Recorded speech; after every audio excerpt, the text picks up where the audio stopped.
Peace, fam. This Kwanzaa step into self-mastery with our Nguza Saba Challenge e-course. Slash from $599 down to $99. Why join? Because you get the opportunity to cultivate your growth. Tap into ancestral wisdom for personal evolution. Learn flexibly. On-demand videos, audios, and daily activities. Empower yourself. Build confidence and impact your world. This is open to all. No prior experience needed. Here's the perks. You'll get access to exclusive digital resources. You get a private group for daily motivation and discussion. Invest in yourself this Kwanzaa. Become your destiny's master and join the congregation of the mighty. Enroll now in nguzasabachallenge.com. Discount code Kwanzaa 2023. Limited time. This all ends January the 2nd, 2024. Take advantage.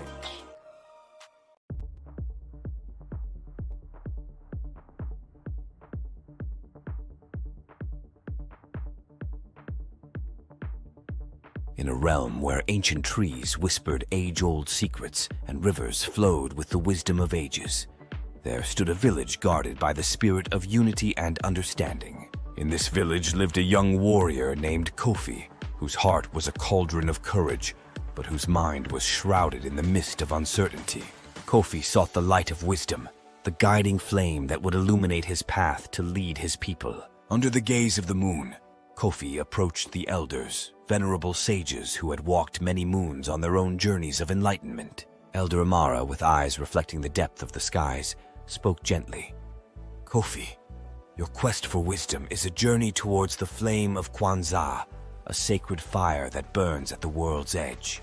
It is not just a beacon of enlightenment, but a symbol of self-mastery and community strength. Remember, the path to it is not just a walk, but a dance of learning and growth. Embracing his destiny, Kofi embarked on his quest. His first trial was a valley shrouded in darkness, where shadows of doubt and fear lurked. As he bravely navigated this valley, Kofi learned to kindle the light within his heart, understanding that courage is the first spark in conquering one's fears. Beyond the valley, Kofi discovered a garden in disarray, its harmony disrupted. He observed the language of the earth, the whispers of the wind, and the songs of the streams. In this communion with nature, Kofi gleaned that wisdom often blooms in the quiet embrace of the earth's rhythms. His journey then led him to a fractured community, its unity dimmed by discord. With empathy and wisdom, Kofi mended the fragmented bonds, weaving a tapestry of understanding and respect. Through this, he realized that the strength of a community lies in its collective flame, burning brighter together. Finally, Kofi reached the edge of the world where the mythical flame of Kwanzaa danced in its eternal glory. Its radiance was a symphony of the principles he had learned: unity, self-determination, collective work and responsibility, cooperative economics, purpose, creativity, and faith. Yet, in its scintillating dance, Kofi found no ancient scripts or mystical chants. Instead, he found a reflection of his journey, an echo of his growth. In that moment of revelation, Kofi understood. The journey was not about the destination, but about the enlightenment along the way. The wisdom he sought was kindled within him, fueled by the experiences and lessons of his path. Returning as a beacon of guidance, Kofi shared his odyssey. His village saw not the youth who had left them, but a leader, illuminated and wise. And Kofi, with newfound humility, knew that his journey under the flame of Kwanzaa was not an end, but a beginning. Thus, like Kofi, may we all tread our paths with courage, seeking not just the wisdom of the world, but the flame within, guided by enduring principles and the eternal light of the flame of Kwanzaa. Thank you for watching.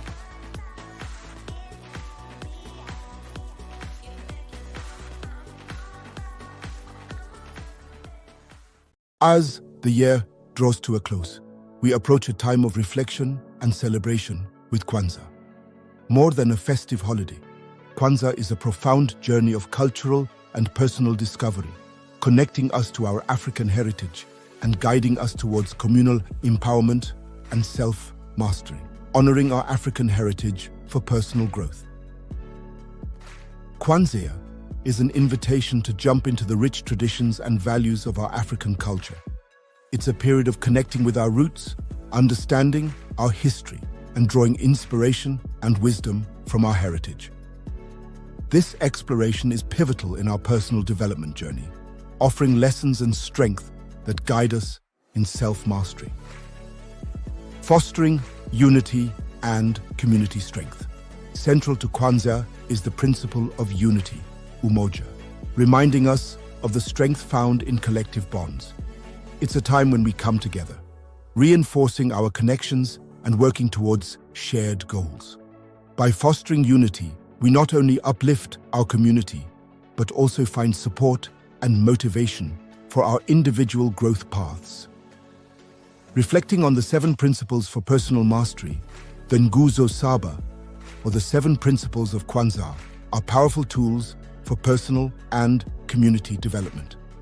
These principles, unity, self-determination, collective work and responsibility, cooperative economics, purpose, creativity, and faith, serve as a guide for self-improvement and community enrichment. They encourage us to introspect, set personal goals, and contribute positively to our surroundings. Celebrating African American culture and identity through music, dance, storytelling, and traditional ceremonies, Kwanzaa is a vibrant expression of African American culture. It's an opportunity to share and celebrate our unique cultural identity, enriching our sense of belonging and pride. Commitment to continuous improvement and growth. Kwanzaa inspires us to look inward, reflect on our achievements and challenges, and set aspirations for the future. It's a time to reaffirm our commitment to personal excellence and to contribute meaningfully to our community's growth. Join the celebration of cultural richness and self-discovery. Whether you're already familiar with Kwanzaa or are newly exploring its traditions, we invite you to join this enriching celebration. It's an opportunity for everyone to learn, share, and grow together, embracing the principles that foster personal development and community strength. Happy Kwanzaa. Let's honor our past, celebrate our present, and stride confidently into the future, carrying the spirit of Kwanzaa with us throughout the year. Be sure to like, share, and subscribe, and let's grow together. To learn more, go to freegnjecourse.com. Thank you for listening. Habari gani, Kuumba. Habari gani, Kuumba. Now we've arrived at Principle 6 in our new series, A Kwanzaa Minute by Doc Ock. Principle number 6, Kuumba, creativity. For that principle, we light the 6th candle, 3rd candle on the left, the last of the red candles, for the principle of Kuumba. Creativity. In a nutshell, creativity is being able to create something from nothing, which we're experts at. The proverb for today is a borrowed fiddle can't finish a tune. And this is a Rhodesian proverb. So the proverbial poem to go along with it, I call Something from Nothing. Can you get a tune from a broken fiddle? Can you get blood out of a rock? Can you make sense of a broken riddle? If you can't, maybe what you need is just a little Kuumba. When you can make something from nothing, that's Kuumba. When you invent a windmill to save your village, that's Kuumba. When you can do more with a nickel than a monkey can do with a peanut, that's Kuumba. When you build a factory to make bamboo bicycles, that's Kuumba. When you can turn a frown upside down with little more than a wink and a nod, that's Kuumba. When you create a gas mask that saves thousands of lives, that's Kuumba. Kuumba is what we do when we make things better in our neighborhood. Anytime you do what they said could not be done, that's Kuumba. Kuumba to the left, Kuumba to the right, Kuumba uptown, Kuumba downtown, Kuumba all around. That's what we need today. Kuumba. Tutaanana. Imani.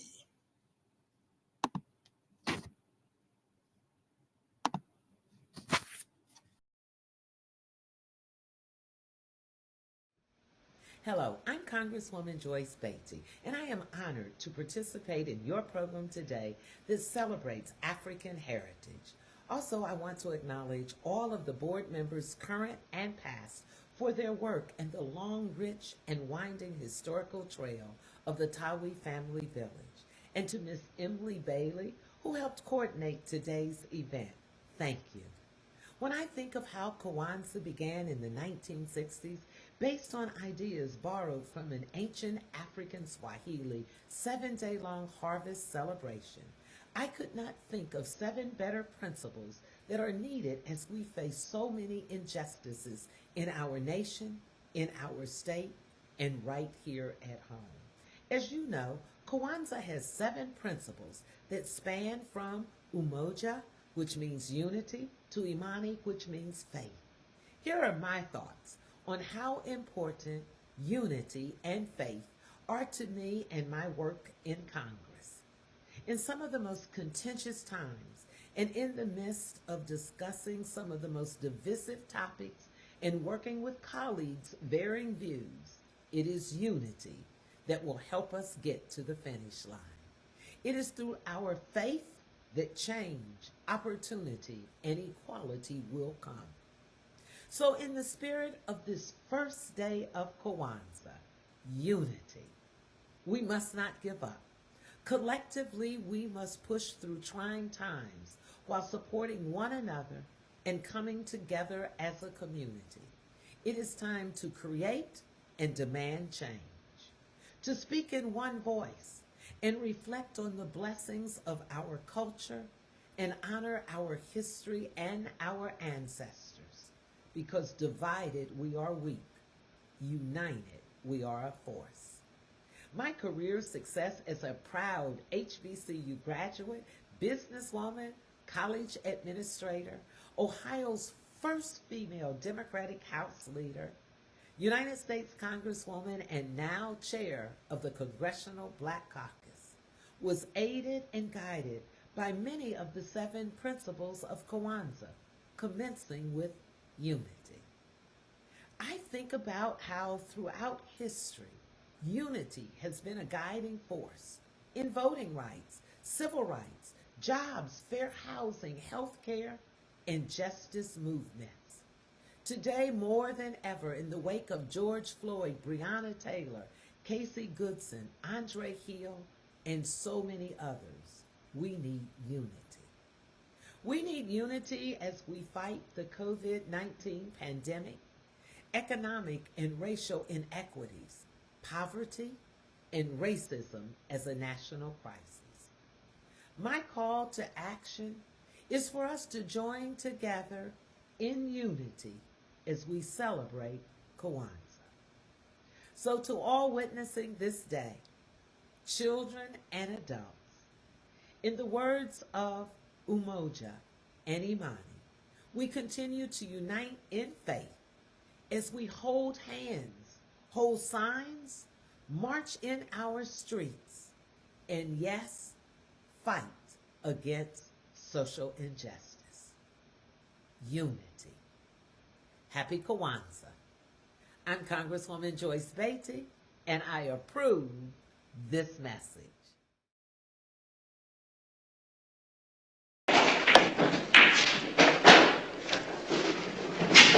Some of the boys is 1A for the draft, man.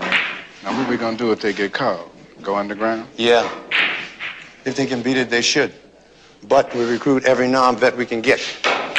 Right now, I'm trying to recruit Dawson as a double agent.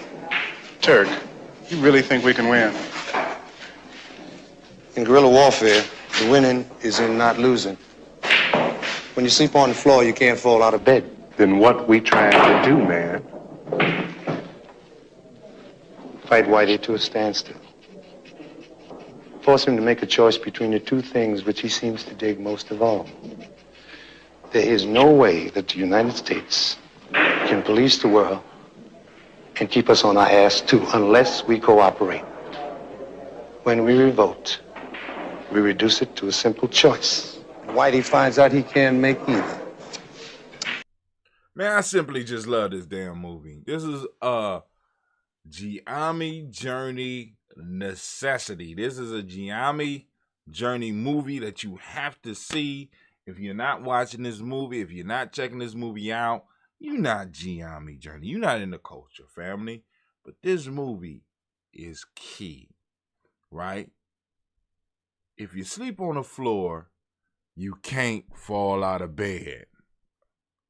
Key concept. Get it. By the way, Giammi date 11/27/20-4. Let's get this adventure started.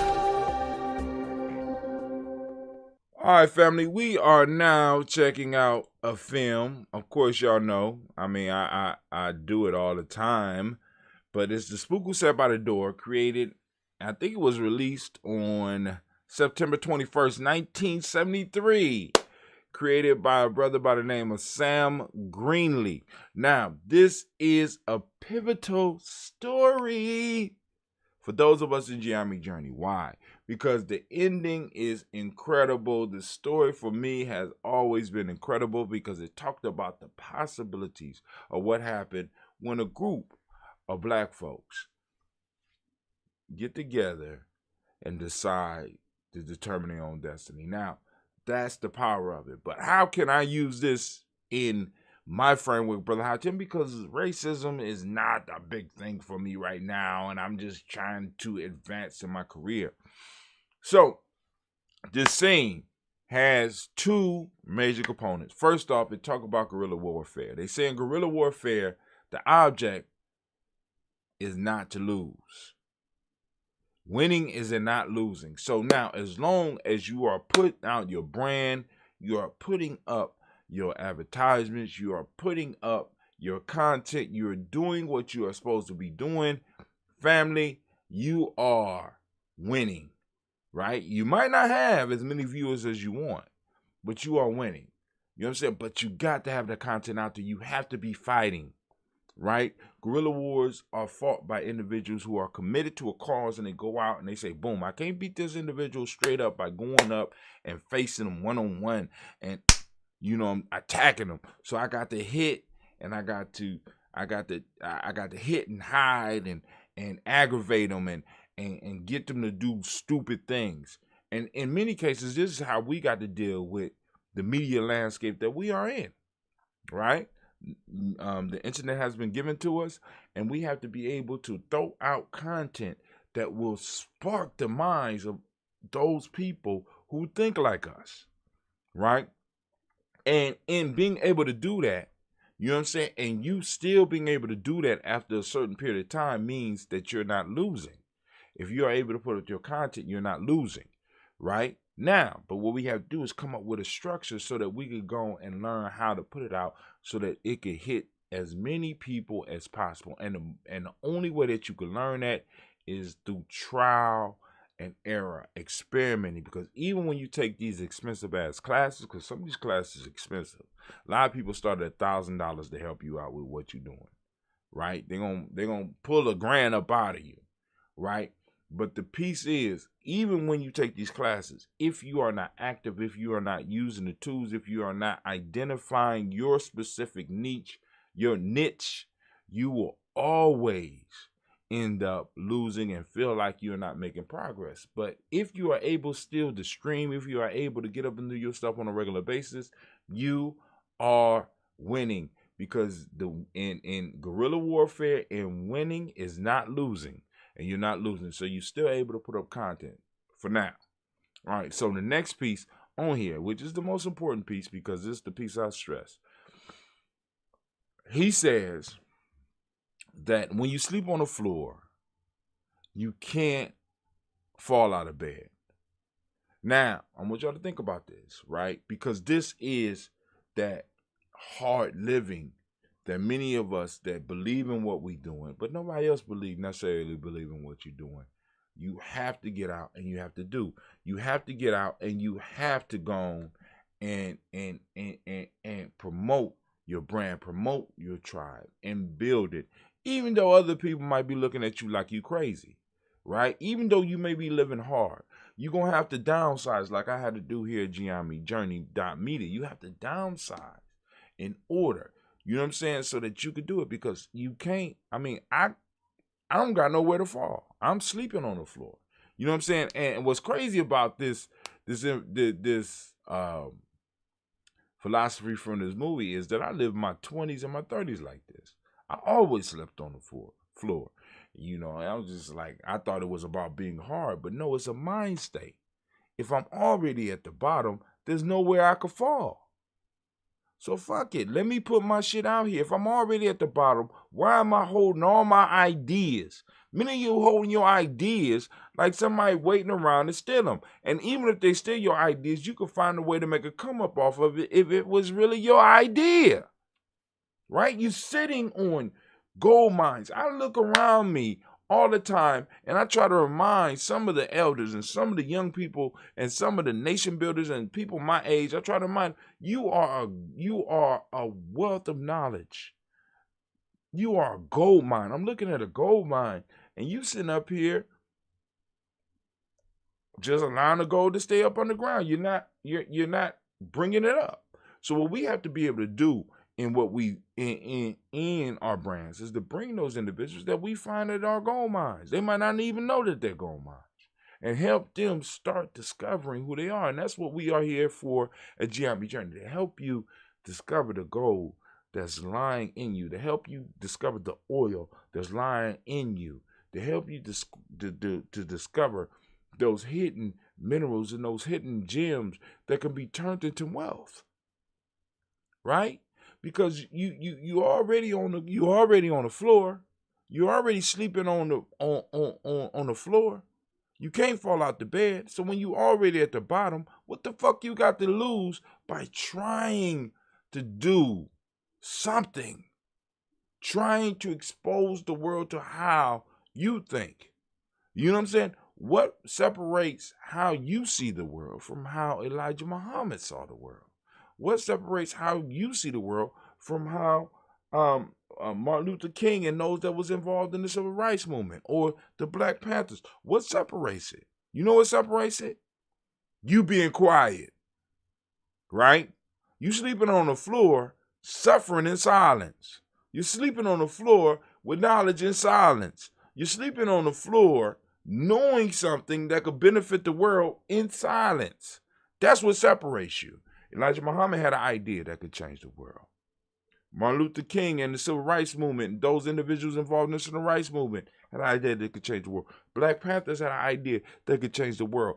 Many other people out there had ideas that could change the world, but they didn't stay quiet about it. Why? Because they was at the bottom, and when they realized it was at the bottom, they realized that they had absolutely nothing to lose.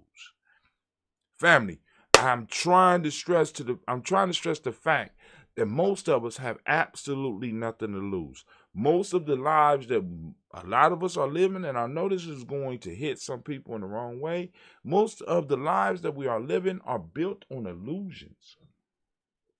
I'm going to take a sip on that one. Are built on illusions. And we're trying to maintain that illusion by being quiet on the bottom. But you know what you can actually produce on the bottom? Absolutely nothing. But once you start speaking out, you'll be able to expose people to ideas that they might not even thought, or you might be able to confirm ideas that other people had already been thinking about but thought they was crazy because they was the only ones that had the idea. So stop hiding your light. You know what I'm saying? Get out here and do guerrilla marketing. There's a whole book on it called Guerrilla Marketing that you can get into, and you can figure out how to market yourself underground. You know what I'm saying? Hell, you can get with Giami Journey and we can help you with that, right? We got our free 7-day e-course. We advise different people who want to do social media campaigns and things like that, and we can help you grow your idea. We can help you grow your brand. We can help you grow your tribe, or hell, we could welcome you into our tribe. Stop being satisfied with being stuck. It's not sexy. It's not sexy. Sleeping on the ground is not sexy. I know for some of y'all, it's like, oh, poverty and blah, blah, blah. It makes me hard, blah, blah, blah. That shit's not sexy. After you did it for a while, it's not sexy. You know what I'm saying? You know what I'm saying? Get sexy. Get a bed. Stop sleeping on the goddamn floor. Internet has provided all of us with a possibility of building a bed. What are you building? By being quiet. By just looking at other people's shit. And I know I can't be the only one with this, like, damn, I thought about that years ago, and somebody else is doing it on the internet and blowing up. That don't frustrate you? All right. So, yo, check it out. Hit us up on our Facebook page. Hit us up on our Instagram page. Hit us up on our Twitter page. Hit us up inboxes, right? Or you could just go to gnj.media and join the tribe, right? Come on out. And we can help you develop the idea and build up what it is that you're trying to do. I want to thank you. I am Brother Hatim, and I am a part of Giami Journey Tribe. Actually, it was called Giami Tribe. Then we added the Journey, blah, blah, blah. That's a long story. I'll get into that a little bit later. But it's Giami Journey. You know what I'm saying? Come and join us at Giami Journey. That allows us to help you push forward and build what it is that you have. You know what I'm saying? You got a business idea. Why are you sitting on it? If you got an ebook idea, why are you sitting on it? If you got a e-course, why are you sitting on it? You know what I'm saying? The world needs to hear your voice, and we're here to help you expand it. But hey, if you satisfy sleeping on the floor, you know what I'm saying? Just don't come at us with no righteous shit. Because sleeping on the floor when you don't have to sleep on the floor is not righteousness. I'm just saying. It's something else. And that's something that you have to figure out. And I hope you do. This is Brother Hatim. Once again, we are gnj.media. You see it up on the screen right now. I am out. Watch the next video. Watch the next video. Watch the next video. No, I'm just joking, family. Family, thank you for joining us. Be sure to catch us on the next video, family. Peace. Watch the next video. Watch. Good evening, everybody. Thank you for attending the Kwanzaa event for 2021. And what I am getting ready to do right now is that in the spirit of Kwanzaa, I am asking and inviting all of the elders that are 55 years and older to step into the room and please take your place. When we hear the drum call, everyone should quietly go to their seat and wait for the elders to be escorted to the front of the room to their place of honor. However, in this year, 2020, we know that COVID-19 has caused every organization to do things differently. So we're having a virtual celebration.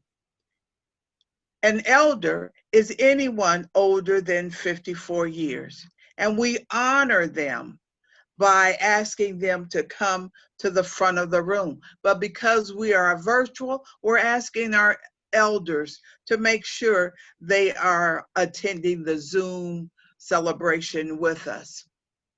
We honor them because of their life experiences. We value that. And many of us have learned a great deal about the 7 principles of Kwanzaa even before we knew what they were called. Elders teach and guide us through life lessons for the rest of our lives. Elders, I ask for your permission to continue our program. As you have Amen. Amen. I go. I go. As you have heard in words that are spoken in Swahili, we use the words I go, which means may I have your attention, and we also use the words I may, which means may I have your permission to speak. The formal greeting is really a Swahili term as well, habari gani, which means what's the news. So if I say habari gani, then your comment would be Ujima habari gani, because Ujima is the 3rd principle and today is the 3rd day. Our theme for Kwanzaa 2021 is as follows: creating a legacy for our heritage and our culture.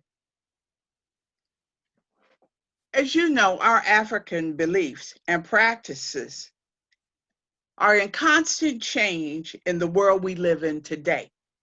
However, we have to hold strong to the belief that culture is the fundamental source of a people's identity, their purpose, and their direction. In 1619, when the slaves came to America, the white man tried very hard to erase our culture. Today, we have to continue to honor it and keep it in the present so that our children will have a better future. Ashe? Ashe. My name is Sandra McLean, and I am the board president of Project Ujima.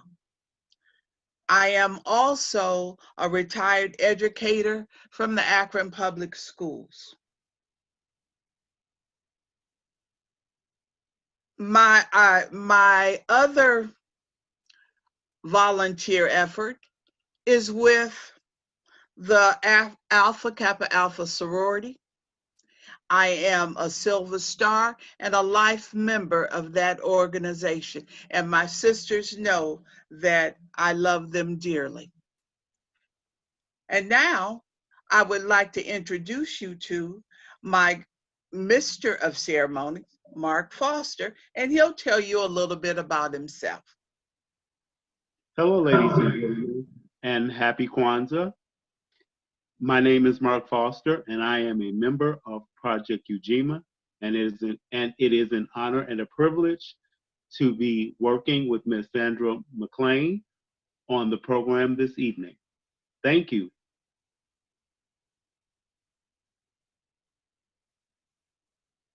Now, Keish will explain libations. A libation is a ritual pouring of a liquid as an offering to a god or a spirit, or a memory of those who have passed on. It was common in many religions of antiquities and continues to be offered in various cultures today. Water is suggested as it holds the essence of life and should be placed in the communal cup and poured in the direction of the 4 winds. And it should be passed around the families and used a sipping gesture when you're doing so. And today we want to pour libations. And we want to honor those who have gone before us, who laid a foundation for us to continue on, those we want to bring into the space. And so we want to just honor them by calling out their names. And then I'll pour water into this fresh plant. And then after doing so, we just complete with saying Ashe. So I start by honoring my grandmother, Elvie Hayes, my brother, Troy Hayes, and my father, Julius Irvin. Ashe. And I would like each of you to honor those who have gone before us or any ancestors by calling out their names, and we'll honor them with pouring water and saying Ashe. Irene Hollingsworth, my mother. Ashe. Ashe. Carolyn Reed, my mother. Ashe. Evelyn Bennett, my mother. Ashe. Thelma Davis. Ashe. Thelma Davis, my mother. And Ashe. L.B. White, my Ashe. father. John Lewis, activist. Ashe.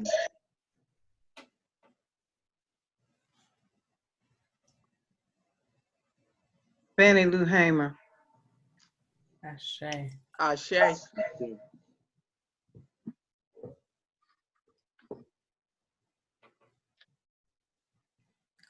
Ashe, thank you.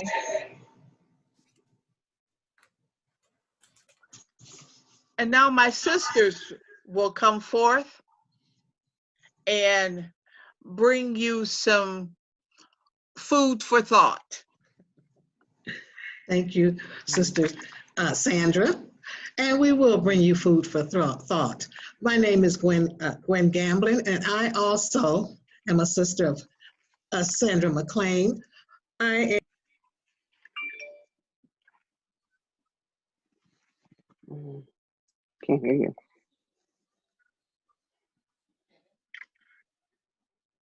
You're muted, Gwen. Thank you. I'm sorry. Thank you, Sister Sandra. Along with some other members of our Alpha Kappa Alpha sorority, Zeta Theta Omega chapter here in Akron, we're going to bring you some proverbs today. And first of all, I want to say, we will not know ourselves if we do not know our history. And some of our history comes through the Kwanzaa celebration. We have learned about a lot of our history through that. Ashe? Ashe. Okay. Ujima, the principle of collective works and responsibility, which guides us from day to day. Okay, so also I want to tell you what proverbs are. Some proverbs are good proverbs and some are inspirational proverbs. They are usually short, well-known sentences containing a wise thought, but usually not traceable because they've come down through generations from our parents, our grandparents, even our great-great-grandparents, and sometimes they could not even tell us where it came from. They just heard it, repeated it, and told us. Also, a good understandable proverb can be the heart of a story. It tells us a story and enhances reliability of what is being said or conveyed to whomever we're speaking to. It usually leaves a lasting impression or impact on the listener. Let us not, let us not be a person of success, but a person of value. One small positive thought, being in the form of a proverb, can change your whole day, your week, or your entire life.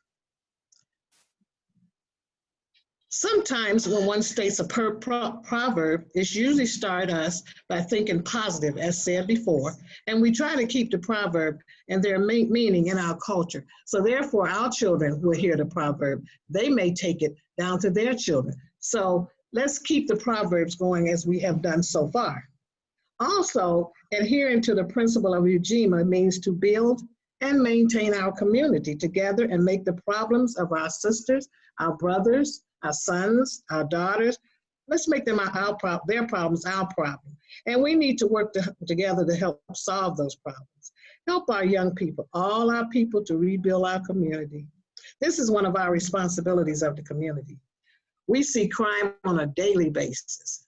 I know when I was younger, we did not see crime and hear of crime like we do today. Our young, our old are being killed, dying unjustly. Our rights are being denied. So we must pull together collectively. In doing so, many proverbs have been passed down to try to keep our culture very strong. One of our proverbs that I know in the past that I've heard is, the pen is mightier than the sword. One should try to convince people with their ideas and their words rather than trying to force them to do what they want them to do. Such as, for instance, with our protests. We try to protest peacefully, but sometimes we're denied by the persons in blue, usually because of the color of our skin. They want to force us back using swords, so to speak, rather than words. Now we have a few of our ladies here, and I want to tell you, we have Louetta Daniels from AKA, Alpha Kappa Alpha. We have our president, Dana Lagarde. We also have Renea Williams, and we have Dr. Peggy Honaker. And then we'll all give you a proverb, recite it to you, and explain to you what it means to them. Thank you. Go ahead. So we'll start with Sister Louetta Daniels. Thank you for having me back for a second year in doing the Proverbs. I really enjoyed it last year, and I'm enjoying it now. Thank you very much. I'm Louetta Daniels. I'm an AKA and a retired educator and a retired mental health worker from Akron Children's Hospital. My Proverbs is, ants are tiny, but they lift things that are many times their size and weight. Now, to me, this means just because you're short, and I happen to be a short person, so I thought that was very appropriate to get this one to read.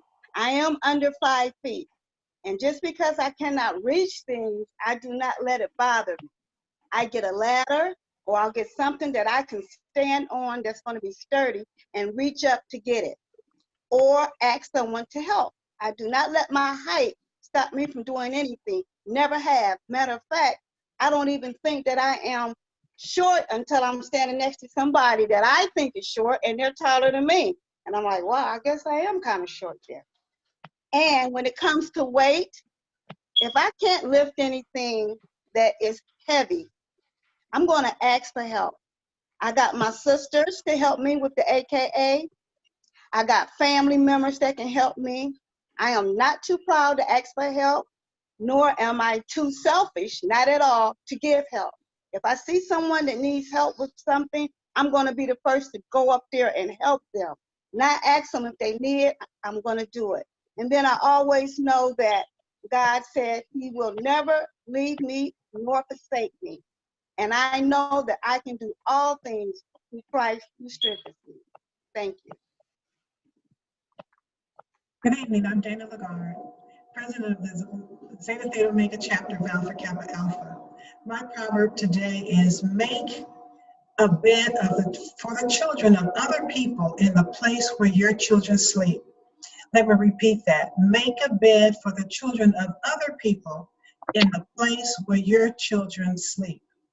When I read this proverb, it is in essence the golden rule, where Jesus instructs us on Matthew 7th chapter, 12th verse. In everything to do to others as you would have them do to you. This is the law and the prophets. Simply said, God commands us to treat others the way we want to be treated. John 2nd chapter, 8th verse.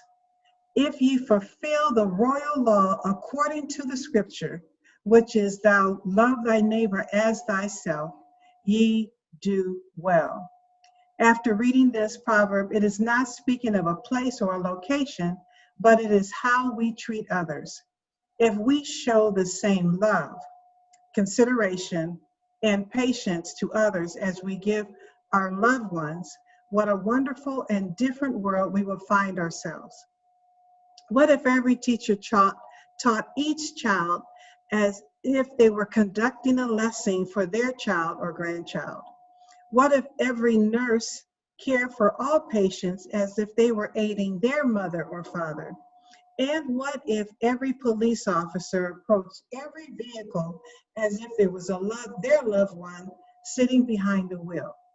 We may not be teachers, nurses, or police officers. However, we are all under the same law as everyday individuals. We must approach every interaction as if our loved ones stood across from us, using love, compassion, and patience. If we model this concept, what a different world we will have. We would find ourselves in successful, rewarding, and loving relationships, both individually and in our community. Thank you.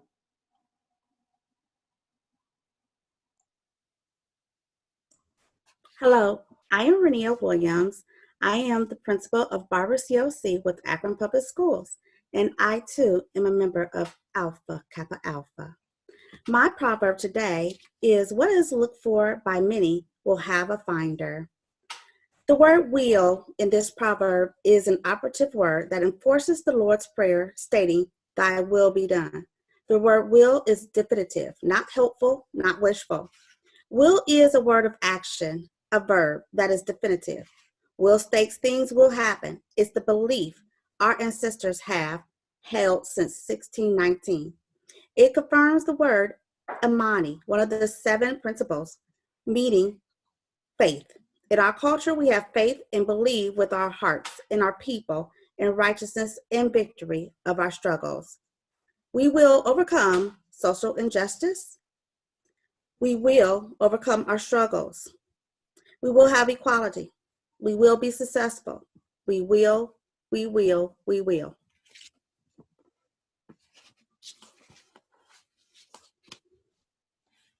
My second proverb is, if birds travel without coordination, they beat each other's wings. Birds travel in a V formation when they fly. Birds fly at wing's length apart, but they don't hit each other or destroy the V formation. The birds have one leader. All other birds follow that leader to get to their destination. Like the birds, we must support each other. We must have a purpose. We have a destination. We must continue to unite and work together to get to our destination. There is a benefit of working together. Unity is one of the 7 principles of Kwanzaa. We must continue to work towards having unity within our culture.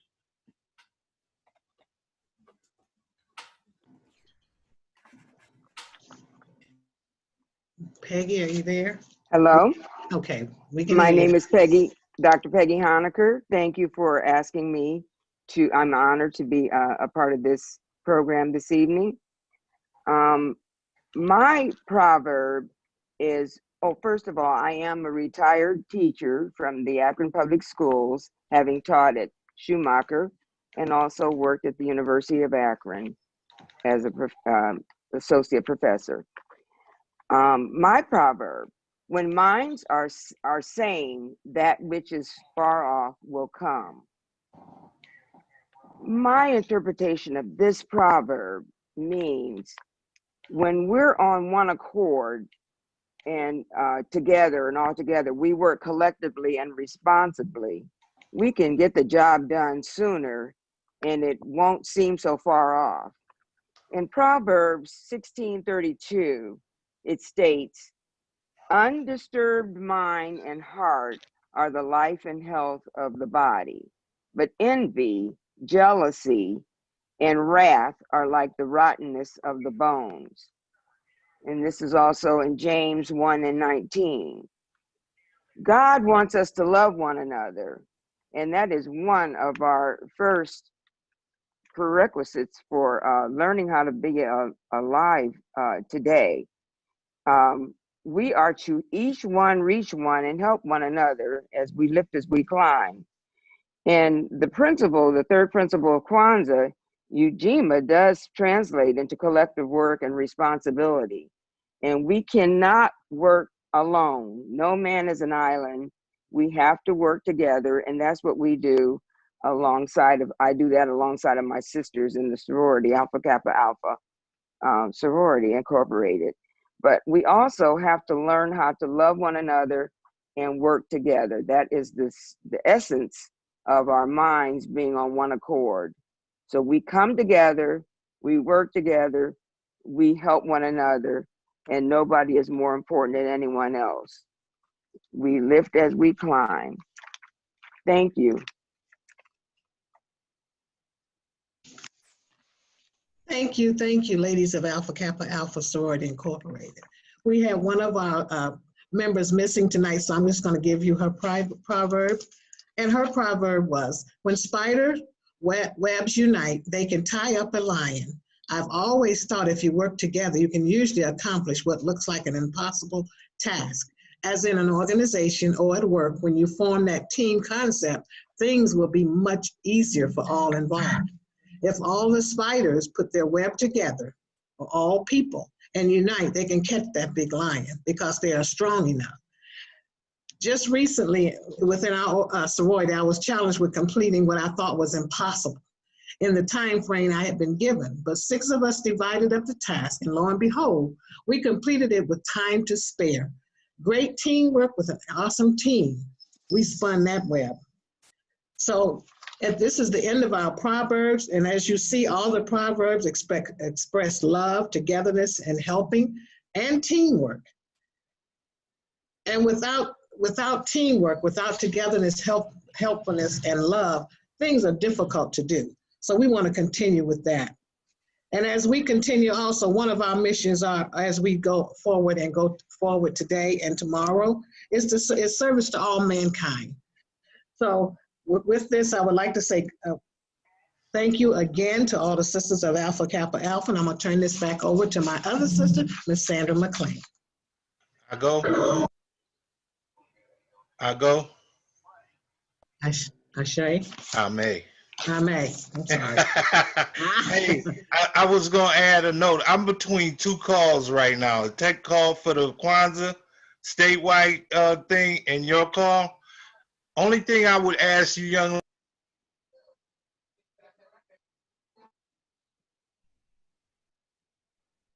Can't hear you.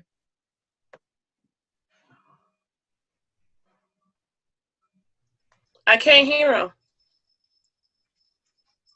We can go ahead, Miss Sandy, with the. Okay. Thank you, my sisters of Alpha Kappa Alpha Sorority. And now we will have the singing of the National Black Anthem. And those of you that are on Zoom, hum along if you would like.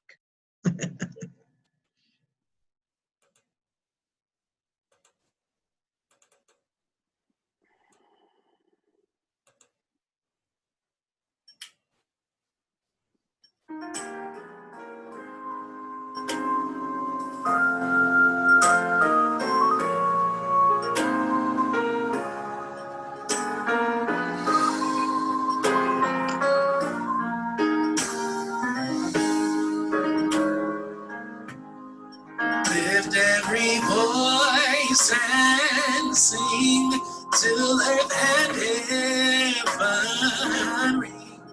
Ring with the harmonies of liberty. Let our rejoicing rise as the listening and resound out as a roaring.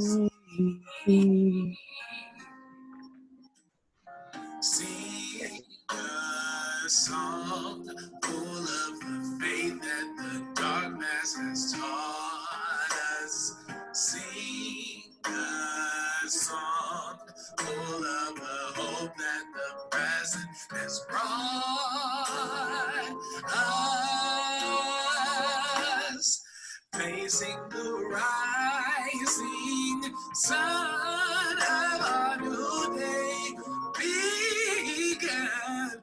Let us march on till victory is won.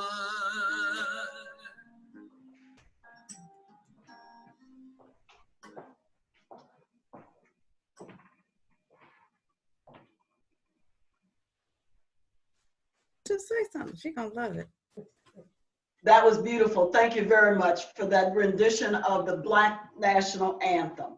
My name is Taba, and I'm here to further explain more about Kwanzaa. And first, I'd like to just talk about and say that Kwanzaa is an African-American and Pan-African holiday which celebrates family, community, and culture.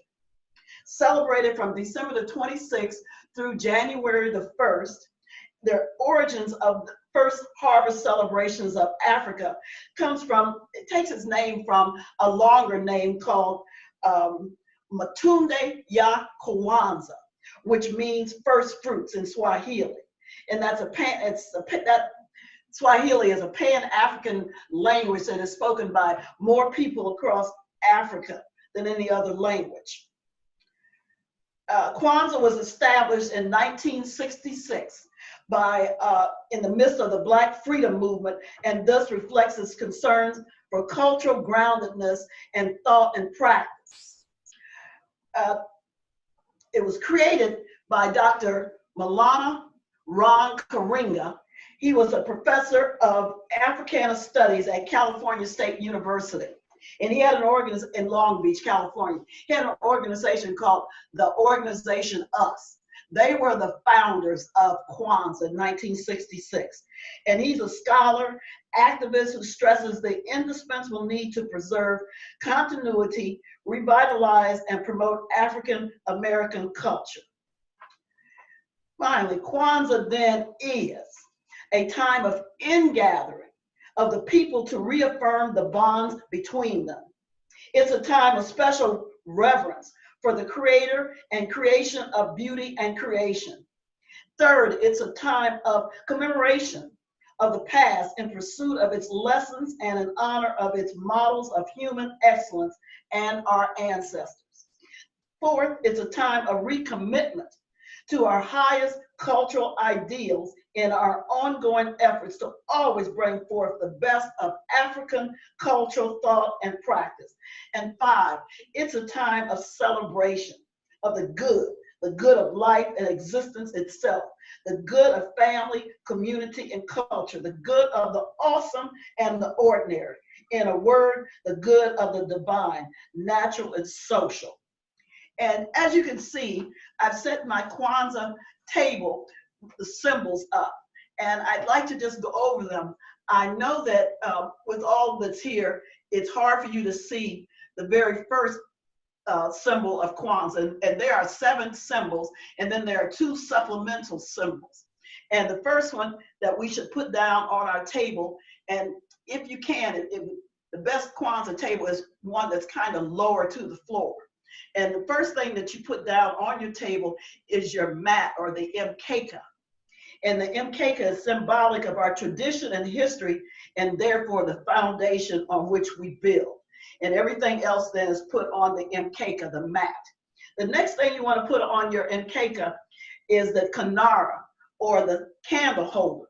And the candle holder is symbolic of our roots, our parent people, continental Africa. And so this is what is known as the kanara. And it has 7 places for the Mashuma Saba. And the Mashuma Saba are the 7 candles. And again, I have young ladies here who are going to, Gabby and Jasmine, who are going to come forward in a moment and explain what each of the 7 principles stand for, the matrix. And these are a set of minimum standards that we hope that everyone will live by during Kwanzaa and throughout the life, throughout the rest of the year, not just celebrate December the 26th through January the 1st. The next thing you'll see on the mkeka or mat is the kikombe cha umoja, the unity cup. And during COVID time, you know, we're not getting ready to drink after each other. So it's symbolic. It's symbolic of the foundational principle and practice of unity, which makes all else possible. So again, I urge you, everybody in the family, get a nice cup, pour a little water, apple juice, grape juice, what have you, and then we just toast to each other at the same time with the kikombe cha umoja. Next thing you'll see, the mazao, and you'll see that this is our, our crops over on this side, sorry, the crops. And these are symbolic of African harvest celebrations and the rewards of productive and collective labor. Many of us, we know, I don't have, well, we started a garden over at the Zalika Gathering Home, and that was fun, but it was a lot of work too. So most of us are not that great at gardening, but our fruits of our labor come in many different formats. In Africa, yes, we were harvesting people, and we celebrate when that food comes forward. So that means we're gonna eat for the year. But again, we can call our jobs, you know, fruits of our labor, and the money that we've been able to maybe set aside and can help someone else. That's the fruits of our labor. So again, that's symbolic. And then next on the Mkeka is our muhindi. And these are ears of corn. And the muhindis are symbolic of our children and our future. So again, I raised 4 young people, children, so I put 4 ears of corn or muhindi on my Mkeka mat. And then finally, you'll notice over on the right-hand side, or hopefully it's right-hand side or left, are the zawadi, or gifts. And again, what in African culture, in doing Kwanzaa, we want the gifts to be labors of love of the parents and the commitments made and kept by the children. So again, children, you always say, you better be good. We want you to be good for goodness sake, for Kwanzaa, that you make a commitment to do certain things, whether that's get good grades, come in during curfew and all those kind of things, and practice what we should be practicing during COVID, then those are the commitments you make to your family. And for that, you get rewarded with, hopefully during Kwanzaa, books for your educational learning, maybe some handmade soap. This one I saved from last year because I thought it was just beautiful. It was the red, black, and green soap, handmade items. This I got from Lakeisha, and this was a cookie. It says Black Girl Magic. So again, it's real artistic. And I always put my little African symbol, a dial on the table. And then I think Brother Mark is going to read from this book. He's mentioned it already, but this is my copy of Hair Love. So this treat is coming soon. And so without any further ado, I'd like to ask my assistants to come forward and let's light the candles. Every night you're going to light 1 candle of Kwanzaa. And the first night, of course, we're going to light the black candle for unity, and that's the one in the middle.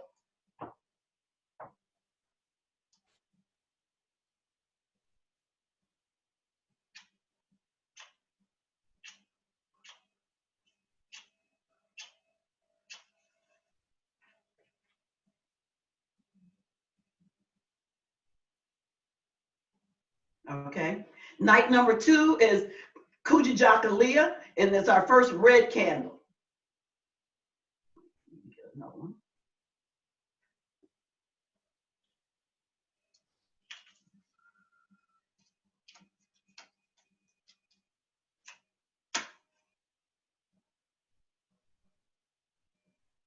Let's get that Kujijakalia candle lit. And then tonight is Ujima, so we're going to come over and light 1 green candle, Ujima. And once you have your candles lit, this is the time when you're sitting around the table, and it's time to talk about what does Ujima mean in our family? How has each of us practiced collective work and responsibility? So again, I'd like Gabby and Jasmine to pick up the 7 symbols of the Nguzo Saba and just recite to us what they mean. Umoja, unity. To strive for and maintain unity in the family, community, nation, and race. Umoja. Kujijakalia. Self-determination. To define ourselves, name ourselves, create for ourselves, and speak for ourselves. Kujijakalia. Ujima, collective work and responsibility. To build and maintain our community together and to make our brothers and sisters' problems our problems and to solve them together. Ujima. Kuumba. Creativity. To always do as much as we can in the way we can in order to leave our community more beautiful and beneficial than when we inherited it. Kuumba.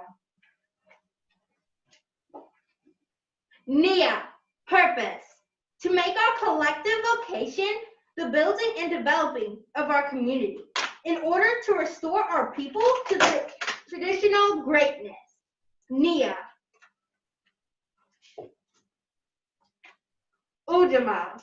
Cooperative economics. To build and maintain our own stores, shops, and other businesses, and to profit from them together. Ujima. Imani. Faith. To believe with all our heart in our people, our parents, our teachers, our leaders, in the righteousness and victory of our struggle. Imani.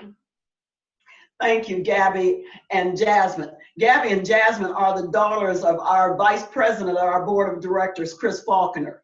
And he was kind enough to drop them by a little earlier today. And so we've been practicing for this today. So I'm so happy to have them with me.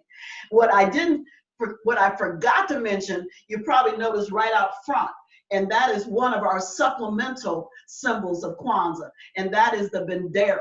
And that is the red, the black, and the green flag. And that flag was given to us by the Honorable Marcus Garvey back in the 1930s. And again, red standing for the struggle, green standing for the earth, black standing for us, the race. So we praise the red, the black, and the green. Thank you. I guess I should say one more thing. I don't have it here with me, and I do apologize for that. We can also put on our display when we're doing our Kwanzaa symbols another supplemental symbol, and that is just having a poster of the Nguzo Saba. Normally, we would just post those up somewhere, the 7 principles of the Nguzo Saba, but you can also purchase a poster and just have it situated. So again, those are the 2 supplemental, but the other 7 are all here. Thank you. Thanks, Taba. And thanks, ladies. As the girls share with you the 7 principles of Kwanzaa, let us remind you that the 3rd principle of Kwanzaa is Ujima. And now Keish will introduce how Project Ujima has chosen to celebrate collective work and responsibility.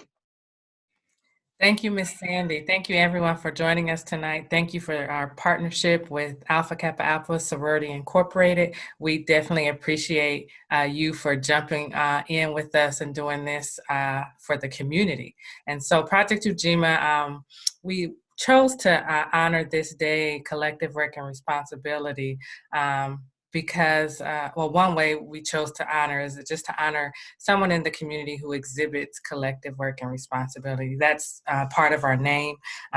We've been in the organization in this community for over 11 years, and we're a grassroots community engagement organization that teach and facilitate a discussion process. And we know that relationship building and working together is the cornerstone of how we grow, how we get things done. And so there are people that we work with in the community that we like to honor.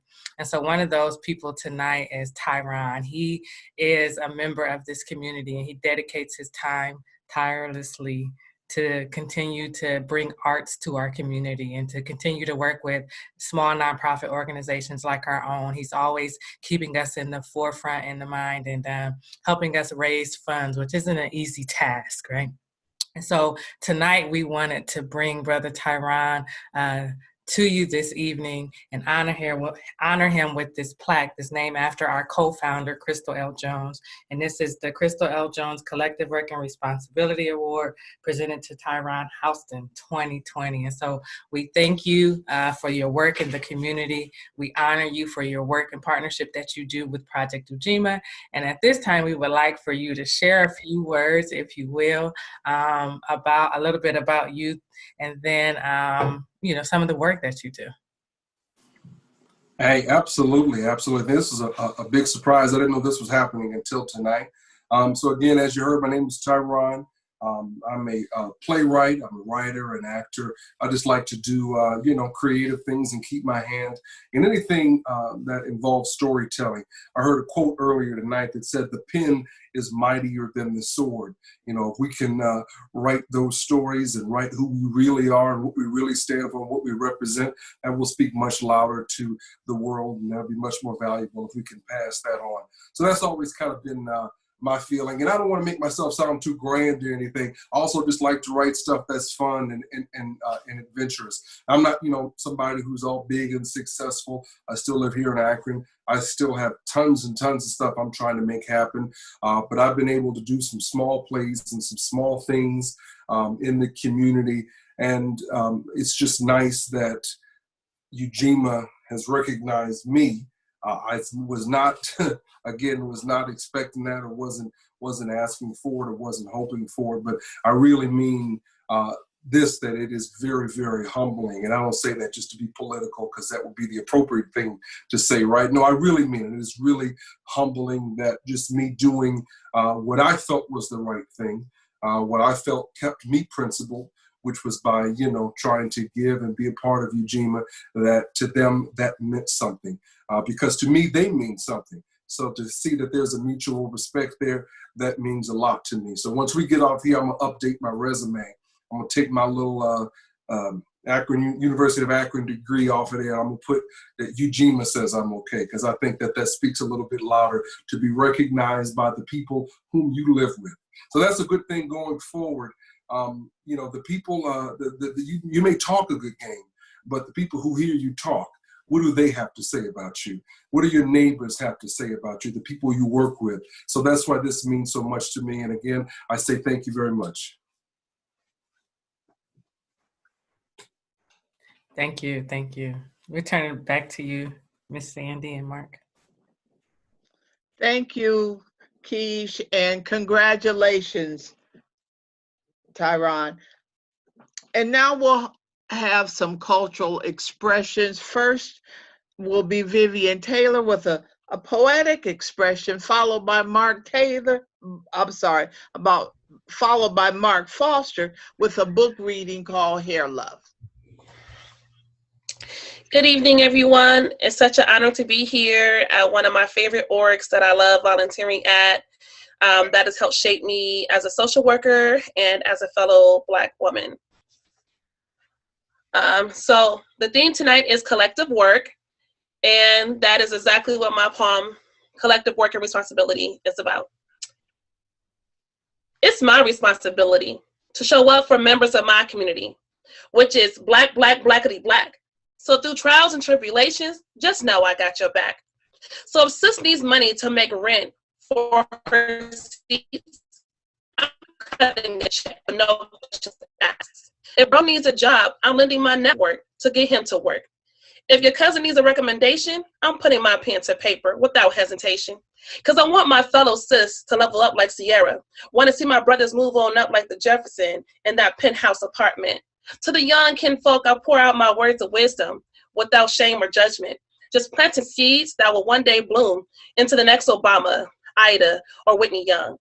Paying it forward in the spirit of my elders, the deacons and deaconess and ancestors, who all molded me to be my best and their wildest dreams, a Black joy. So let's pour out libations and grab a glass to toast to this Kwanzaa celebration. Thanks. Ashe. And now we'll hear from Mark. Yes, hello everybody who's participating in the program. One of the things that I wanted to actually donate to the group, and wanted to share was something that was near and dear to my heart. I found recently. It's a storybook called Hair Love, and I'm showing it on the screen. This is actually also a short Black animated film, and the guy, his name is Matthew A. Cherry. He actually won an Academy Award for this animated book that celebrates Black hair. And what it also celebrates is the bond between a mother, no, a bond between a mother, father, and the daughter.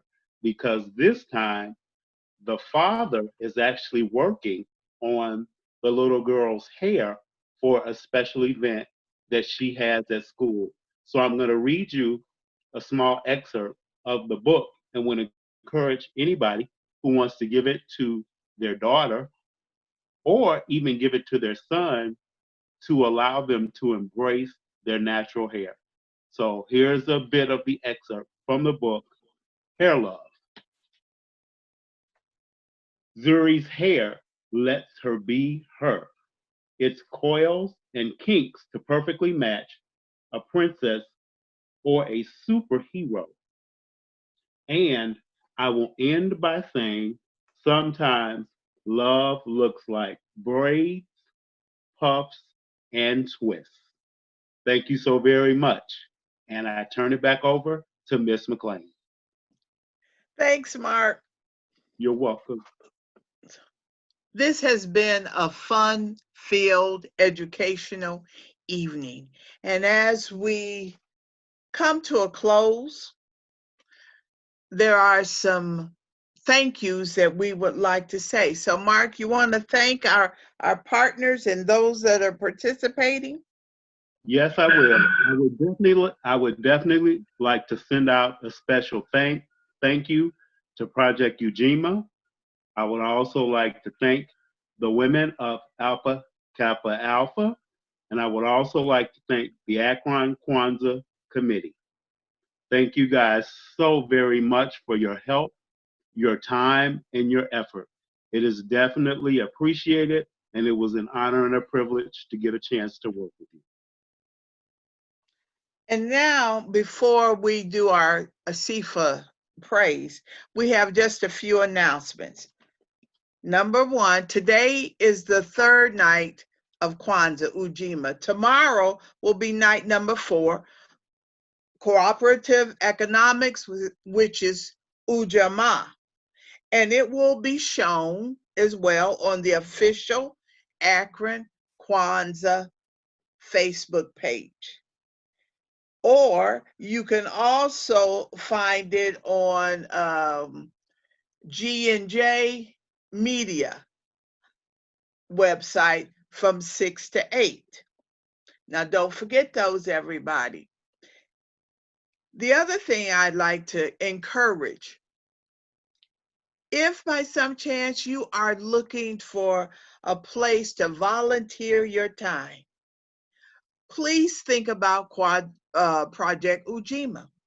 We would love to have your ideas, your expertise, because as you can see, we're all about the community. We hope you had a wonderful evening and enjoyed what we have prepared for you. Mark, we're ready for Sifa. Okay.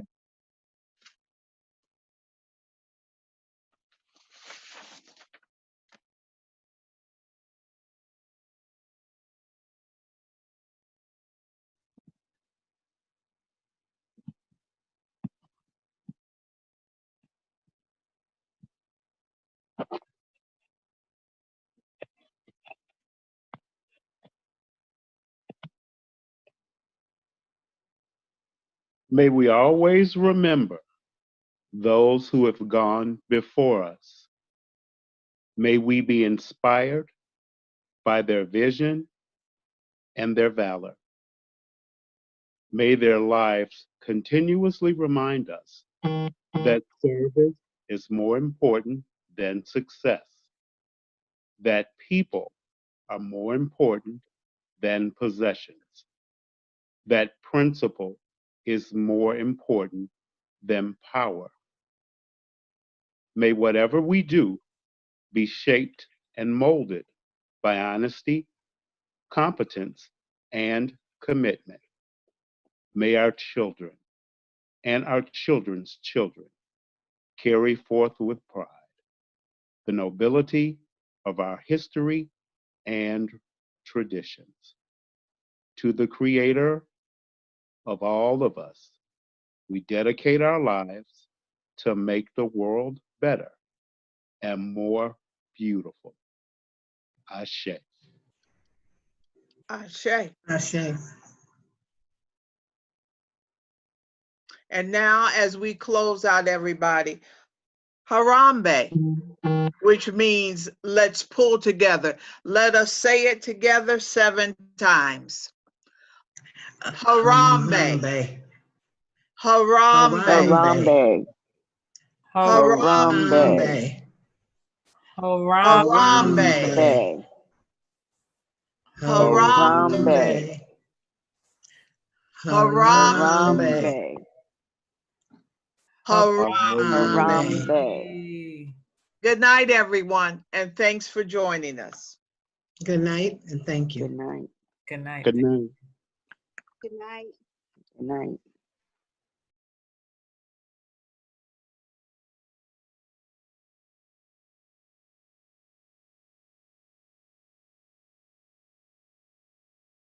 Watch the next video. Watch the next video. Watch the next video. No, I'm just joking, family. Family, thank you for joining us. Be sure to catch us on the next video, family.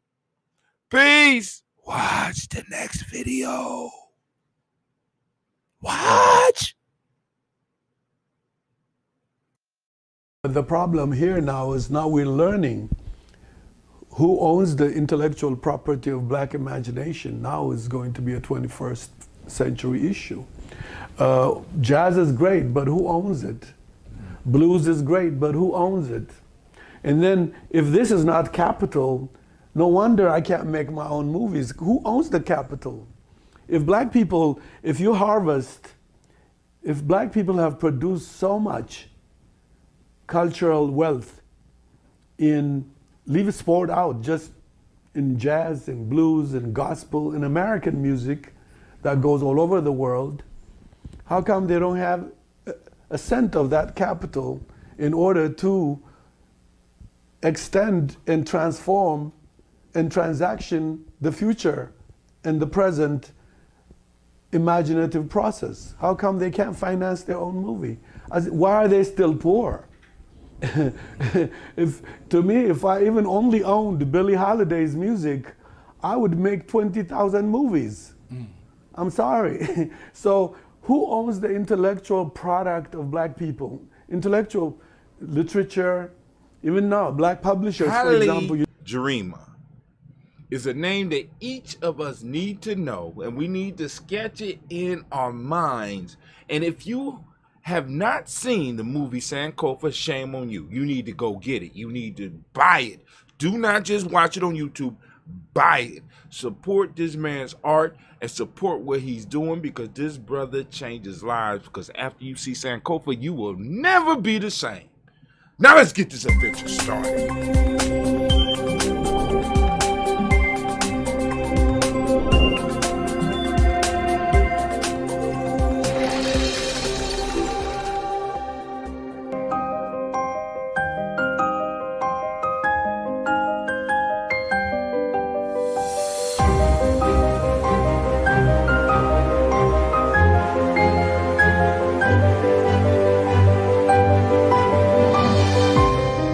Brother Hatim at gnj.media. Oh my God, oh my God, oh my God. Right now, we got Haile Jarima breaking down the battlefield of the 21st century, and that is the battlefield of intellectual property. Not just intellectual property worldwide, but black intellectual property.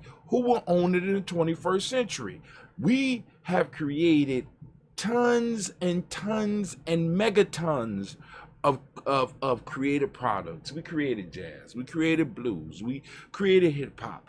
And the question that needs to be part of the argument that we are having in this reparations battle and all these other battles, who owns that intellectual property? We got white companies that have been building up for the last 100 years their war chest, because in a sense they kind of are preparing for what's coming in the future, because we're coming for our shit, right? There's a lot of intellectual property out here.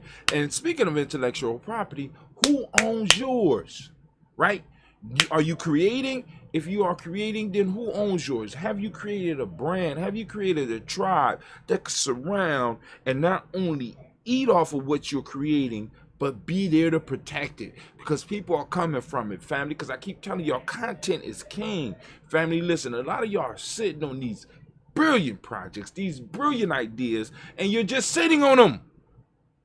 Like you, I mean, it's like you the goose with the golden egg, and you just too scared to stand up and share the golden egg with the world. Get up off your ass. Let everybody see the golden eggs that you laying. You know what I'm saying? A lot of people may be able to benefit from what you have, what you're trying to hide. You know what I'm saying?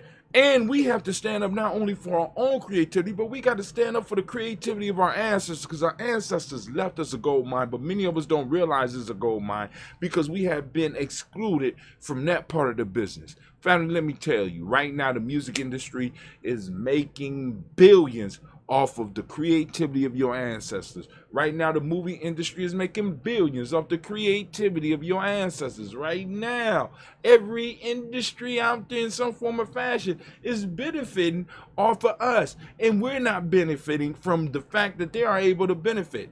They have established their borders, and they have to establish what they own. So they own the jazz recordings, they own the blues recordings, they own the movies.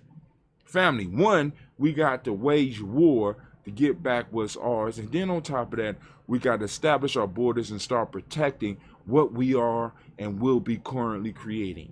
Many of you right now are nurturing babies that will grow up to be sensations, that will grow up and be the next Michael Jacksons, the next Spike Lees, the next whoever. He asked the question, if we have all of this creative capital, why is it that we can't finance our own movies? He said if he owned Billie Holiday's catalog alone, he will make 20,000 movies. Why? Because he will own the rights to all of the stuff that she has, and that money, when other people want to use Billie Holiday stuff, will have to come to him. But it's not coming to our community. It's financing other people's children's dreams, not ours. Family, we need to start talking about ownership. Ownership. And the first thing that you can establish is the ownership of your own stuff, and the money that we start compiling from what we start owning as groups, as families, as tribes. We could go on and throw some of that into a pot, and have a pot so that we could go out and start fighting for the other intellectual property that truly belongs to us and should be financing us. Yo, this is Brother Hatem, and if you have a creative idea that you are sitting on, that you want to bring to the public, right, and you need help with that, you need to check with us at Giambi Journey. Inbox us on our Facebook page, inbox us on our YouTube page, hit us up at gnj.media. You know what I'm saying? Let us know what help you need. We can help you with a social media campaign. We can help you develop your podcast. We can help you develop your streaming platform. We can help you create commercials. We can help you with your ebooks and your e-courses. That's what we do. So go and plug in and join the tribe.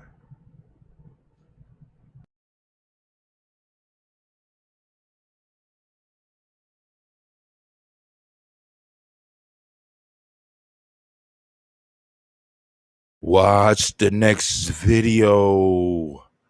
Watch the next video. Watch the next video. No, I'm just joking, family. Family, thank you for joining us. Be sure to catch us on the next video, family. Peace. Watch the next video. What?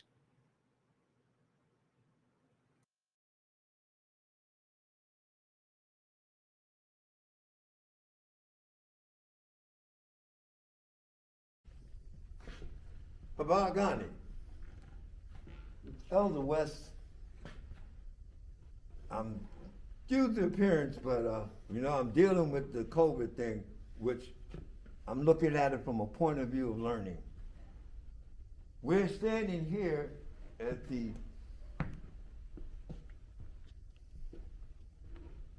Kwanzaa display that we put together for the state of Ohio, the United States throughout, and the international group.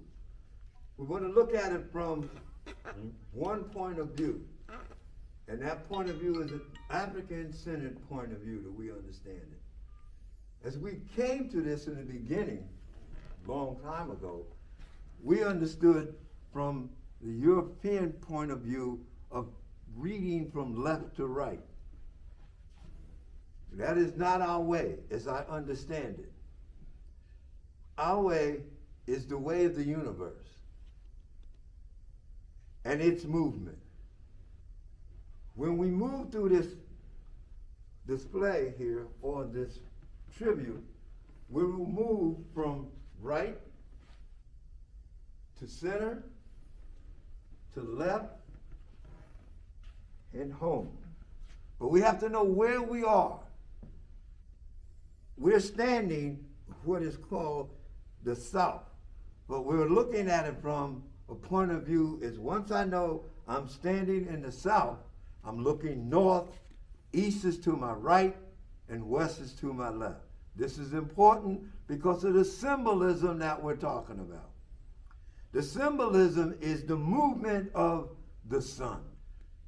When the Africans was asked, how do you know who you are, and where you're going? They brilliantly came up with the sun as a reference point and how the sun moves. Of course, this is, metaphor, but it's a beautiful one. All throughout the continent of Africa, as I understand it, this understanding of movement is understood and done in different languages.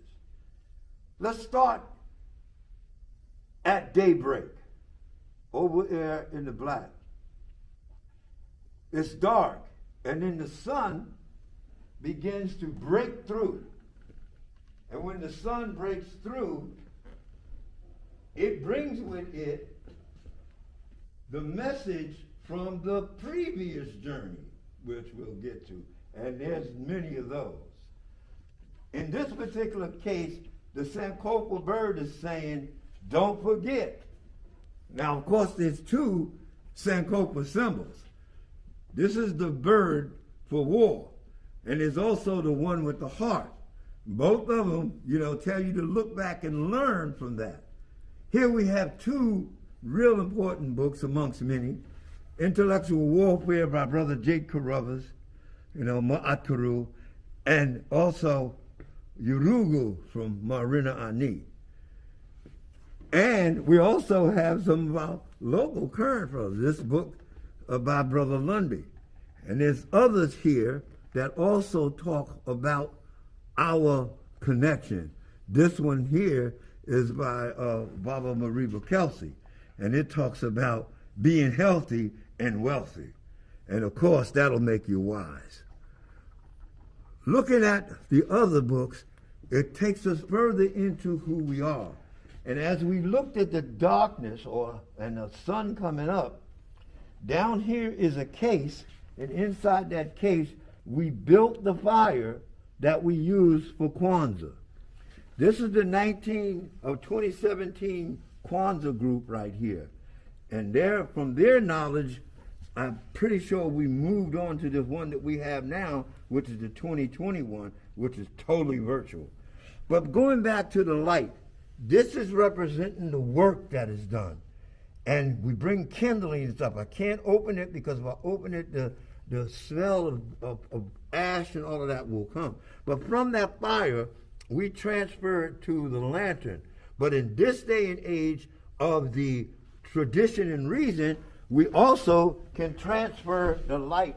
Once the fire is built, we put this light across, and we now have this light, which we can use.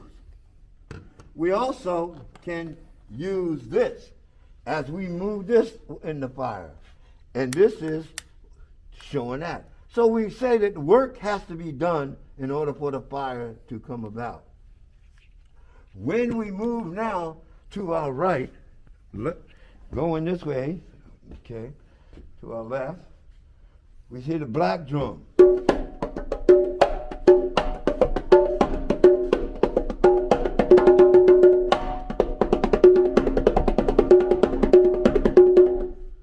And then we move over to the next one, the red drum, and it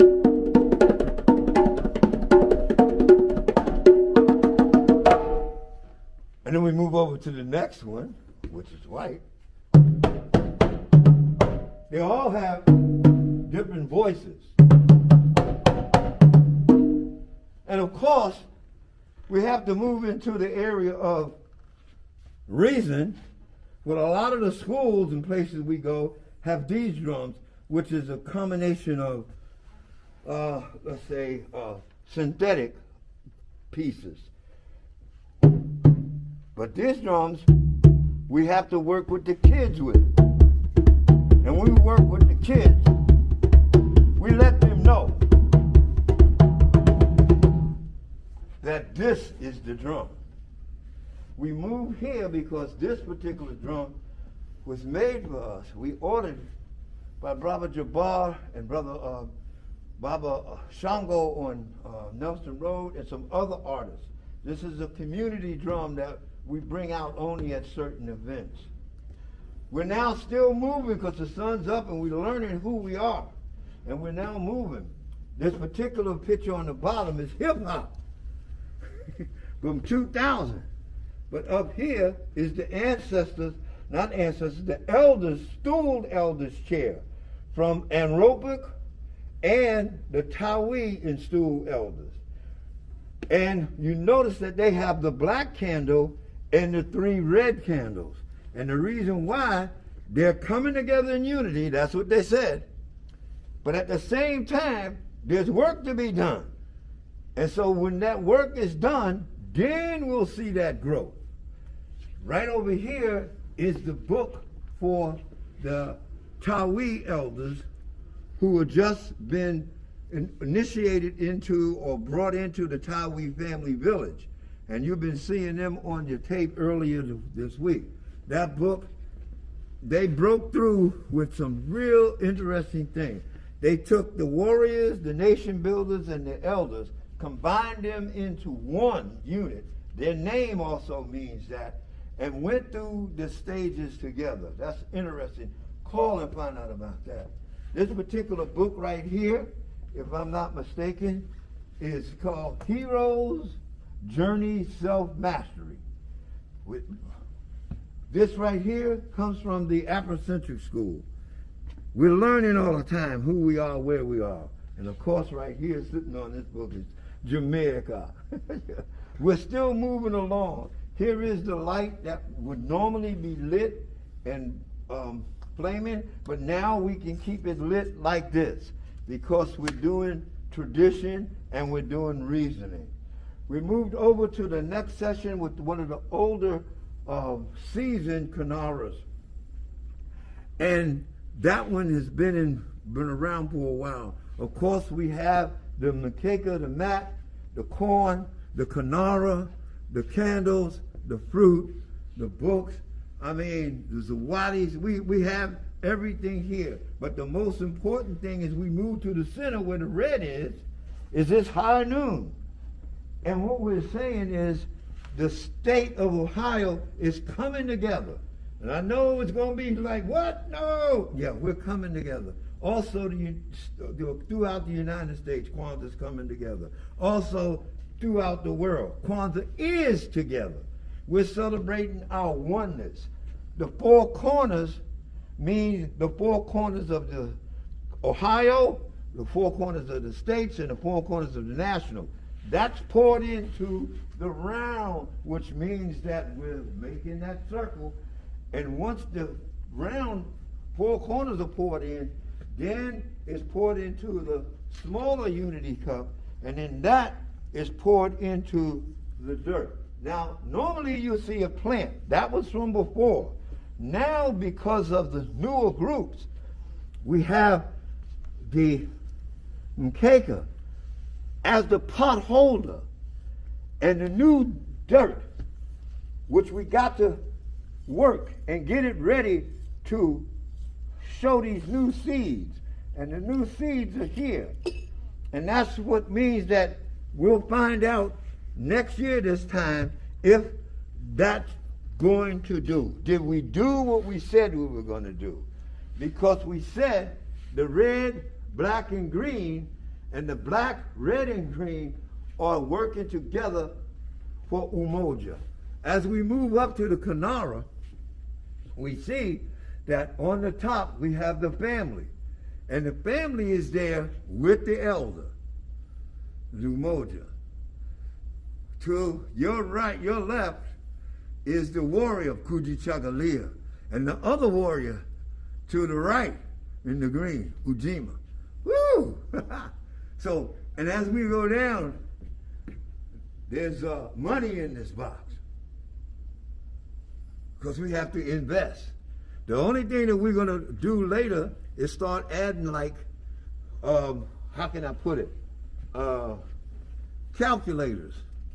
Because we done moved into the era of, So this would make this even more up to date when you have these kinds of things up in here, because that means that we're moving along.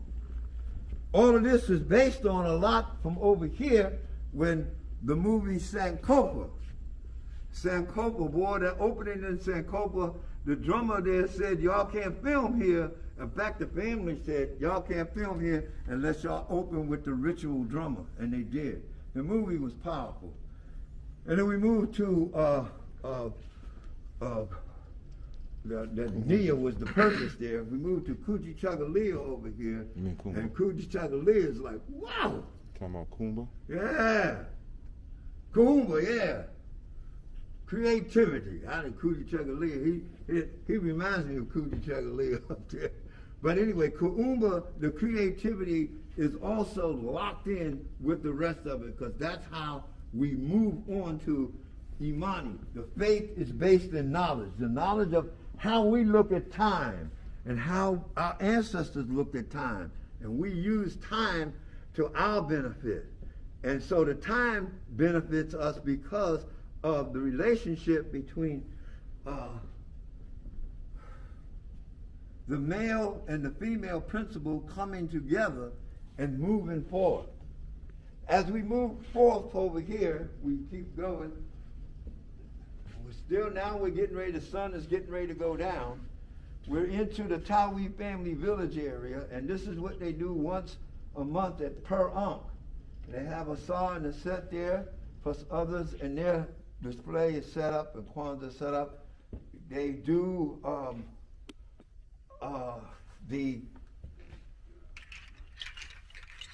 on a second.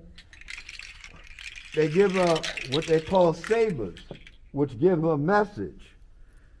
And the sabers give a message. One of the things that they take a look at the Tawi family village is just set up as a magnet. And if you notice what the magnet does, if you have the magnet down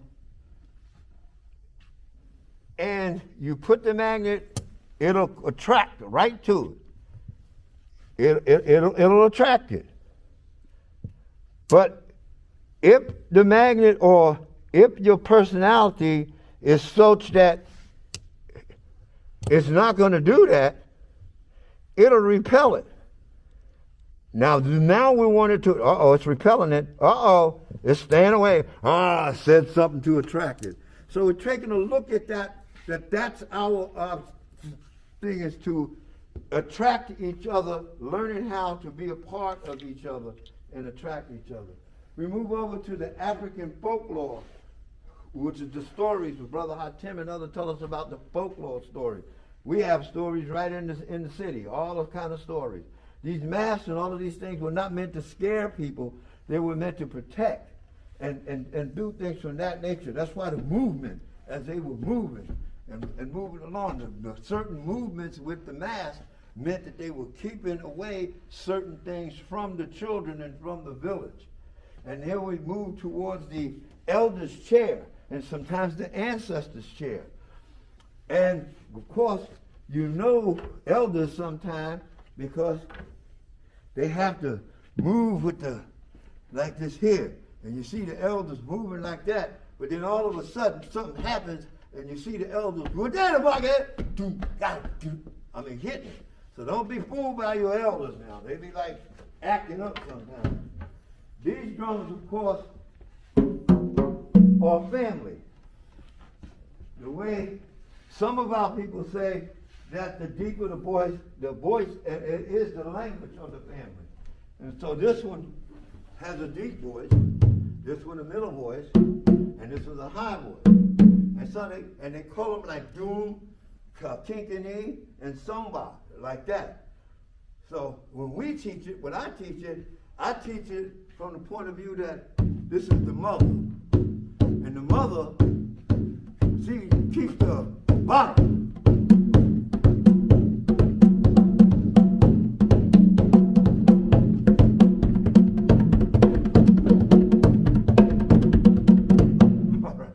And then we move to the ancestors area. In the cases are memorabilia pieces from our ancestors. One of the cases also have a piece of memorabilia from a young man that was on his skateboard and got hit by a car. I don't even know if they found that gentleman yet or not, or female, whoever hit him. But we were called in to do. But we have Neil stuff. A lot of our ancestors pieces are in these cases. Once a year, over at the ancestors, we combine tradition, which we light the candles, and we combine that with reason, which we have the candles now, which you can do that with.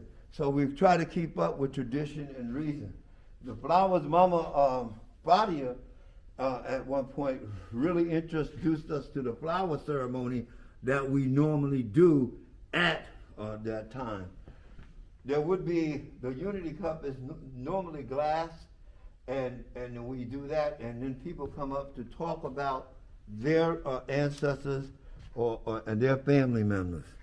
But the journey is just beginning, because now we move along over here and go to what would be, in my understanding, the sun. So all that you learn in that cycle, you bring here, and you're moving on to the next. Now, everything wasn't smooth. You had to defend. You had to be humble. You had to understand. You had to be, all of these things. And then you have to take this with you to the next day. And if you're hurt all the time and think that you're, how can I put this, property of somebody else, Brother Ised says, you're property of Africa, property of Africa. And that means you're property of yourself and how that moves. So as this cycle goes around and goes around and goes around and goes around,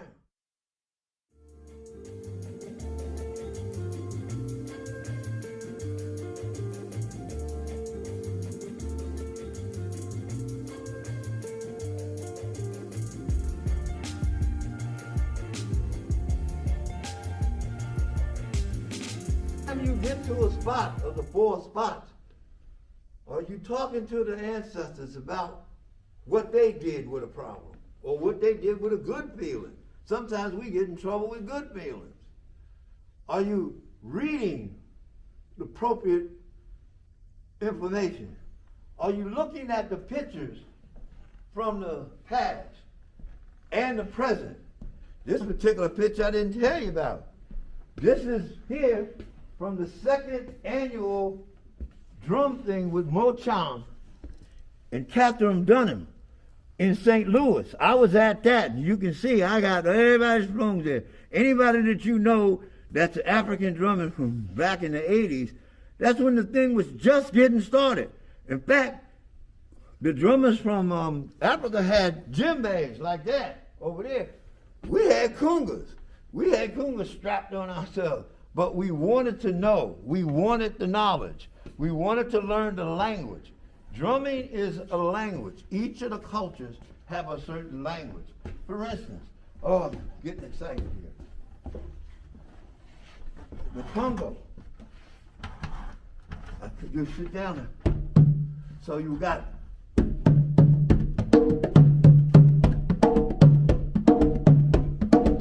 oh yeah.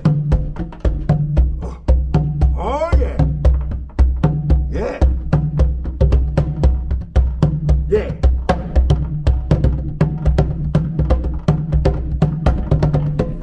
Then that other one go.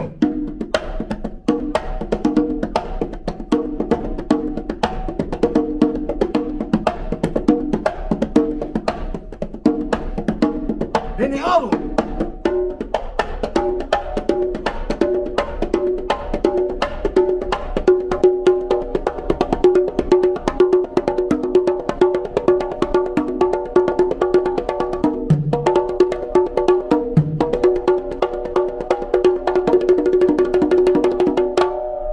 And you get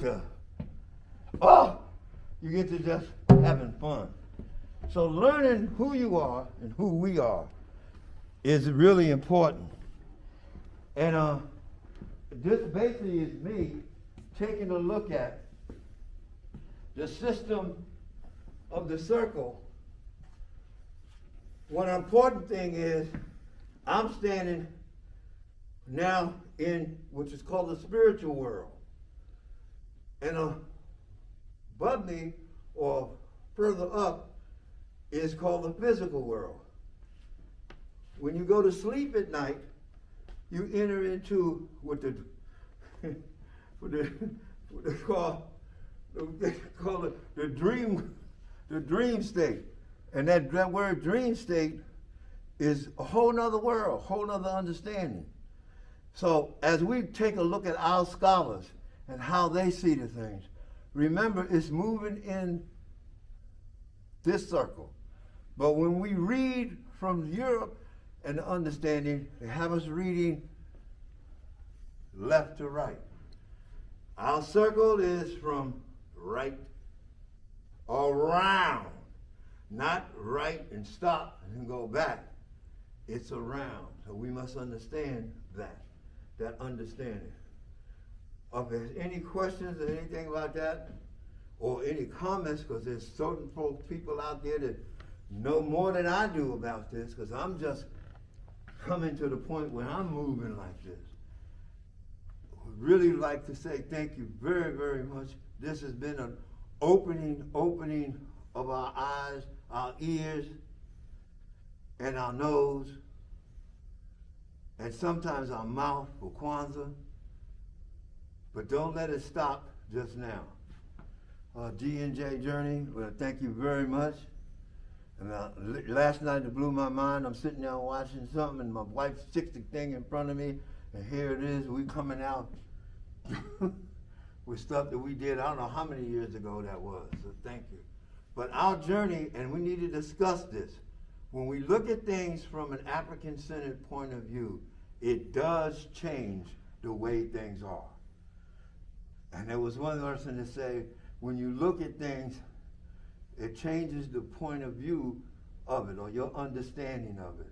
So take a look at us from that circle and look it up talk to some friends about it. Call up Brother Hot Tim and others, because they had some folks on I think I don't know if it's the television or the circuit, I don't know what you call it, but they was explaining a lot of this stuff from mathematics and everything from an African perspective. Again, thank you very much, and I hope I didn't confuse you, but I feel real good about myself. Black people, I feel good about myself. Want to feel good again? Because I walk with good, and I am good. Good, better, best. Never let it rest. When you're good is your better, and your better is your best. I'm out.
All right, family, family, family, family. I want to welcome you tonight.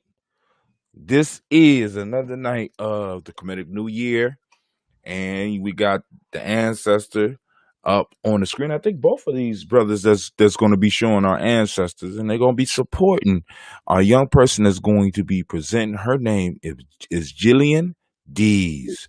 So, family, if you would, I want you to give your ear, and I want you to listen to what the sister has to share. Hello, everybody. My name is Jillian Deese, like he mentioned. Just a quick introduction. I'm currently a master's student at the Ohio State University in educational policy. I'm a Columbus native. I went product of Columbus City Schools, and my undergraduate degree is in middle childhood education with a license to teach. In addition to those things, I often work and advocate for parenting students who are going back to school or in school, trying to graduate while also serving as a parent, as well as for Black and brown bodies at large. So I'm going to see if I can share my screen. It seemed like I might have been. Okay. It seems like you might be able to see this screen here. You can't share your screen. Can you hear me now? Yeah, I can hear you. All right. So now, but make sure you click when you share screen, because at the bottom there should be some things down there, and there's a share screen thing that should be down there. Is it down there? It just says it's sharing a window, and it says stop sharing. All right, That's all it cool. tells me. Now make sure that if there's a button that says audio, make sure you share audio, because you will be talking and nobody will hear. Would it be All better right. if I don't share the video? If The presentation? Now I can share the video. You got a video? No, it's not a video. It's just like a prezi. If not, it's okay. I can just talk. Well, no, but let's try it first, and then, Okay. like I said, I could call, because I got your number. I call you if I don't hear your voice. But go and try to share the screen. So I'm clicking share screen. I'm going to that screen button. Are you seeing it now? Oh, is that you that say it like, oh, hold on. I'm putting it up right now. Is that you? This black thing? No, that's Kwame. Okay. It's all right if it ain't working. No, it say One Perspective, Columbus. Yep, that's me. That's you. All right, cool. So now And I'm you can going. see me. Now, did you click the audio piece? No, so you can't hear me right now. Well, no, I'm going. They can see the screen. I'm gonna get off the screen. I'm gonna let you stay on there, and you can describe because they can see the screen. It's small though. Now, what is that cool? I think that might distract, so I will just talk and it's fine. No, go ahead. They might be able to see it because they can see me. So I'm gonna go on. Okay. Well, let's go for it and see what happens. So, like I've already mentioned, I don't want to keep eating to my time because I think I have quite a bit of content. So, I was invited to this space just to speak on my experience with the Columbus protests and to offer some insight I have in respect to the COVID-19 pandemic, the health crisis on racism that the city of Columbus has deemed an issue, which has been an ongoing issue for as long as we all know. And I was invited by my uncle Kwame, so I'm very enlightened to be here. So I am a big teacher, so I like to go through agendas. So quickly, we're going to talk about the Columbus protest. I'll try to give as much background knowledge as possible without getting into things that you probably already have listened to, heard about, or know about. And then after that, I want to streamline into just a quick informational about the state of Black education from my perspective, as it relates to post-secondary or primary and secondary education, so K-12 spaces, as well as post-secondary education. I'll try to talk a little slower for that. So, firstly, I want to talk about the Columbus protest, as to easily term it. This might also be known as the Black Lives Matter movement that occurred in Columbus, Ohio. This might have been just simply a protest that someone might say is in response to the very public and very socially viewable killings of Ahmaud Arbery, George Floyd, and the public knowledge of the killing of Breonna Taylor by either white racist in the case of Ahmaud Arbery, and the police in the case of George Floyd as well as Breonna Taylor. Those seem to be the catalyst of these protests.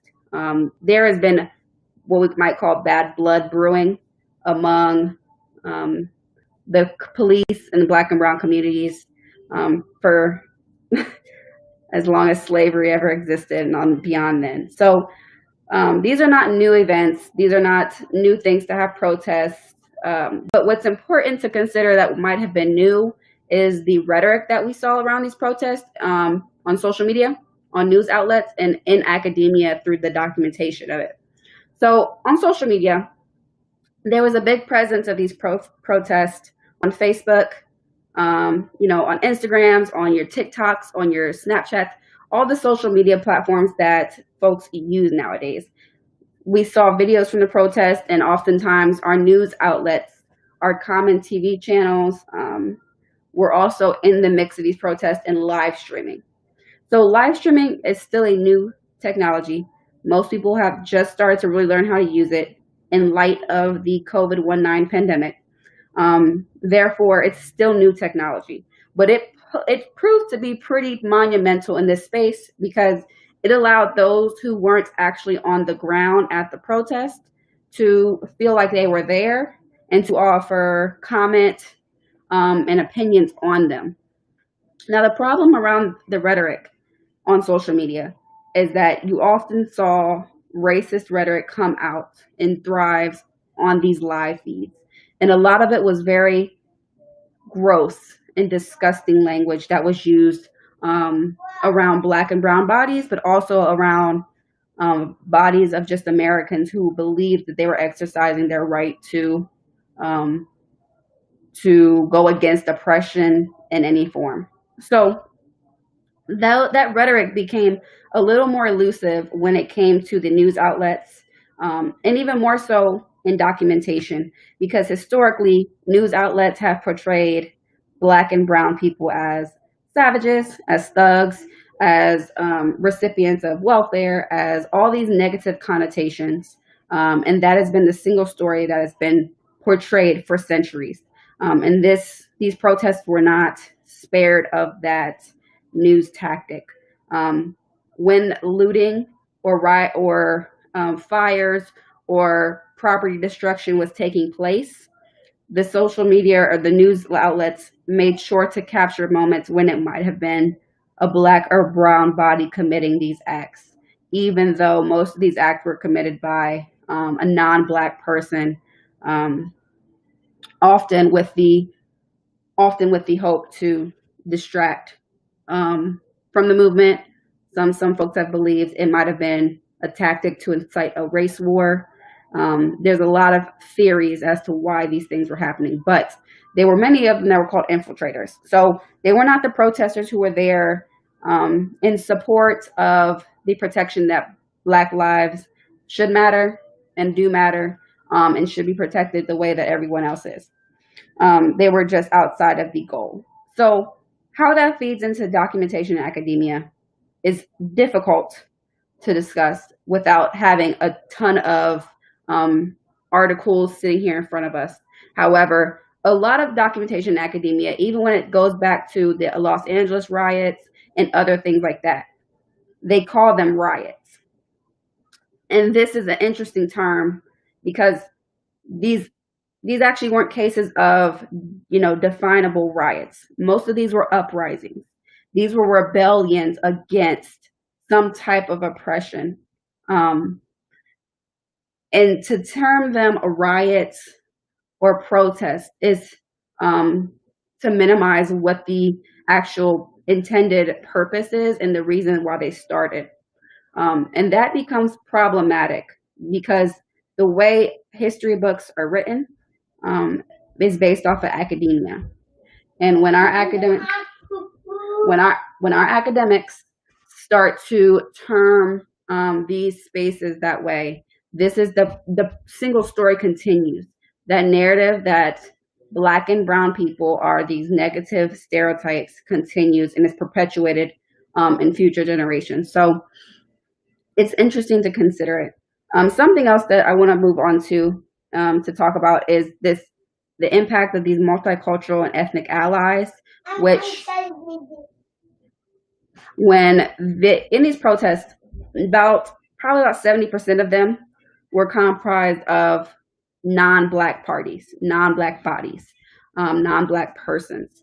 And that's important to consider when, like I just said, the social media and news outlets were capturing the Black people in these spaces, but weren't capturing the fact that it actually wasn't a lot of Black people. It was what some might call allies, which this ally might be someone who is non-Black, but is a supporter of Black lives and a supporter of equal policies and equal justice and equal opportunity. So they're an important piece to all this because what started to happen and what kind of leads into this division idea is that some of the other allies began to push their own honesty and their truth and what they believed should take place. If you are not in a Black and brown body or you have not had a Black and brown experience, you might not be able to speak to what is best for Black people, for Black communities, for Black kids, for anything to that matter. And that is what leads to this division idea. So this division happened partially because some of the protests started to dissipate to smaller areas. So while the Columbus protest was large and everybody was going downtown, by the dozens for quite a few weeks, they began to pop up and have little ones in smaller areas like Worthington's, Gahanna's, Groveport's, Upper Arlington's. All these smaller little protests began to pop up, which pulled your people, your bodies, your numbers from downtown, which has led to, honestly, the dissipation of these protests in Columbus, for that least. And part of this is happening because of the diversion among Black organizations, the diversion between their end goals and the actionable outcomes that they're looking for. So a lot of folks went out in these protests and didn't know what their purpose was or had a specific purpose that maybe didn't align with everybody else's. So if their purpose was to encourage the charging of the police officers of these murders, that was a very short and actionable goal that they saw, and that's what they were there for. If someone's goal was to go out and combat the entire police system, that was a different goal. If their goal was to go out and to combat the whole criminal justice system, that was a different goal. And some people's goal was to go out and be social, because this is happening during the COVID-19 pandemic when In our city, a lot of things have been shut down for months at that point, and people simply wanted to be around other people. So it led to just this diversion of who wants what. Are we looking for reparations? Are we looking for an end to, the abolition of prisons? Are we looking for the abolishment of the police force as it is? Are we looking to improve it? It led to a lot of different ideas on what should happen and what should take place, thus leading to the conversation just stopping, because no one wanted to decide who was right and who was wrong, which leads into this credentialing idea. So what we also saw during these protests online and in person is that there was a clear discrepancy on who the experts were and what was needed to be considered an expert, and how that impacted their involvement in the Facebook groups, and their involvement in grassroots organizations, or if those two were really disjointed. And I don't wish to be funny, but I did begin to myself term this as an idea of white peopling. Hey, Jalil. I termed this as a thing called white peopling because there was an instance of a young man who happened to be about 21 years old, native to Columbus, who was seemingly picked apart by these seemingly white allies online, because he was trying to lead an organization in the protest and begin establishing consistent people being downtown and try to identify actual outcomes they were all looking forward to. But when they started to look into his history, they tried to discredit him at every point. When he stopped sharing information online and only wanted to talk in private, they used that as a tool to say that he's trying to be secretive and not have transparency. But this is because the allies aren't fully aware of Black uprisings, where most Black uprisings are planned in secrecy. That's the only way to protect the movement. So this is where some of those white allies came in to be a difficult place, as well as this credentialing idea. So the last thing I want to talk about in terms of this protest, because I want to move forward my other stuff, is just the philosophical idea of it. If we step back and look at it just from a philosophical point of view, there's quite an interesting space to look at in deciding about what we use to identify who and how things are identified, and if we apply identifications or if they should be chosen. And this gets into a conversation which has a ton of scholarly work on about what race is, how do we define it, can we look at somebody and physically see that they are a certain race? Is it a certain marker or a certain life experience they should have to be considered a certain race? And it becomes really interesting when we consider how the main races that we talk about are Black and white. If we talk about anyone who's not Black or white, we talk about them maybe being Asian or Latino or Latina or Hispanic. And those have to do with ethnicity and nationality or culture and not the skin color. So when we talk about those things, it's important to look about how those are different. And it becomes even more interesting when we talk about the criteria that's needed to meet racial identities.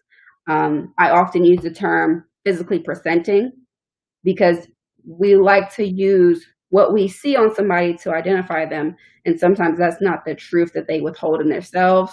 Or we see that a lot of us may critique different Black presenting folks, like maybe Ben Carson.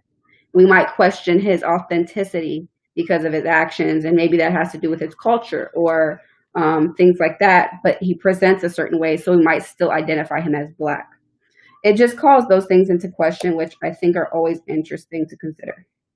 So I want to move forward into this space of education, and specifically first talking about K through 12 or age 0 to about age 20 or 21 sometimes, when people stay in school a little longer. I think it's important to talk about this space, not because I only focus on education, but because how impacted it's going to be in our day and age.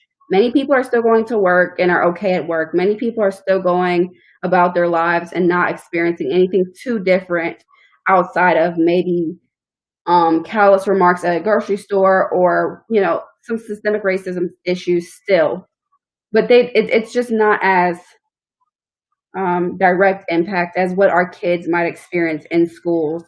And right now, there's a racially tense space, and this is going into our schools and into our education spaces when it comes to policies, mental health issues, and discipline. So, what might happen in response to the racially tense society we live in right now is some districts, some school boards, some school buildings may decide to implement policies around hate speech, um, and around politics to try to keep those things out of their school buildings with the end goal of safety.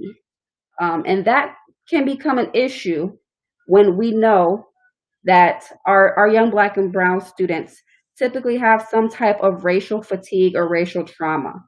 So when they talk about racism or slavery or anything that they find to be angering, they might not present in the nicest way in their eyes, in their perspective. And if they, cross a certain line when they're discussing these things, it might be considered hate speech, which might then pipeline our students into discipline policies and discipline issues more than what already exists, which is already a huge disparity where the numbers are outrageous. When I say outrageous, I mean millions of hours worth of school learning is lost by students when they are suspended or expelled because of policies around discipline. This will not be any different, and I think it's going to be important for us to pay attention to those things, especially with mental health when our students have been out of school for so long. Black and Brown students are typically not allowed to have the typical kid experience because they're overaged, and they just are seen as threats and all these other stereotypical things that have been painted about them. They typically have mental health issues that go unaddressed and unresolved because they are seen negatively compared to their peers who often are white or other, and are not allowed to be kids in these spaces.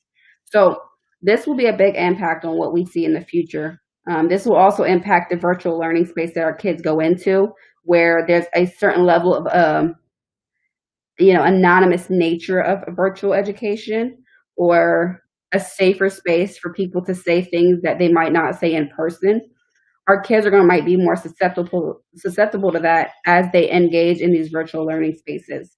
Because I have yet to see many schools roll out any discipline policies or protection policies in the virtual learning space. Furthermore, in virtual learning, our kids of color may experience bigger dips in their education due to lack of technological access, lack of internet access, lack of maybe parent support. It's not new to any of us that a lot of our families exist with single parent households or have the parents that are separate, living in separate households. And anytime there's one adult in the household, mainly that adult has to work. So if our students are in houses where the adults are working and no one can pay attention to them in terms of school, they might not get the support they need to engage in virtual learning. They might not get the forced nature of virtual learning if the parents aren't prioritizing it. If they have siblings, the older kids will likely be, forced to have to help the younger kids just by virtue of being the older person in the space, therefore taking away from their virtual education. This might be a big impact to our kids, even moving forward if the public schools can't handle it, the current governmental administration is looking for opportunities for school choice, which is all private ran schooling options. If they take this opportunity and capitalize on it and defund public schools and push funding into school choice, our students will see the biggest impact of this. Virtual learning might leave them almost 16 months behind in school, if they may not return until the next school year. And then there will be obviously a lot of time to try to make up, plus moving forward. If the public schools are defunded, our kids will not be protected in those spaces because school choice is about who knows and who knows what. And oftentimes the middle and upper class folks know a little bit more about what a quality education looks like, what it should be, and have opportunities to actually take their kids to these places, maybe afford it, and provide the transportation every day, because many of these schools will not provide busing. Our lower class students will face the brunt of this, and a lot of lower class students happen to be Black students, which becomes a big issue in Black education. When they're already ostracized from gifted education opportunities, they're already over-identified in special education opportunities, and they simply aren't provided the supports that they typically need to have the same opportunities. It's not about providing more, it's just the opportunities. This will impact our post-secondary education or our college and universities as well. And without carrying over from the K-12, because I could add about 10 more minutes to my presentation with that, I want to focus on just the impacts of COVID-19 in this space. And that is... Sister, take your time. We control the airwaves. So Okay. this is the mom. Take your All time. right. Okay. I still want to be respectful. I got you. So when I focus on post-secondary education, there's 4 big pieces that I think are not being paid attention to because there's a lot of distractors right now in our space, but are really impactful, especially to Black and brown bodies. Right now, what's happening due to COVID-19, due to this pandemic that resulted in a loss of income on all infrastructural levels, there is decreased funding accessibility. So there are less work-study opportunities, there are less scholarships, there are less grant opportunities, and right now they're actually currently threatening to pull Pell Grant eligibilities. This is going to impact our Black and brown students who are still a large portion going to college as first-generation school students. There is nothing... This is not new knowledge. We know it is hard to get our Black and brown kids to go to college, attain that college degree, and then have a degree that they actually come out of school and make money with, and aren't sitting in, $70,000 worth of debt as they walk out as potentially 23 or 24-year-old kids. So this accessibility to funding is a big piece that our kids will not go to school if they're going to go through, get that much debt with no guarantee of a career. Additionally, this funding is not there because of the budgets. I work within the university, and they can't come at me for too much I say because I'm just a graduate student. But they propose to all the different departments to prepare for 20% budget decreases. That's a big sizable portion of budgets, which are leading to less support for minoritized students. So when you talk about cutting a budget that much, you're talking about potentially cutting 5 to 10 faculty or staff and potentially 5 to 10 student positions in a department of about 100 people. And those aren't good numbers when a lot of the departments need those people that are there, because typically the 20% we're talking about that would be lost are those who support minoritized students. And this also applies to your diversity and inclusion initiatives. They simply might become less of a priority.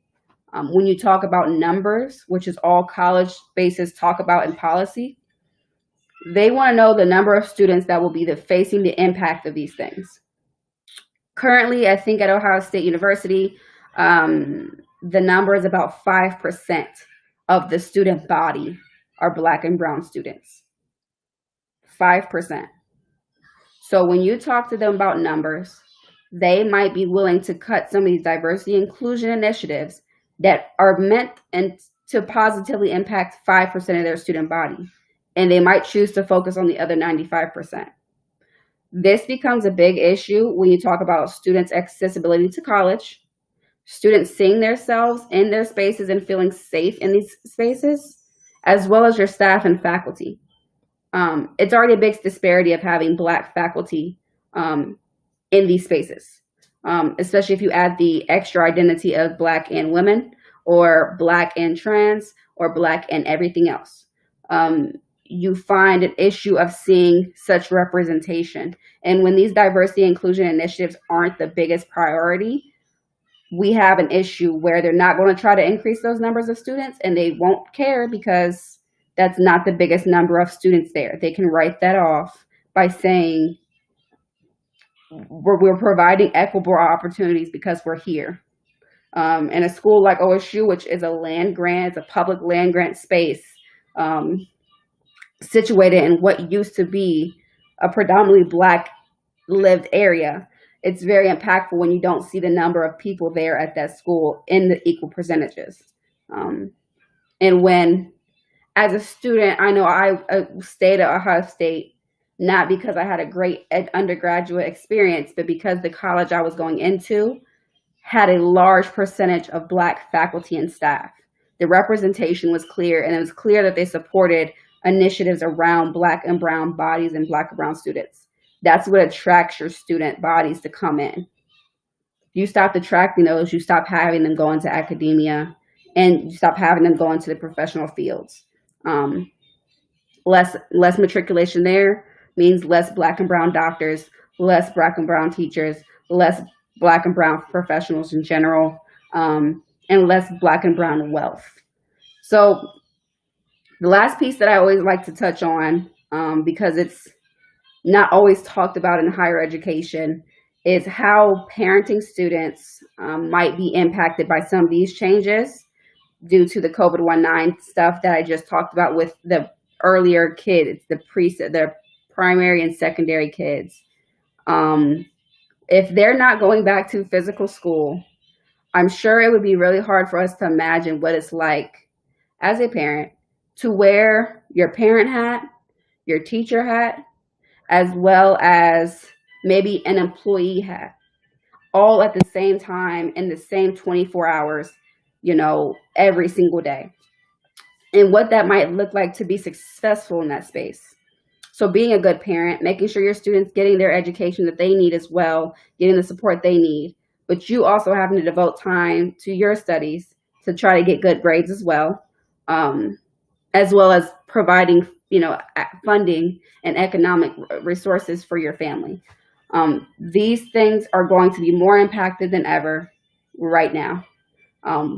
The local districts are not going back to school right now. They've already said that, and parents are scrambling. I work directly with parenting students, and I am a parenting student. And I'm currently thinking about how will I sit in my classroom from 4:30 to 6:50 in the evening when my son's daycare closes at 6.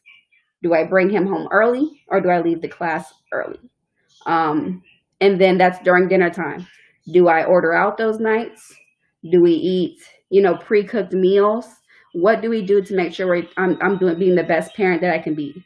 As well as working. I work during the day, so I don't exactly have time to do my studies. So then it's, you're working, you maybe go to class, you take care of your kid, and then you maybe do your homework at night when most people will probably be sleeping.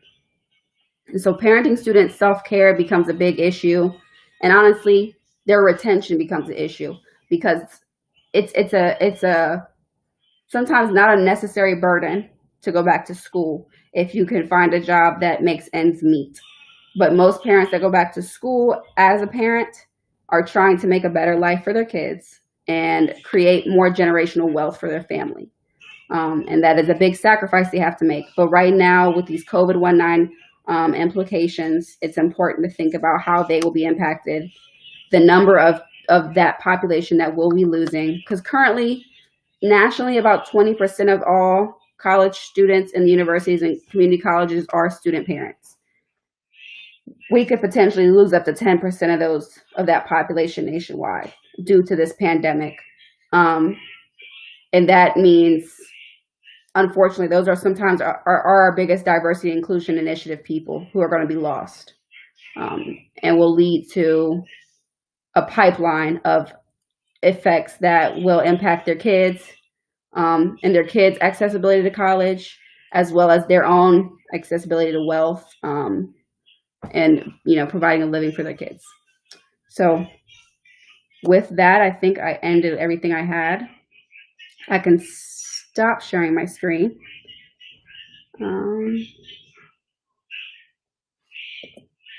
There we go.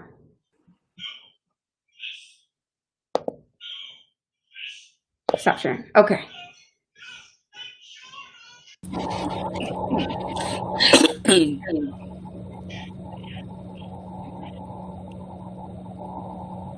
All right. I think I'm done. He said 30 minutes, so I think I went 30 minutes. I can't hear you. Thank you. My mic was off. Listen, you did an excellent and a fantastic job. You know what I'm saying? Because when he was talking about a young person coming, I did not know that you was gonna come like this. You came with that power and that magic and that energy, and I want to thank you. But listen, Yeah. I have some questions to ask. Yes. So, because you brought up nationality and ethnicity versus race, Yes. can you go a little bit into that for me? Now, Kwame, if you're listening, I'm going to bring your camera up so that you can help me with some of these questions because for some reason people ain't asking questions. I want to ask. So, what did you discover about the difference between nationality and ethnicity and race while you was down protesting? So I've taken a course on this, and I literally just took this course last in the fall around in the spring. I'm sorry, in the spring around race, citizenship, and education. And the scholar who I took this under is an amazing scholar named Winston Thompson, who does profound work philosophically in this space. And that opened my eyes to this idea. But when I got to the protests and things like that, it became more prevalent because what came about on Facebook in these, in these virtual spaces as well as down the protests is this question of who is actually Black. Who would you call Black, and what qualifies you as being a Black person, or what makes you qualified to speak for Black people? And that becomes a big issue when you talk about, okay, are you Black because you grew up in this stereotypical Black experience, which is typically, viewed or portrayed as maybe a low income experience, which isn't true. Is your Black experience the way you speak? Is the Black experience maybe the food you cook at Thanksgiving? Is your Black experience the holidays that you actually celebrate or the God that you, pay respects to? It became a question of who is what. And that's when I started to really want to pick apart how that impacts these organizational groups from the ground up. Because unfortunately, without a higher level of education, or if you don't read on your own or don't push your, the things that they teach you in K-12 spaces, because it's none of this.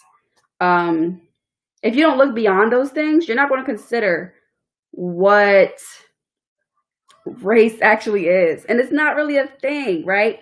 It's not a biological marker that we could say, clearly, we look at this thing and that's what it is. It's not you take a biopsy of a piece of cancer and you can tell it's a cancerous cell because of what it does, how it behaves. You can't do that with race.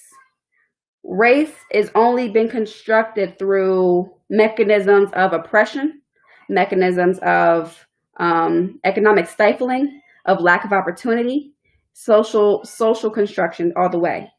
However, there are always some arguments that might say, well, race is tied to where you're from. But if we're talking about where someone's from, that has to do with ethnicity and nationality and ancestry, not the actual presentation of your skin color.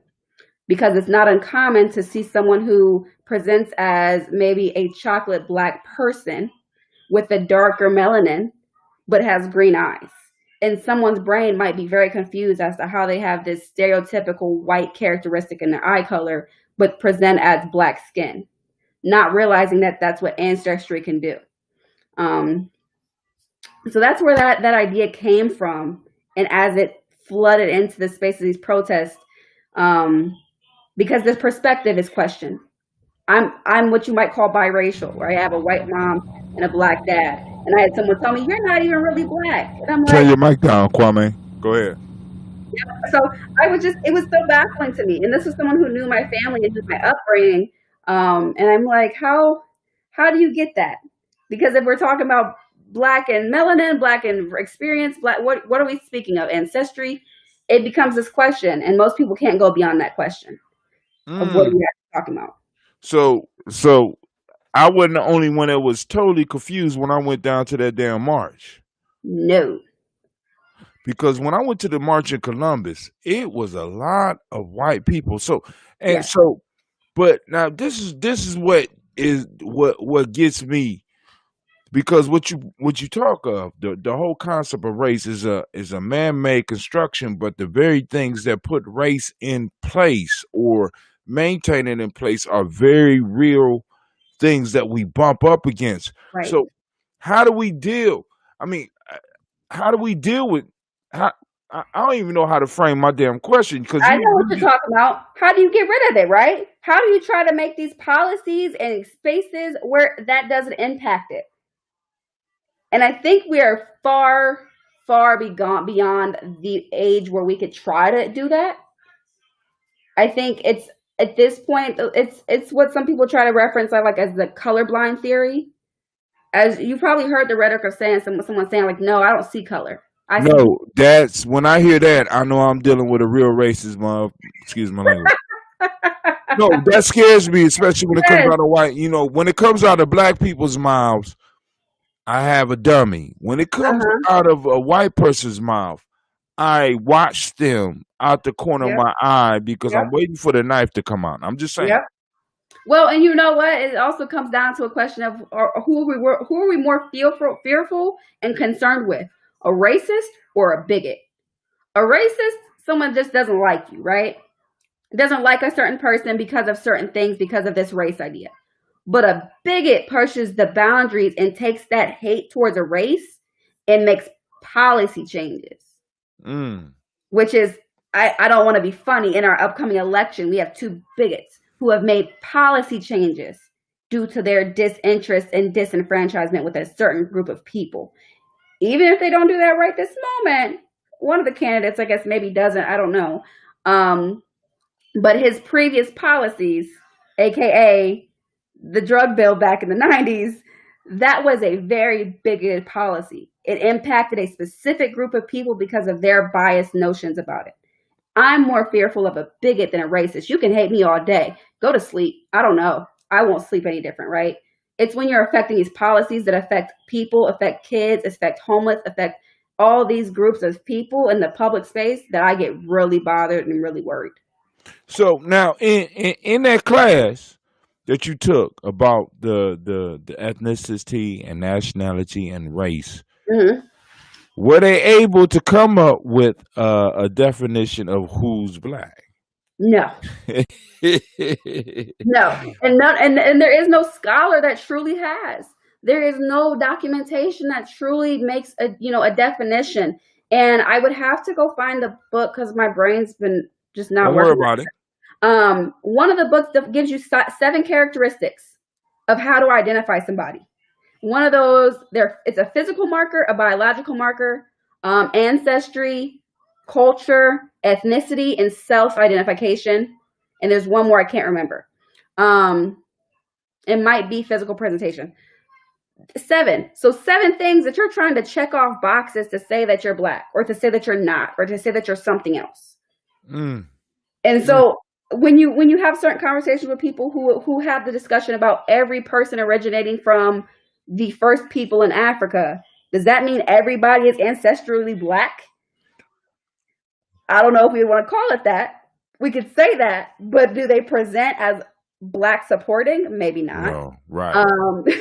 Right. No, that's when we get into the human argument. Yes. See, but the human argument is robbed by the fact of the mechanisms that have been put in place to maintain the idea of race. Yeah. Now, do you see the question that Elder Margarita asked? Yes, I do see this question. So I appreciate the question. This question of culture. Culture is a super all-encompassing thing. I think we spent like 3 classes at least talking about, because it's so definable by you, right? So for me, I think cultural practices are how you interact with people, how you interact with family, the way you culturally upbring your children, and that's typically learned from past generations of parents.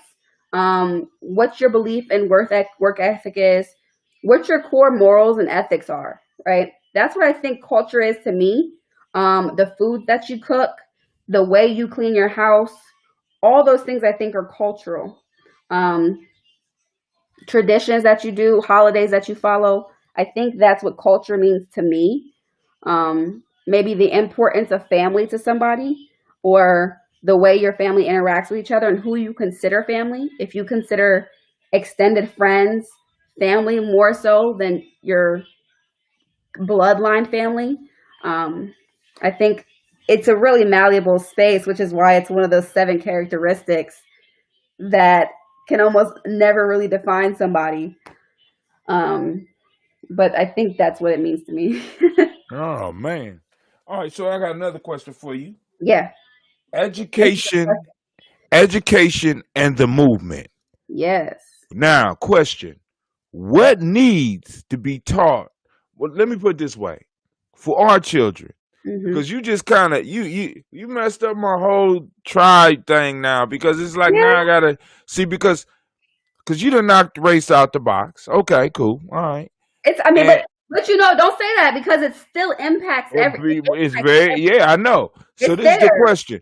Yeah. What, as as a person in college right now, as a Yeah. master's student in education, what type of stuff have you come to term, well, not even come to term, that you think our children need to learn to keep what's going on with the power of where we are right now going? Because we're going to have children coming out and they're going to remember this experience. Yes. So what type of things should we start teaching some of our children, whether we're doing my fault, Kuumba schools? I can't say the day of the week in the regular way because your uncle want to make me do push-ups, and I'm old. I can't do all that. But and that's Saturday. If we did Saturday schools, or we did cultural schools or something like that, what type of stuff should we be teaching our children to make sure that we can make sure that this movement that is popping off right now, that is at the height of popularity, where we got politicians talking about reparations, we got entertainers talking about reparations, we got people in power talking about making major changes. What type of what do we need to teach our kids to keep this thing going? So I think a part of this that we have to teach them is this idea where we start to pull back the influence of identity. So the identity conversation that we're having right now is super impactful, because what has happened typically in society is we get this identity, we start to put categorizations, criterion, and identifications on things, and that's how we choose to deal with them. We have to remove that. So part of removing that is, I agree with that comment that was made. We need more millennium schools. I maybe call them like exploration schools. But to push this movement forward and to keep these conversations alive, I think it starts with the rhetoric. And the rhetoric is that this protest that was happening, I would not call that a protest. A protest is when they are mad about having to wear a mask. A protest is when they are mad about someone raising taxes, or when they're, wanting to get cheaper tea, whatever protest we want to call it. This wasn't a protest. These are uprisings or revolutions. And when you start to use that language, it's not only positivist, but it's encouraging, and it teaches you that you're doing the right thing for the American people.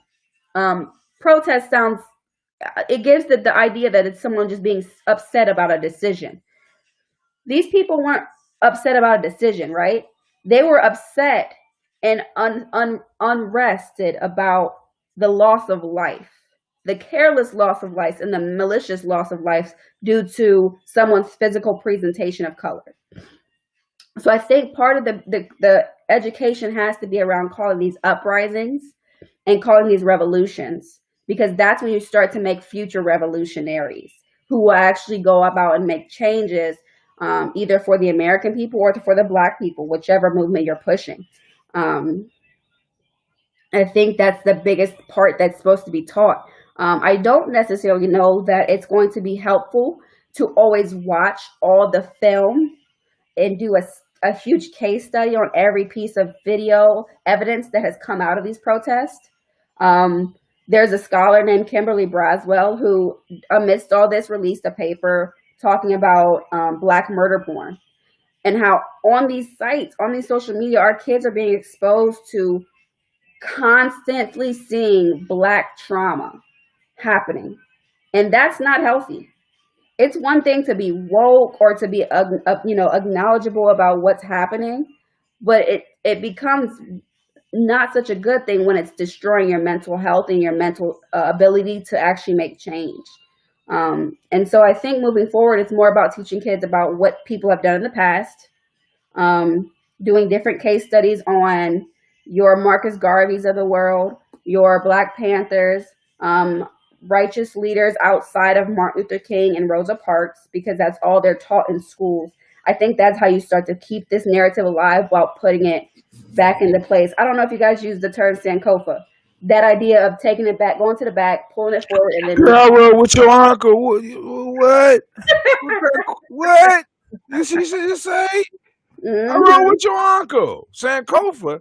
But listen, I don't even see, because we in our schools, we have been teaching the watered down version of watered down is a really everything. nice way to say I mean, because when you really look at Martin Luther King's life, and a lot of people out there that might be listening don't even know.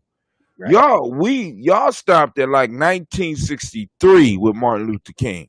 Yeah, I mean, it's like when you really get into the study of him and some of these movements. So you saying increase the study of movements, change the language from protest to actually teaching the revolutionary ideas. All right, question. Now check this out. When you was down there, because you're an educated person, you know, because I went down there once. I got suspicious when every time I turned around, a white girl was giving me a bottle of water. Or I mean, really, I didn't see. No, yeah. When I went to the protest, it was so organized. It kind of threw me off. Yep. You have You know what I'm saying? medication, you have this, you have this. They had milk ready for when you got it. I mean, it. You know what I'm saying? When I protested or when I did what I did, you know what I'm saying? Shit went down. You had to get what you had to get the best way you could. It wasn't provided for you. No. So I went down there and I was very uncomfortable. So I put my back up against the wall. I had my video camera going. I didn't feel comfortable. But I'm saying all that to say or to ask the question and bring it back around. How, when you were down there, I mean, because you very wise, very intelligent. Let me ask a question. Yeah. Did you ask any of the people that were supporting Black Lives Matter this question? And this is the question because you mentioned it in your talk. How many people were down there were really down there for Black Lives Matter, or were down there to protest George Floyd? Right. Because the question that I want to know about a lot of those people down there, are they in support of reparations? Right. She said, right. I didn't ask that question. I'm an observer. So What did you observe? my uncles and my dad have always taught me you have two ears and a mouth, one mouth. Use your two ears more than you use your one mouth. And so when I'm in spaces like that, personally, I am very quiet and I watch.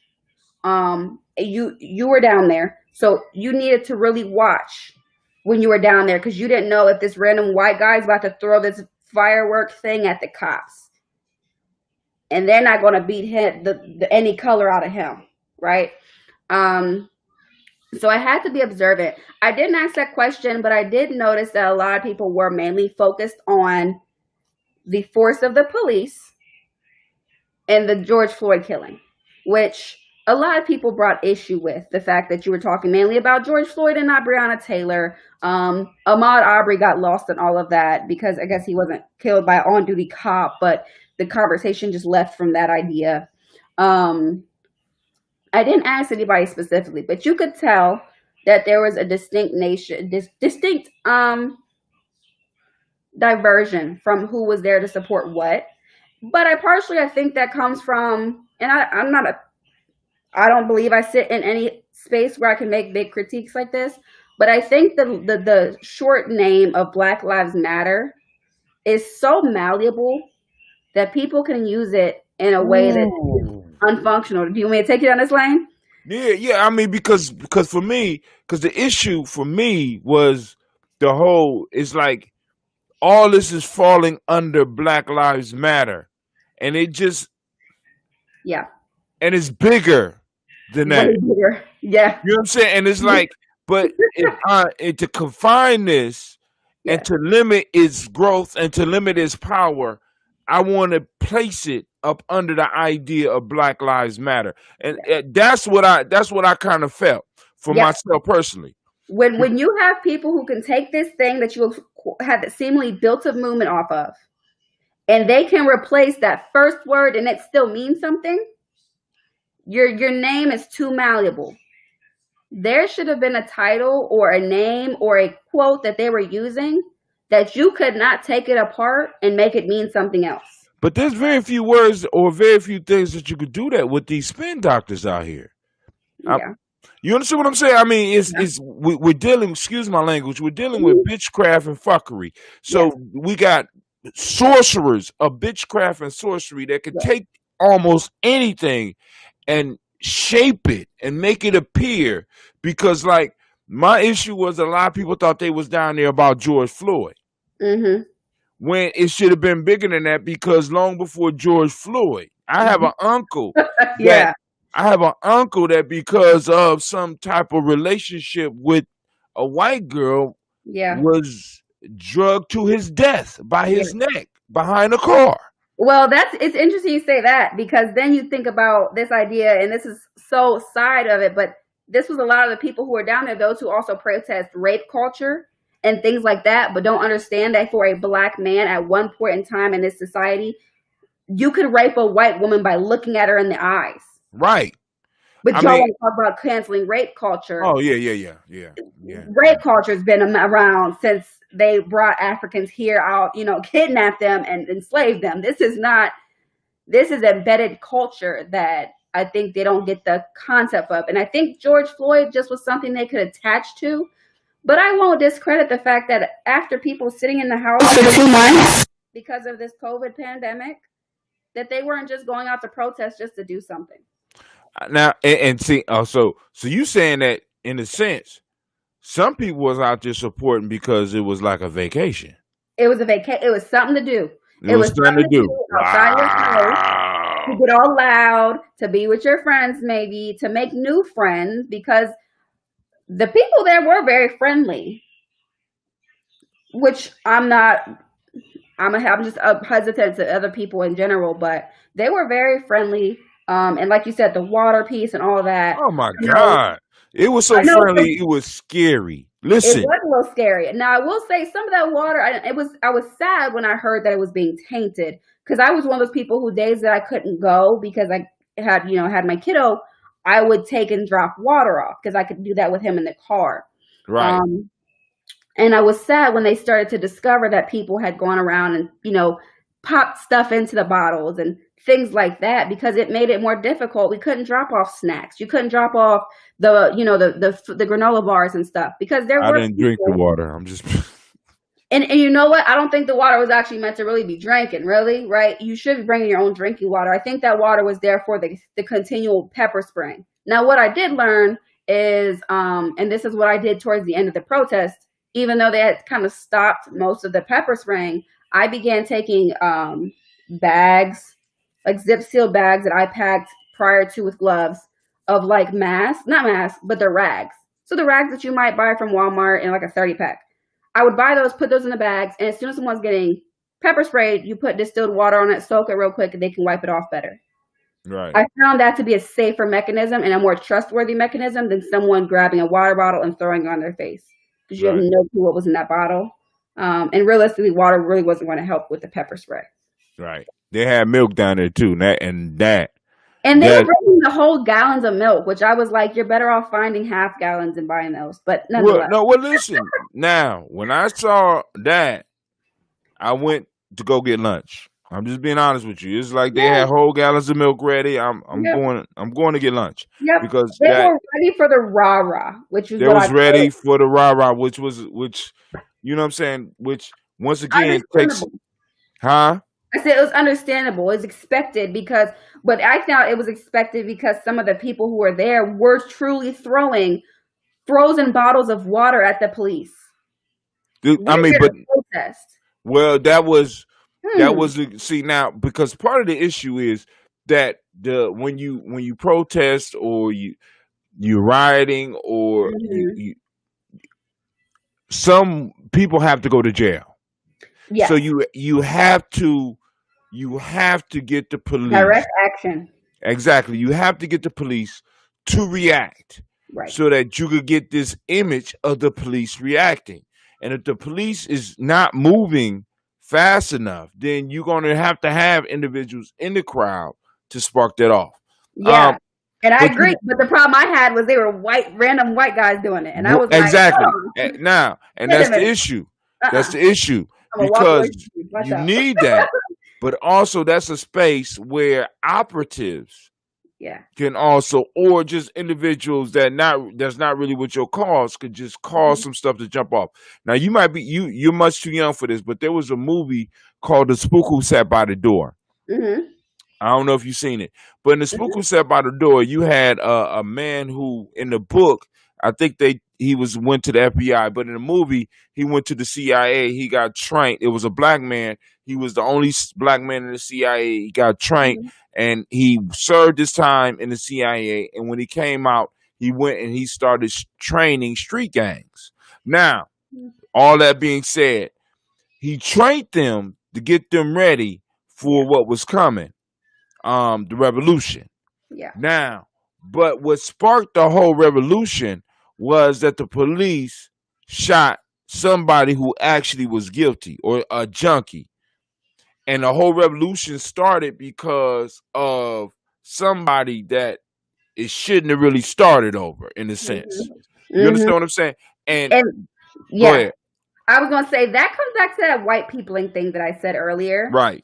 It's a white people thing to say that your life is not as important because you did XYZ wrong thing. And it's that whole he who cast the first stone idea. Like whatever thing you did wrong doesn't necessarily validate Define the rule you. of your life. Does it define you? Does it define you, and does it define everything that you've done before? Like, But that's the culture. In a sense, we live in a yeah. West Asian culture that is based on that. You know what I'm Yes. saying? So Yeah. I'm wrong for saying the crackhead wasn't worth you dying for. But Yeah. hey, I apologize. I But mean, you got my point. no, I got Hopefully. your point. And what's so interesting about your point is just the fact of like when we talk about these reasons and these validations for these things, it comes down to that identification thing. But it also runs us back to who was at these protests and how unknowledgeable they really were. Right. Because if anything was worthy of protesting last year, not saying anything else wasn't worthy. But what went across this nation, I thought, as a really quiet thing was the 50-year anniversary of the murder of Fred Hampton in the Black Panther Party. It's been 50 years since that happened. Since they did a no-knock warrant and raided the house and killed everybody in that house except a few people. Right?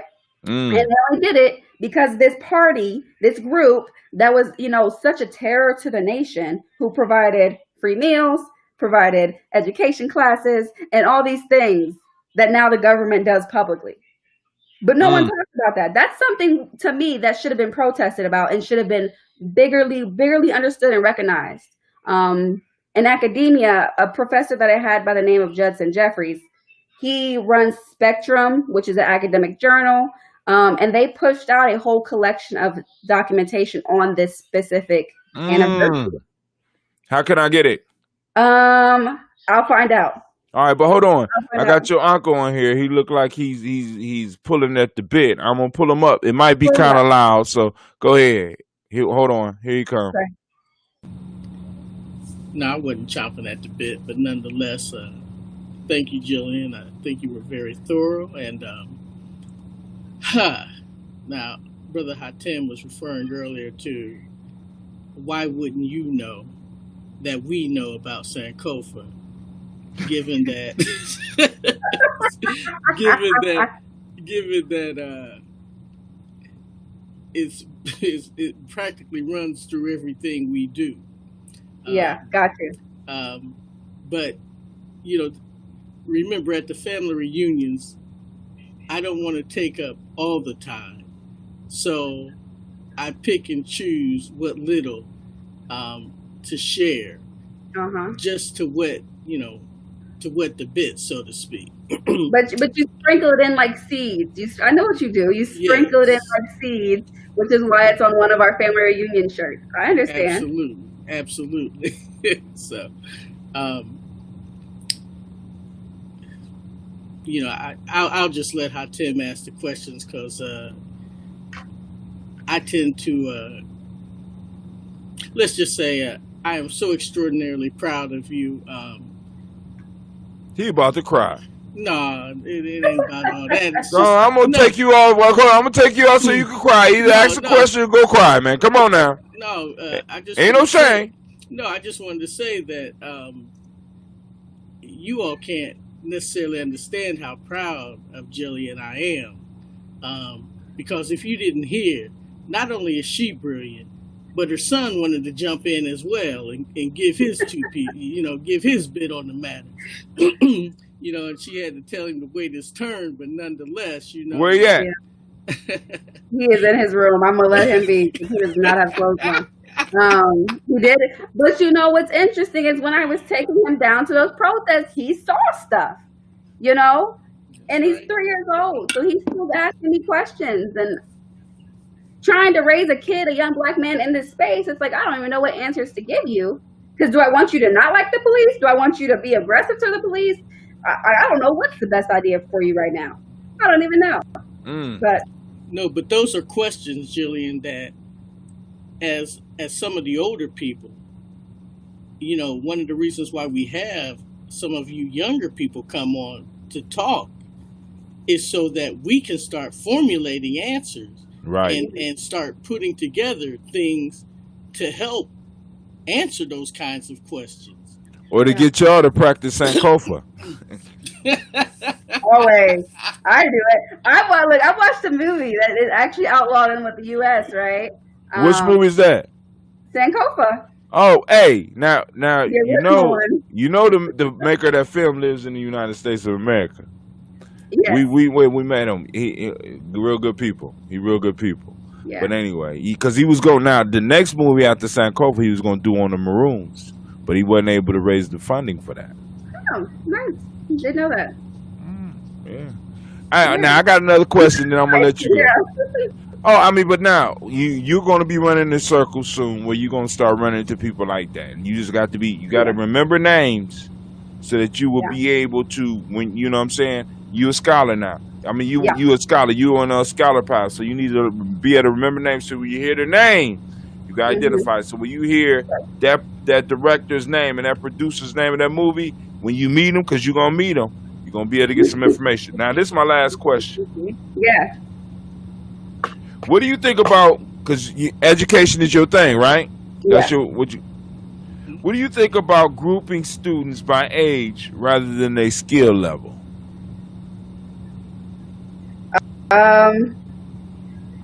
Grouping by age is helpful when it comes to behavioral development. But that's not to say that the same age is always the best together, because we might have a really advanced and behaviorally advanced 3-year-old who shouldn't necessarily be around other 3-year-olds who are still falling on the floor and peeing on themselves. You want to put people in the spaces that you elevate in. This is when you talk about friend circles. I've always been told you should be the lowest achieving person in your friend circle so that you continually elevate. So with kids, it's the same way. They're going to rise to whoever's the highest performing in that space. So or the most controlling in that space. Yes, the most dominating, sometimes the loudest, whatever that might look like, right? And so I don't like grouping kids in general. I don't like the actual infrastructure of public education that goes on grades, because it puts you in a box. And kids shouldn't learn in boxes because that stifles their creativity. Now, the good thing about teaching at an age band is that some things should align. So a 5-year-old might still like a lot of 5-year-old things that a 7-year-old wouldn't like, even if they're on the same academic level. Which makes it hard. Like, my son is pretty smart. He's 3 years old and he knows a lot of stuff. I can't put him in a regular kindergarten class, but he still needs to be in a kindergarten class, if that makes sense. All right, so check this out, because the reason I'm asking the question is, academics is not the only thing that happens in school. We know that in school, socializing happens. Yes. So when it comes to social groups, a child could be with people his age. But Yeah. if a kindergarten comes in doing 3rd grade math, when math time comes, I don't think that the kindergarten need to be with other kindergartners. They need to be where their math skill is. But when it comes to playing, and it comes to recess, and it comes to having fun time, they could be with people their age. Mm-hmm. But if we're talking about skill-based things, math is a skill-based thing, reading is a skill-based thing, social studies can be a skill-based thing. You could break school down into skill-based things, but still have the social space where individuals could be themselves or be their age. Yeah. So so one day I do want to be on somebody's school board, which hopefully you will see my plans come to fruition. Wait, stop. Now hold on. Now you in Columbus? I am in Columbus. Me and your uncle was in the tribe where we're gonna be taking over the city by 2023, and we need somebody to run for the school board. So I'm I don't know if I'll be in my position by 2024. I'm going back to get my doctorate by 2023. There is people with 3rd grade educations that are on the school board. I mean, if you look at some of the policies that come from a school board, you don't need no doctorate to be on the school board. Yeah. You know what I'm saying? I will be a person. That's not the policy. I'm just saying. I mean, and on top of that, that's a volunteer position where you can still pursue your degree and still be in that position.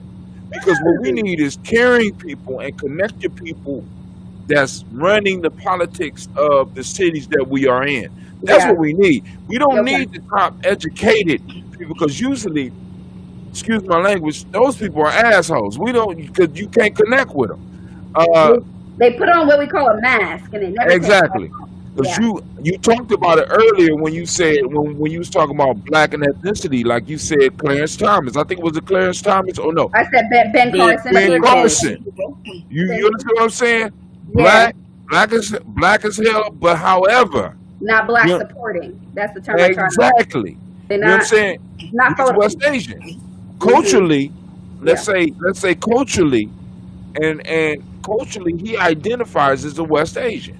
Yeah. So, so one thing that I think solves some of the issues you mentioned, which is why I personally am not the fan of the education model we use, is we use this model where you have to have winners and you have to have losers. You have to have someone get an A, and someone has to get a C or below to demonstrate that the class is hard enough, or it's challenging enough, or rigorous enough, or whatever weird term they want to use in education to describe a challenging environment. When we teach education in silos by saying we have math class, reading class, social studies, science, and some extracurriculars, when we teach those separate, you will never have the creativity we need to solve our world problems. So a lot of my background is in engineering, and because of that, engineering is typically talked about as something that mixes science and math, solves some problems. However, you can solve all the problems you want with math science, but you might not solve the problems if you don't have the social studies and the reading background to understand the context of the issue you're solving. That's right. Or you might not actually be able to physically read the stuff you need for science if you don't have the reading skills, right? So when we stop teaching kids in silos and we go along this thing called exploration learning, what some people call is mastery learning, where we teach these things in an interdisciplinary way, we teach them together. We start to teach kids real world problems, and they solve real world problems. And then they actually start getting skills that they can apply to the real world, not just learning how to solve Pythagorean theorem or find the derivative of some random equation, right? They can actually take the thinking that they use to derive that answer and apply it to an issue or a worldly thing and solve something. But when we teach it separate, that's what happens. And what you're talking about, trying to get away from those grade bands, it would be benefited by teaching in an interdisciplinary way rather than the silos that we teach in. Because then you have all your kids learning and engaging at their appropriate level, even if it is a kindergarten room. If you put a task in front of a kindergartner, say it's 4 of them, you put a task in front of them, the kid who maybe doesn't understand all the intricacies of problem solving, they'll contribute more creativity than the kid who knows the problem solving technique. Because that problem solving technique is squared. The kid who maybe isn't as intellectually developed at that point, they'll think a little more because they have to. That's the only way they know how. And so it elevates everybody, at the same time, and starts to make it easier to have those grade bands. And now, when we talk about kids, it's important to talk about their, handy abilities or their different learning abilities.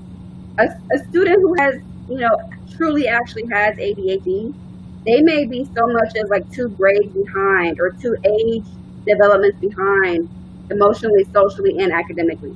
So putting a 6-year-old with ADHD in a 1st grade room might not make sense. They might need to stay with the kindergartners because their brain functions like a kindergartner. So that's where the age bands also get kind of mixed up and aren't appropriately done in our education system. All right, I won't ask them more questions because you was only supposed to do a half an hour. You did an hour and 14 minutes. Yeah. You the bomb, girl. You the bomb. Thank you. I'm not surprised. I do events all the time for Hey, that's dope. parents, Hey, you was dope. He said, see, because when people be like, my niece is about to do something, I'm like, okay, she about to sing or play the violin, and it ain't gonna be good. You got on here, and you started off with what was going on downtown, and you built up. I was like, oh, yeah. what? You know what I'm saying? Because the issue was today was that because I'm in a sense the technical person for Tawee, far as this internet thing, we got an elder that's doing something down at Kwanzaa Park today, and I wanted to be filming that, but Kwame set this piece up, and this was the piece that we was working on. Like, oh man, I gotta go and I gotta go and listen to his niece. Man, she probably 12 years old. She gonna take 15 minutes, and I'm like, man. But you were so impressive, and you made your uncle proud, and it was a pleasure having you on Giami Journey, and I hope that you will come back because I'm definitely going to talk with him about having you come back. If you ever want to do an ebook or you want to do an e-course or you even want to do a show or you just want to come on and have a conversation on Giami Journey Media, you're always welcome. Thank you. I will take you up on half these offers. I will. All right, listen, I'm not playing. I'm trying to get your uncle to do an e-course, but he I'm not either. Generally free. I'm 24. I didn't become so polished in the way that I am by not taking advantage of the opportunities. All right, now this is what I'm gonna do. Do you have any final words for the family out here?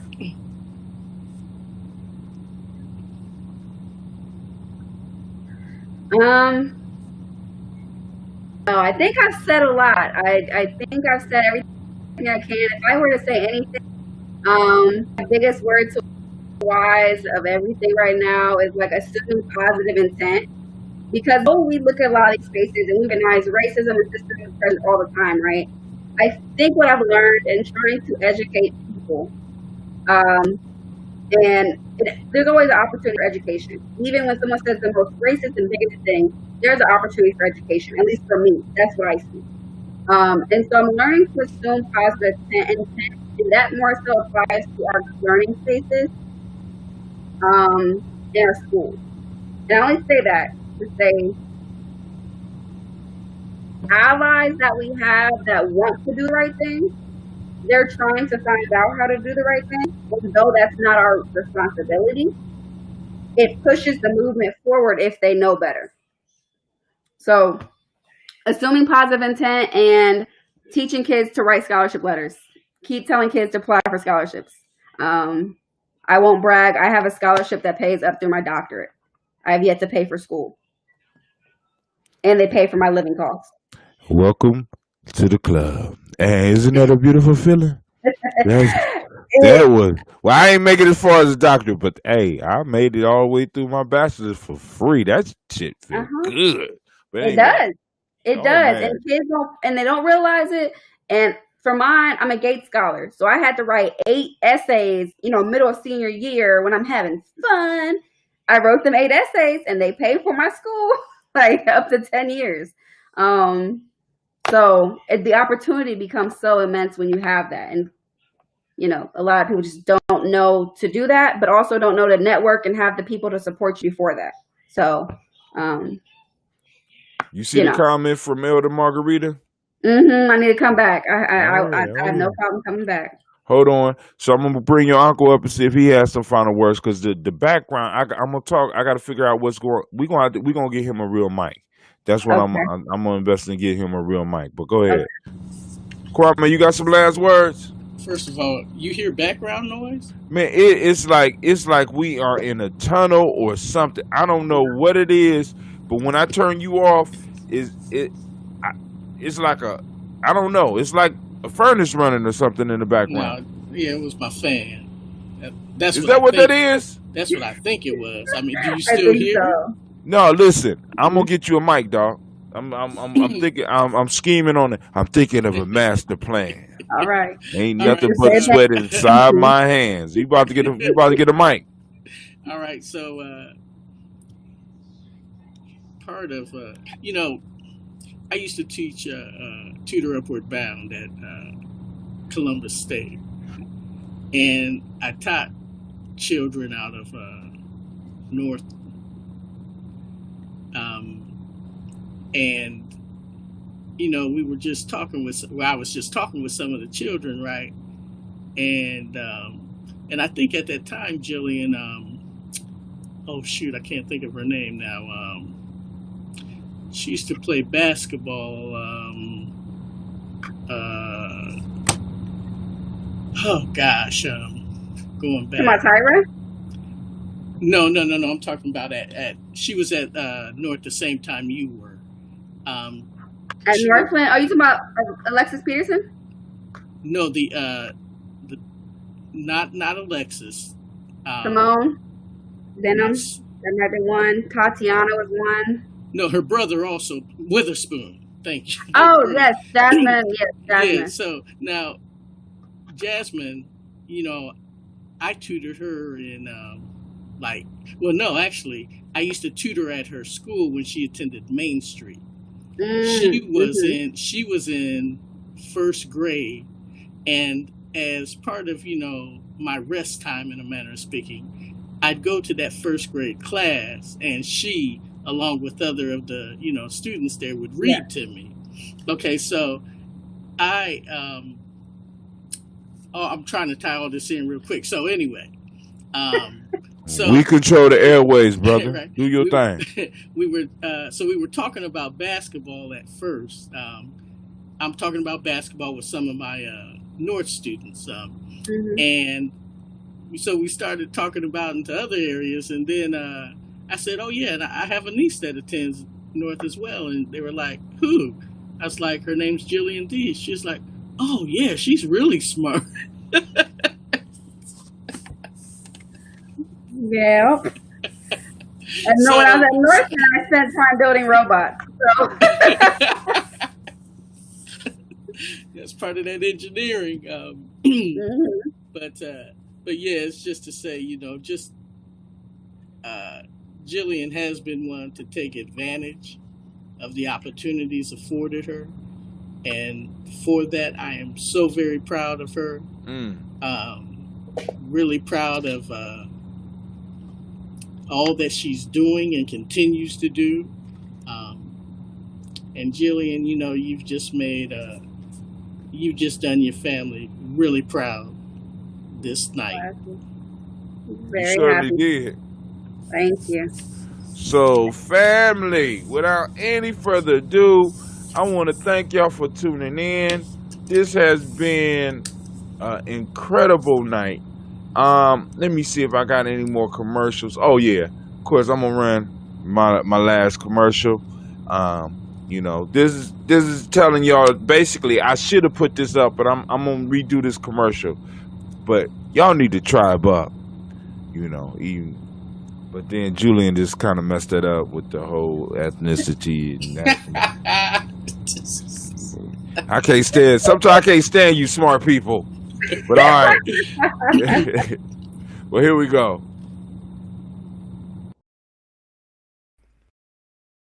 What is a lion without his pride?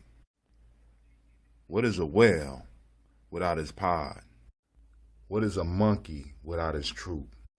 What is a wolf without his pack? The answer is very simple. They are the same thing that a human being is without a tribe.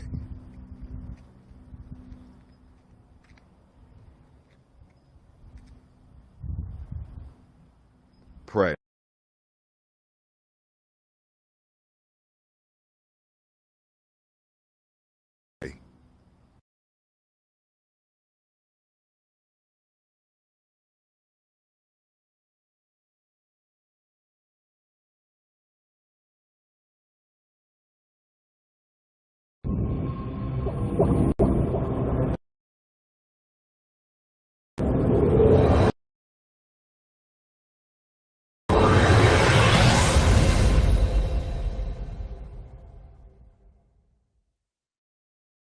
Man, the Wi-Fi is acting whack on me now, man.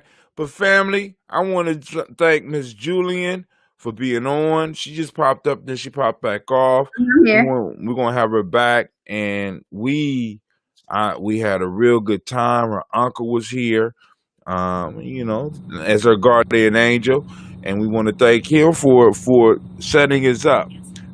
So with that, we are going to say peace, family.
Shot Matthew.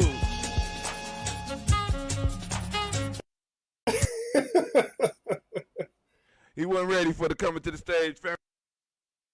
But listen, all right. So now, family, let me just explain real quick how I met this brother. So I have been, of course, y'all know, I'm a troll on YouTube. I'm not a troll, but anyway, I'll be going through YouTube, and I got certain channels that I watch.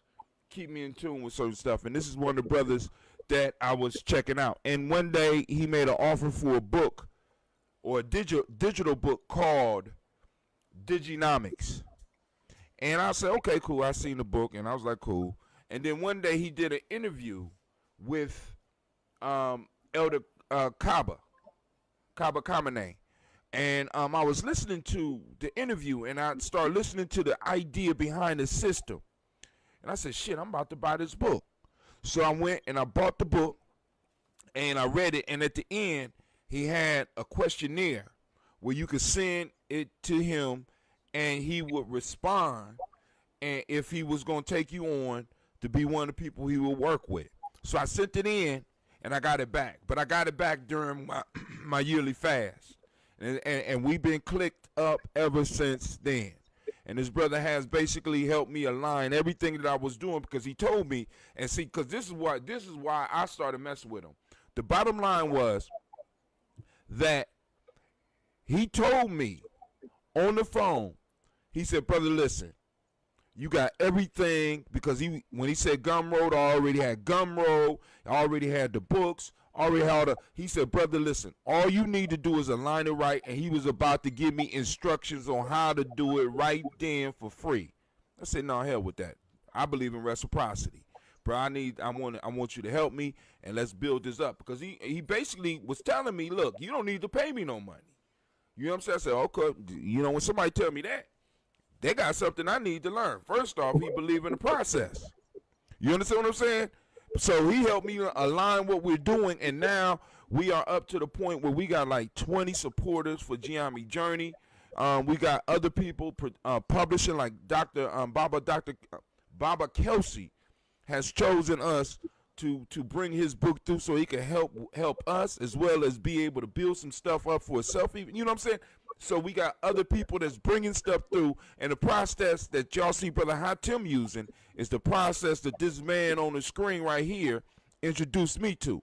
So family, without any further ado, I want to introduce you to Brother Philip Shock Matthews. So my fault, Reverend Philip Shock Matthews. Hotep, God. Hotep, how you doing? I'm good, my brother, as always. So one of the people all the way. Now, one of the first things that I wanted to definitely talk with you about was, first off, can you let the people know in the beginning, because, as we start talking, because we already know how we talk, as we talk, we're going to get excited, and we're going to forget to drop the information that people need in order to get into. So before we get into our conversation, how can people get with you? Well, as it relates to digitalnomics, you can go to walkawaywealthsystems.com, walkawaywealthsystems.com, and you can become a member. It's free, and you'll be able to download the free special report forward that Professor Kabahai Wathakamane wrote for the book, and then you'll start to get information on how to apply digitalnomics and how to monetize everything that you think, say, and do, and turn what you do into intellectual property, and be able to create a stream of wealth whereby you don't have to physically show up to earn the wealth.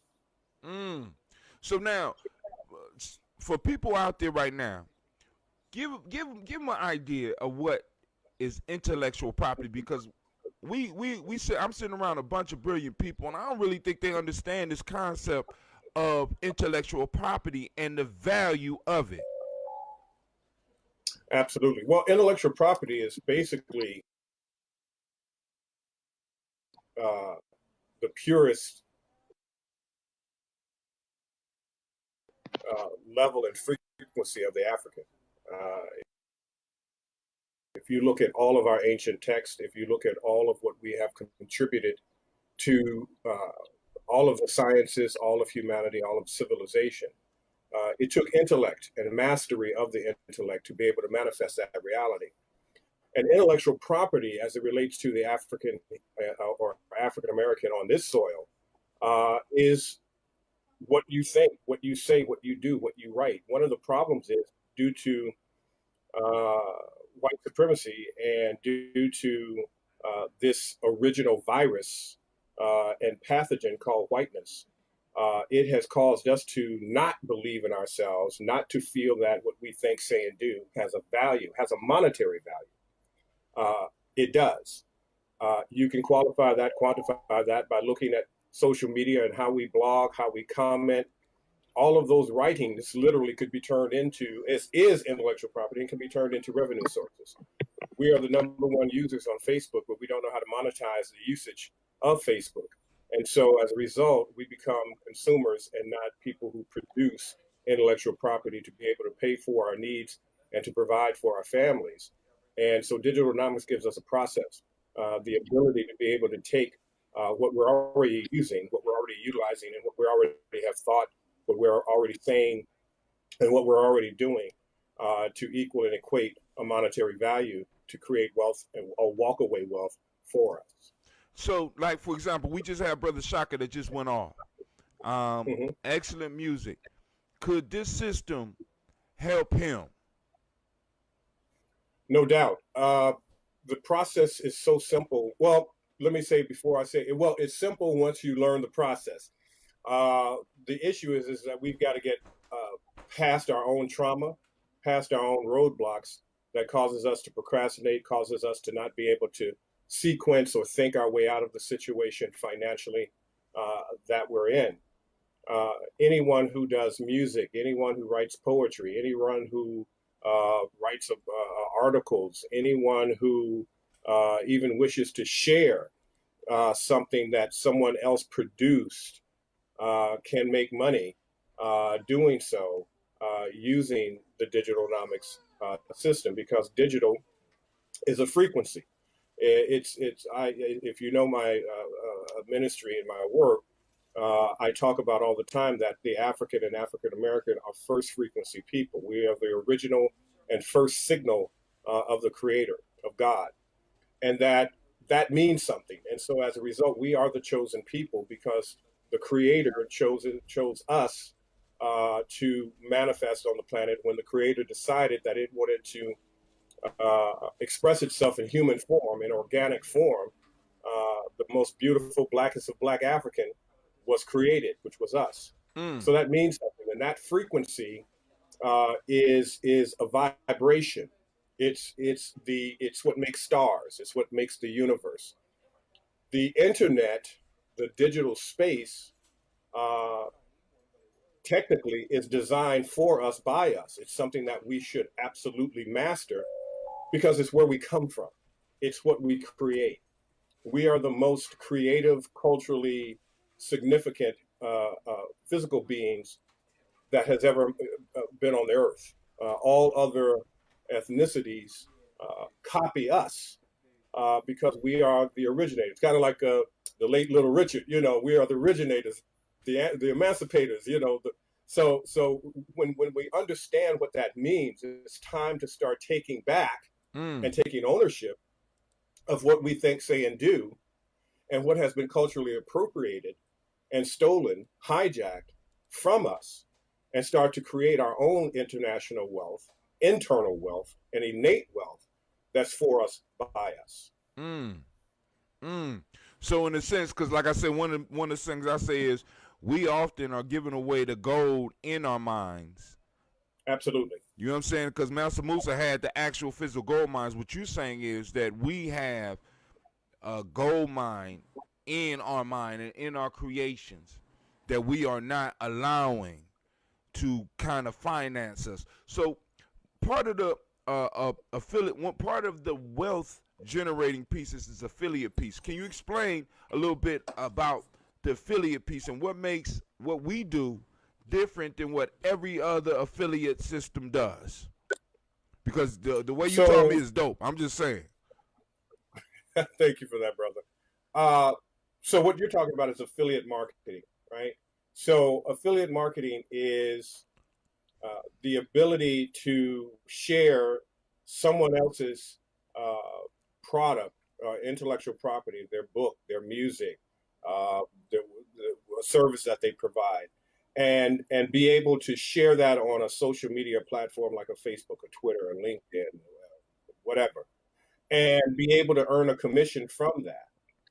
And so this can create a 6 and 7 figure income sitting at home, doing what you have been doing all along, but now you're monetizing what you have been doing all along. So affiliate marketing is one of the most powerful eugenomic cooperative economic processes that Africans and African Americans can engage in as a result of teaching Professor Kaba Hiawatha Kamene affiliate marketing.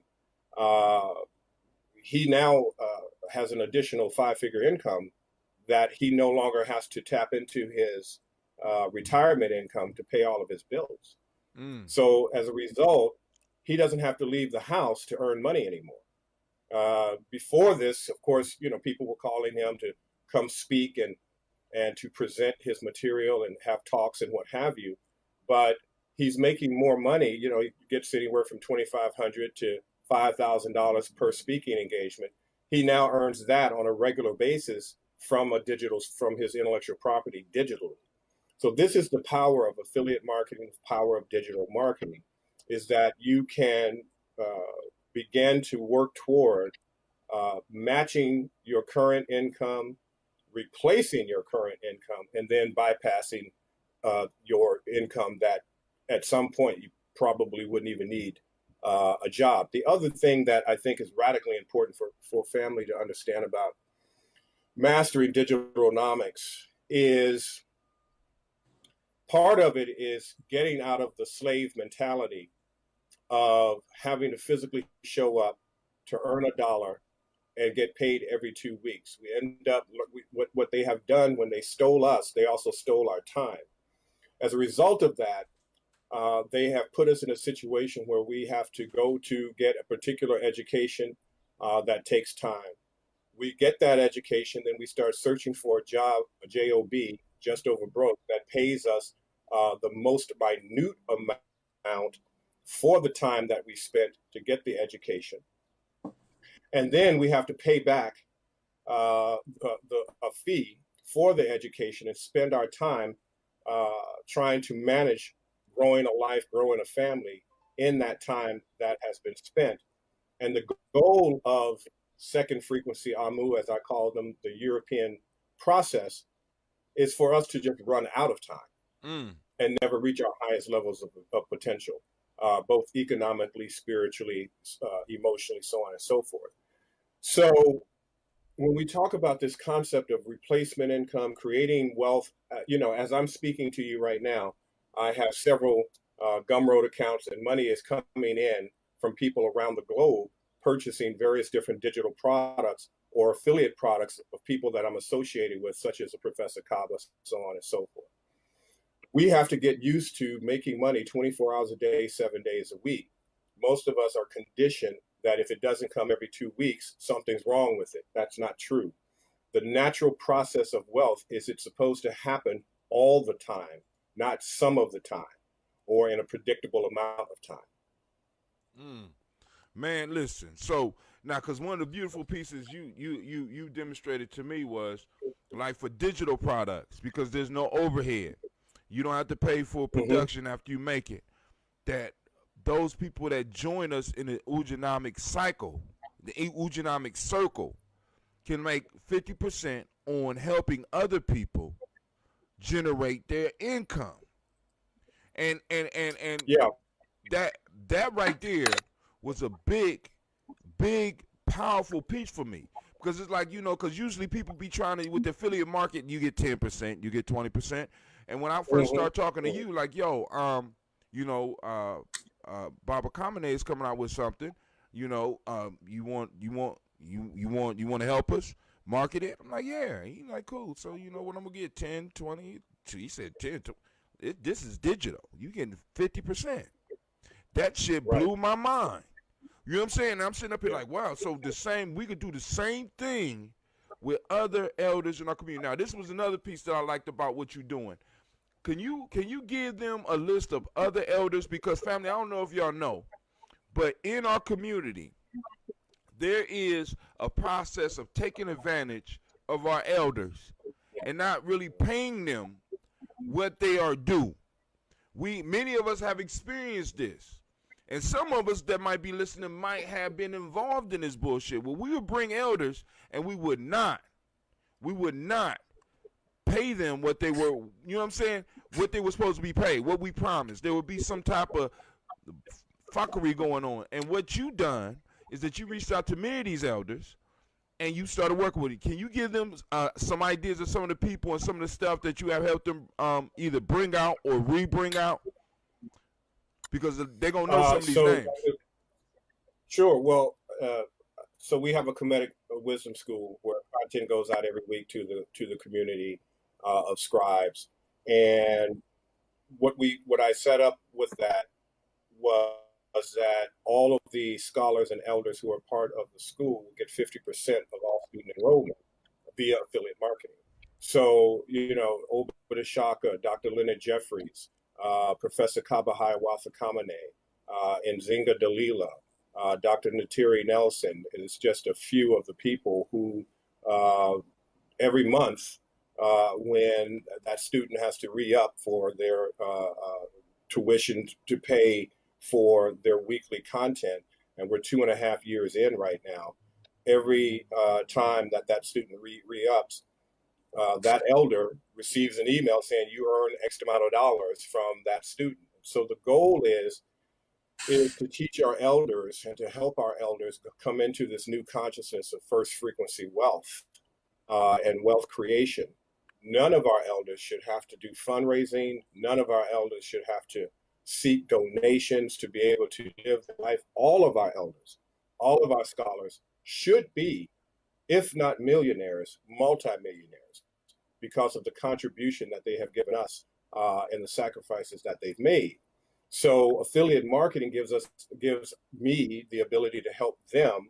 And so as a result, there's no quote unquote free ride. When you come on my show, when you come into my digital businesses, you earn 50%. But I'm also wanting to teach the family the same thing, that, the reason it's 50% is because it's based on Ma'at, the law of reciprocity. Everyone should win. The person who's purchasing the content that's going to change their life, help their life, move their lives forward, wins. And the person who is running the operations wins. And the person who gave that referral should win as well. And that's why it's a 50-50 deal. So now, is there any questions out there for Brother Philip? Now, also, if they want, once again, give them the information if they want to get with you and in a sense, plug into what we got going on. Because I want to... Sure, walkawaywealthsystems.com. So walkawaywealthsystems.com. So y'all wonder where Brother Hatem be coming up with this idea about, like, for example, MaribaKelsey.com. You know what I'm saying? I got the game. I got the game raw because I like, I'm going out. I grab those names and I put it up so I can make sure that we are able to do some of the things we do. And because, brother, I want to thank you because of you lining up what I was doing, we're able to put together this DigiFest. Right now we got supporters that are, that are helping us on a monthly basis. We have products coming out, and like I said, I'm coming back because I gotta re-up. It's time for me to re-up on some more information, and I got some more stuff to share. You know what I'm saying? The system we're working on right now, I'm trying to perfect this, so by the time me and you able to talk about it, I'm gonna be able to share this with you as well. All right, so that we can.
Habargani,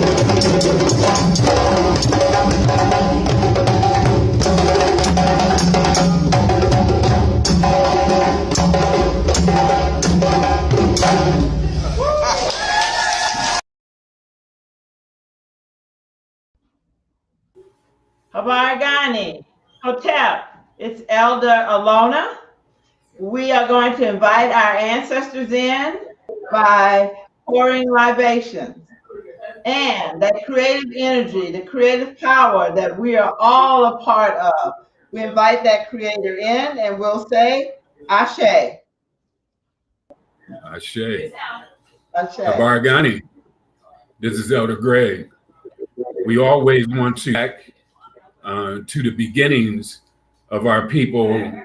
When we look at ancient Kemet, those people responsible for creating the pyramids, for astrology, for mathematics, all those things. When we look at folk like Imhotep, Akhenaten, Queen Nzinga, all of those folks, and we pour to them by saying, Ashe. Ashe. Then there are those ancestors that ended up in the Indian Ocean, the Atlantic Ocean, who didn't make it to these shores. We ask their energy to be with us and we pour to them and we'll say, Ashe. Ashe. And always for those who made that great strange voyage, the Middle Passage, and made it here, responsible to be here today, we want to pour and say, Ashe. Ashe. Those ancestors that we know by name, such as Bookman, such as Harriet Tubman, Arminta, such as Sojourner Truth, and Frederick Douglass, all of those ancestors who fought and died for us, we pour to them and we'll say, Ashe. Ashe. We want to make sure that we always remember our personal ancestors, those folks who are near and dear to us by blood and by kin. My grandmother, Alice Arnold, my father, Arthur Arnold, my mother, Helena Arnold, my mother-in-law, Hattie Reed, my father-in-law, Charles Reed, all of those ancestors. We say, Ashe. Ashe. Everything we do is for our eternity. Our eternity is our children. Our children is our eternity. We pour to the Watoto, our children, and we'll say, Ashe. Ashe. For the four directions, the north, south, east, and west, we say, Ashe. Ashe. And finally, we pour to ourselves, to African people, carrying on African traditions. We pour to ourselves and we'll say, Ashe, Ashe, Ashe. Asante Sana, Habargani. Asante Sana.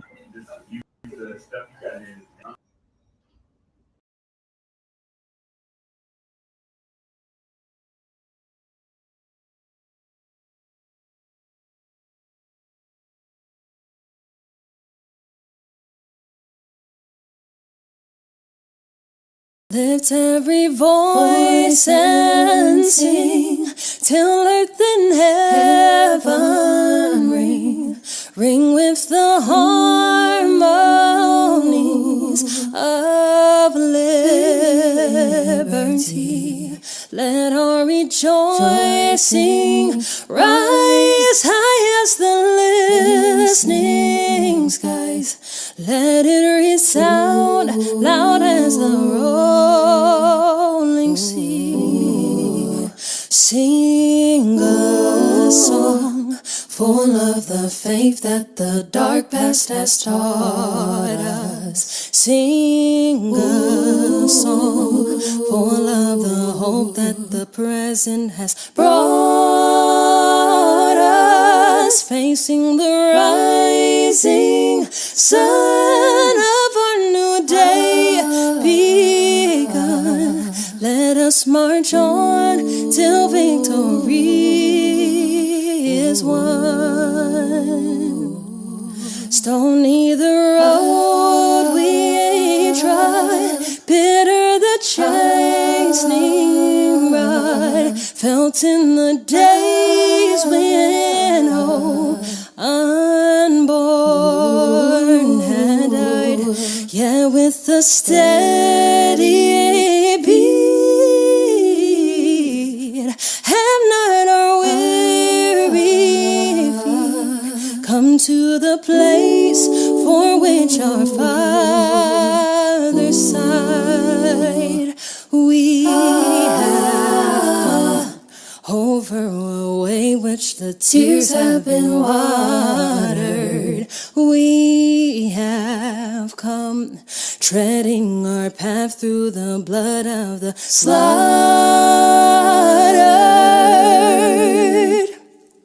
Out from the gloomy past, till now we stand at last, where the white gleam of our bright star is cast.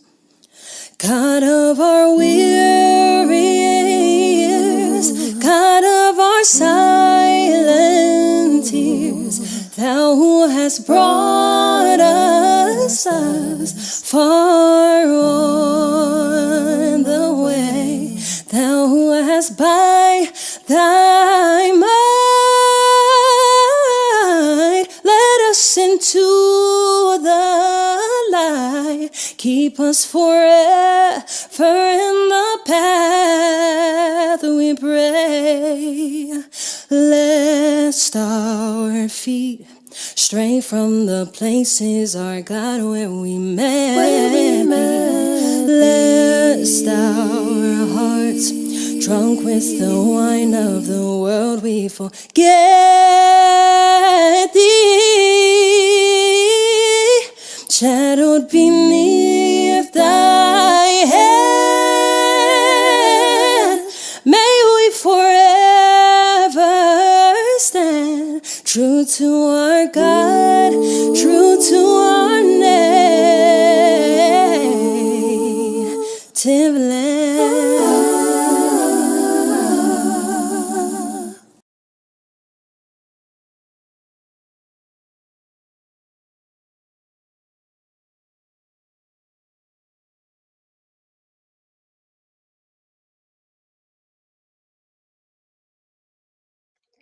Greetings.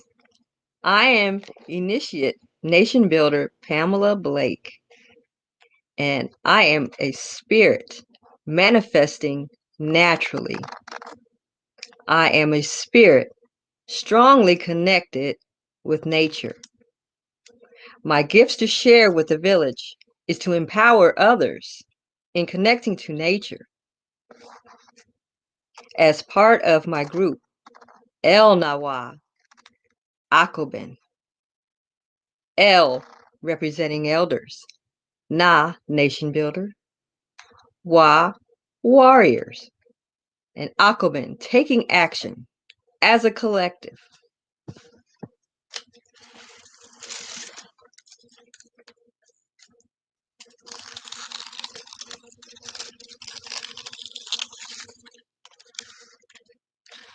As we connect to nature, behold, nature surrounds us. Ashe.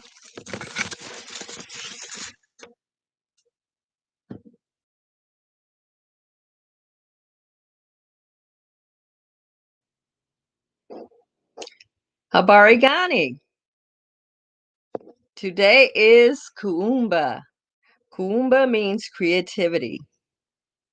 I'd like to share that Kuumba is to support our artists and to use the God-given talents each of us has in order to educate others of our traditional greatness.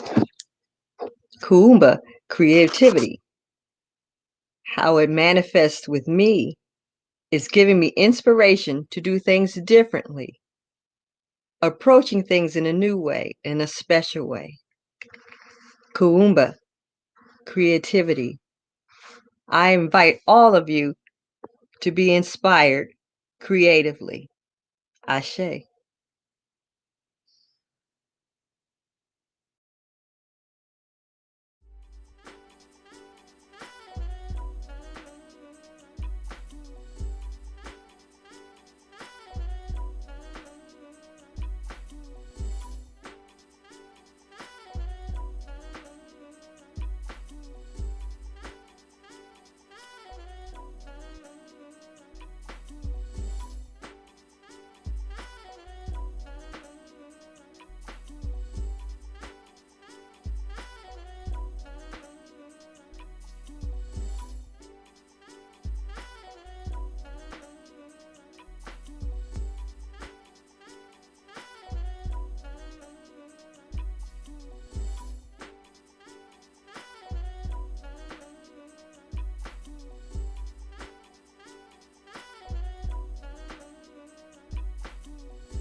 You matter. You matter. You matter. In 1918, the world was hit with a pandemic. The Spanish flu took many lives and infected millions, and many people began to panic. That same year, the Harlem Renaissance was born. In Harlem, New York, people wrote plays, performed poetry, created art and music and dance. For some in the world, the illness created misery, but for others, it created a chance. Out of sorrow and pain, people danced in the rain. In many places, people lost loved ones, lost jobs, lost sleep. They had a life that they hated, but somewhere, somehow, they still made time to have their dreams created. I'm talking whole communities devastated, nationwide devastation. They didn't have a medicine, but their dreams became their medication.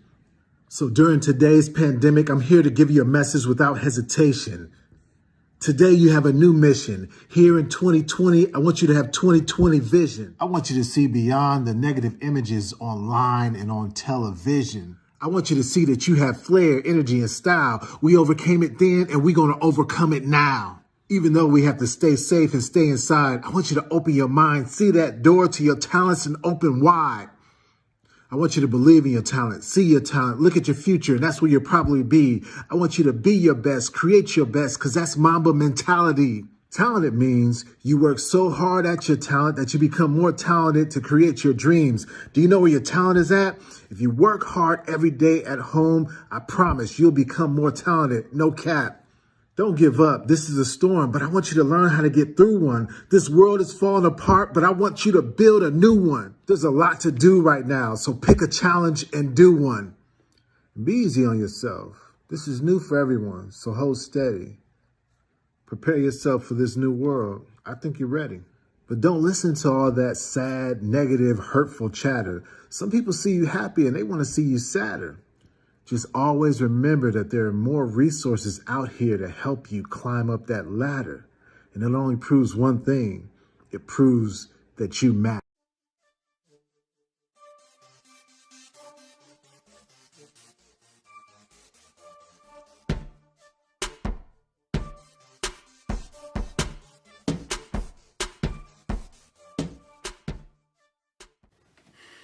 Hi, my name is Asha Bridges, and I want to be reading an original poem titled Angry at the Sun. I find myself angry at the sun, angry at the ones who taught me to fear the dark. I mean, the nerve of the sun to keep shining, to keep giving light to a world like this, a world that fights so desperately to be dark, while simultaneously fearing all things dark. Am I bad because I'm brown, black? Something about the world wanting me to fear the darkness.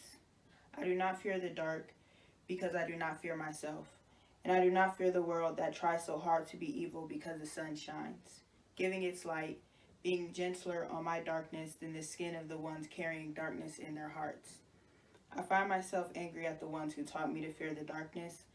I find myself forgiving the sun. Hello to everyone watching during the statewide Kwanzaa celebration. I am Susan Bradford Kunta, the President and Artistic Director for Chisan Institute. Our mission is to present and preserve traditional West African dance, music, and culture through detailed instructions in all the authentic performances. The cultural values and traditions embedded in Chisan is implemented in our program. Our youth and adult members are held accountable to and demonstrate the following values: appropriateness, knowledge, excellence, respect, adaptability, and restraint.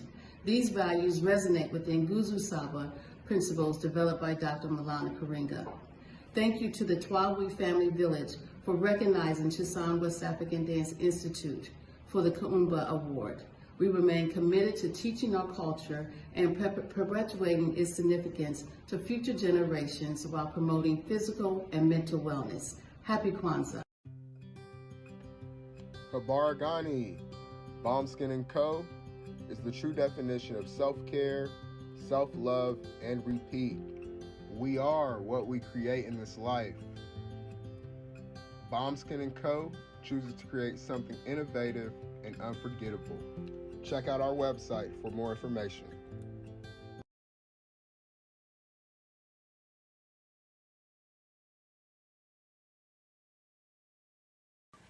Spirit Over Flesh LLC is a wellness-based business where we heal through words. I'm Tiandra. I'm the founding servant leader. It is a Black-owned, woman-owned business that was founded in Ohio, but that can serve the world. Through virtual sessions, either by phone or video conference, we have a conversation. We always start with a 15-minute consult where we just make sure that I learn a little bit about you, you learn some about me, and then we schedule some time to be intentional about your wellness journey. During the time, it's about education and empowerment. You are your own best doctor from within. So I'm literally someone who is just intentional in the space and drawing questions out of you to get you further on your wellness journey. Sessions are typically starting at $80, but if you mention Kwanzaa 2020, we're gonna go ahead and take 20% off.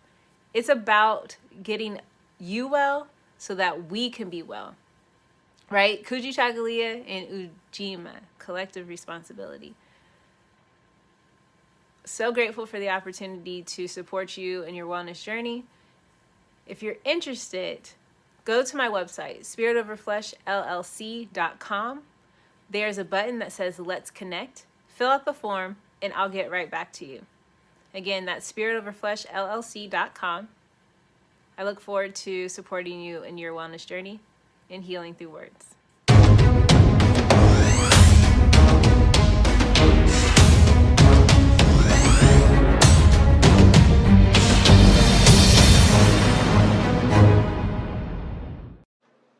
Are you heading out of town or have a special occasion? What about birthdays, anniversaries, or reunions? Get the best deals and inexpensive rental car rates, midsize sedans, compact cars, and more. We have a variety of fleet vehicles to accommodate any and all of your rental car needs. Make a reservation today at your local budget rental car on Hamilton Road in Whitehall. Call 614-863-7500.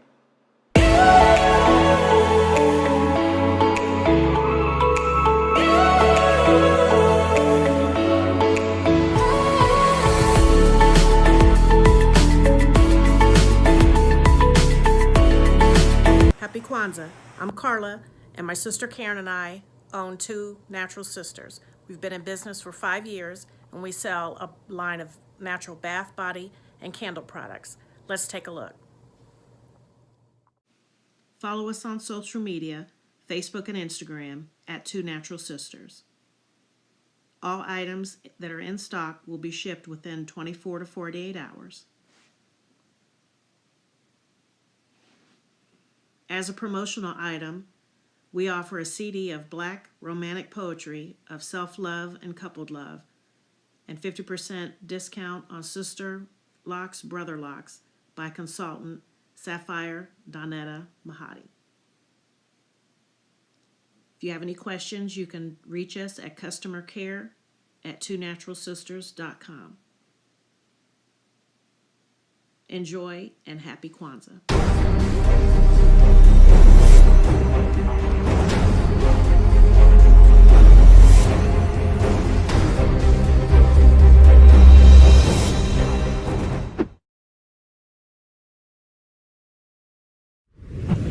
What's going on? My name is Doe. I am the owner and creator of Madeline Gin. Madeline Gin is best described as a celebratory art experience that exudes hella blackness. Initially, the company was founded to provide a luxurious but affordable art experience, and it's since transformed itself into something a bit more spiritual. By walking in what I believe to be my truth, I've been able to get in contact with my ancestors and use my platform and my art, my gift, to tell their untold stories. I do that by using different textures, by utilizing different mediums, colors, and just making things pop out so that it's open for interpretation. I love creating, and I can't wait to be of service to you. Thank you. I am a genius. My ancestors were geniuses. My ancestors have made me a genius in all that I think, say, and do. I must declare myself a genius. I am a genius. Whenever I am myself, I practice my geniusness and do great things. All my thoughts, choices, and deeds must express my geniusness. I am a genius. My decisions must always be in the best interest of myself, my family, my people, and my God. Only then will I and everyone I know that I am a genius. I am a genius. At all times, my geniusness must reflect my culture. My geniusness must serve my God. My geniusness must make me be one in love and harmony with my family. My geniusness must protect my people. Yes, at all times I must demonstrate excellence because I am a genius. The Purpose Driven Society is a Black-owned, woman-owned business local to Columbus who creates accessories that have intentional messaging. Our specialty are buttons. Buttons can be worn anywhere, on a shirt, on a book bag, on a hat. The beautiful thing about buttons is that you can change them and switch it up depending on your mood or the day. For Election Day, we wore a very intentional button. On my book bag, my student's book bag, it says, "You are already intelligent, educate yourself." Buttons are empowering with the messages that we create. Again, we do them very intentionally. At the Purpose Driven Society, we're minding our Black-owned business and hope that you'll help mind ours too. by doing business with us. Our buttons go for $3 for one, $5 for two, $7 for three. But if you mention Kwanzaa 2020, we're doing a special where you'll get an assortment of buttons for just $20, and we'll ship anywhere in the country. So again, that's the Purpose Driven Society. We can be reached at thepurposedrivensociety@outlook.com. Send us an email, and we will put together a very intentional bag of buttons for you and ship it straight to your home. Happy Kwanzaa. Thanks for doing business with us.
Abarigandi, Assalamu alaikum, Hotep, peace and blessings to you and your family.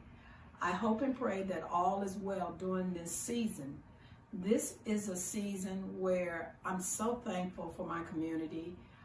I am very thankful because we are finding a way to still express our creativity, which is the 6 principles of the Nguza Saba. Thank you so much for allowing me to come before you to speak, to share, to say what I need to say about creativity. Our concept of creativity has been heightened to a different level based upon the time that we live in. We are in some very serious time. So it is not enough to find our community and to maintain the beauty of our community as we found it. We must have inspiration to go into building a better community, a safe community for us and our children. We are facing some hard times, some dark hours, but in it, as long as we have creativity, we can create new and better communities. First of all, we must have unity. We must have love for ourselves so that we can unite, so that we can say words that actually promote thoughts. The thoughts should be that of love, peace. We're not going to kill one another anymore. We're going to help one another because this is our rise. But we have to stay strong mentally and spiritually and physically. We have to eat better foods. We have to drink better water. And we have to grow our own food. Creativity basically says that in order for us to grow our food, we have to grow gardens at this point. We have to use rooftops. We have to use flower beds. Did you know that the food that come into this country and into each town is divided by zip codes? Do you know that that same food is grown on chemical waste sites? And then they send them to our neighborhood to find a way to poison us? Let us learn creativity by learning words, because words form thoughts, and thoughts are given out through inspiration. So let us learn. Let us continue to teach our young Black boys how to be problem solvers, how to be strong, how to go forward to continue to be nation builders. Let us learn to talk to each other better. Let us learn to help each other. Go into our communities and help our elderly. Too many of our elder people are in nursing facilities, which means that they eat bad food, they're treated bad, and they are not happy because they're not in familiar neighborhoods. Creativity actually has to go to another level where it expresses our love, our desire for each other. And the key to all of that is unification. We have to build our own homes. We have to create our own water system. So let us unite. Stop the envy, stop the jealousy, and unite. This is our rise. This is our day. The more we love one another, the more we will be blessed. Don't be a tongue that does not tell the truth. A tongue that tells the truth actually create miracles at the same time that the truth is being told. We need miracles. We need security. We need clean water. We need food. So let us unite. Let's unite in love. I thank you. I thank the conveners of Kwanzaa this year for allowing me to come before you to say a few words. It is more to be said, but I want to say I love you. I thank you for helping, for inviting me to be a part of this Kwanzaa. It's always been the best time of the year for me because I get to see each and every one of you. And may the Creator continue to give us creativity to save ourselves because no one else is coming. And above all, the COVID-19, please do not take the vaccination. Once they try to force us to take the vaccination, then war is going to be declared upon them. Do not allow your children, don't worry about losing a job because you're being forced to take a COVID-19 shot. Don't take it. They're putting poisons in your body. There are several people who are co-partners in producing this. With them, it's all about money. They have committed to killing us. And the COVID-19 will be one way in which they do. So no vaccines. We have enough healers in our communities that you can go to and ask for things to help you to build your immune system. But the strongest and the first immune system that you have is your thinking. That is the first line of defense. So if you think better about yourself, think better about each other, then you will build up your immune and go somewhere to get into the sun. We are people of the sun. We need sun. We need the vitamins that the sun can give us. The sun can give us millions and millions of vitamins that we will never be able to get from nowhere else. So let us be creative. Let us use Kuumba to think outside of the little neighborhoods that we live in, and you don't know your neighbor on each side of you or across the street from you. We want a real community where when I come out on my porch, I can look and wave at you and say Abaragandi, to say Assalamu alaikum. We need land. Let's think outside of buying land and building communities. We got to think better about ourselves, about our creativity, to create that which we want and how we want to live. Thank you for allowing me to say these few words. I'm kind of full. I have a lot that I need to say, but thank you. Hotep, Assalamu alaikum, and peace be unto you.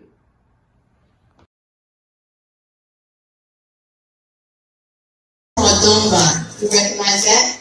Celebration for all good things in life, knowing that tonight is one of those celebrations. So, Harbaragani. Ujima! Ujima!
and traditions of our culture. This is traditional West African dance, music, and culture, and we have been doing it for a number of years, and we pay homage to my beloved husband and our co-founder, Brother Abdul Kuta.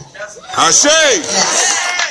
And this all comes from him. So we're going to go on to our next piece. We want to open up with that. We're going to do this collaboration between the juniors and seniors, and then we have one more dance for you.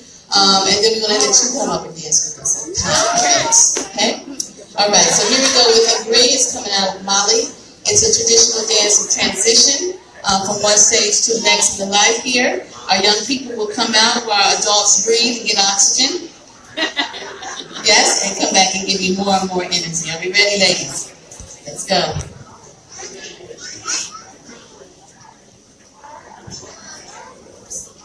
Did they change? That was quick.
all populations coming in and out of the classes, in our adult company and our performing classes.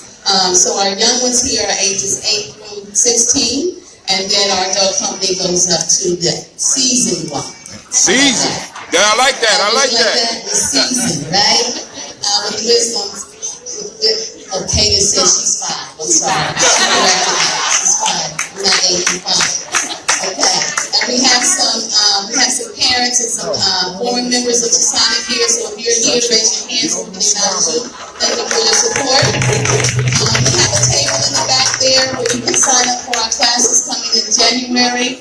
Starting January 27th, we have classes for adults and children. You can get information by there by doing your mailing list with us. We will also be teaching. I'll be teaching at Ohio State University this year and doing that program over there. And then also the music director, Kevin, and I will be going to Memphis, Tennessee to be a part of the Memphis Symphony Orchestra with traditional drums. So we're doing that work and adding the flavor there. Here's our last presentation. We're coming out of Jodi, out of Casimas, which is a southern synagogue, and also with the pom-pom. So here we go on the Katero drums. Let's give a hand for our musicians. And our lady drumette. Today is okay. So they're going to get ready to leave.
You're doing too much.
Let's back it up. Here come the little ones. Give them their blaster.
Yes.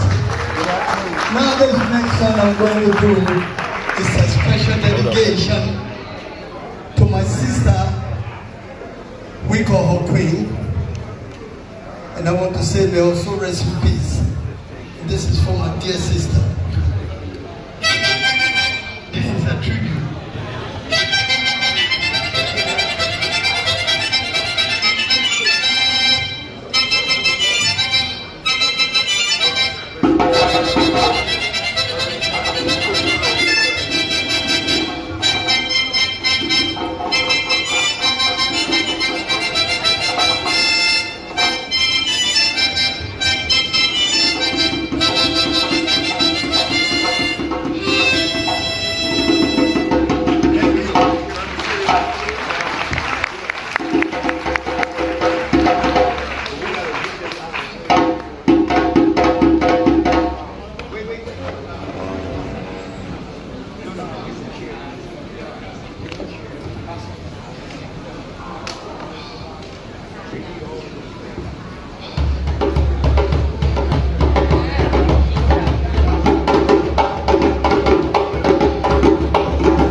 Kwanzaa should always be in our heart.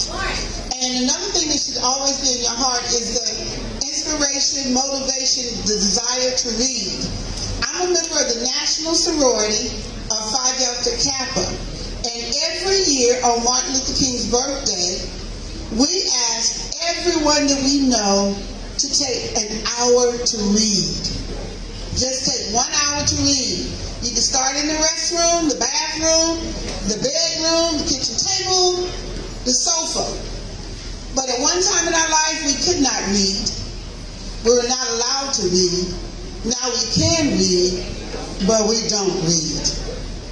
And so this is our national incentive, because we are an educational professional organization made up of teachers, certified teachers. So I need everyone, please do not leave tonight without pledging to read, and you can read to your children. But that's the National Sorority of Phi Delta Kappa, and Gamma Alpha chapter is located here in Columbus. Thank you. Touch your heart and say, I pledge to read forever.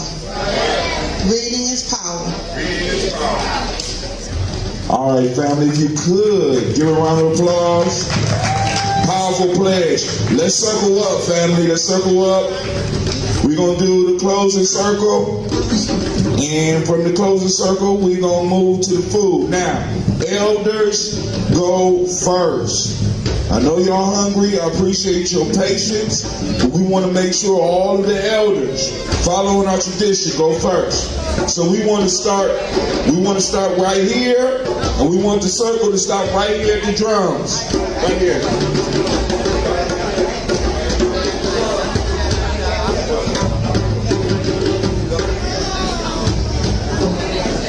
So Elder Tony is going to light the last 2 candles for us as a community as we complete this ritual. Ladies, y'all need to get them in the circle.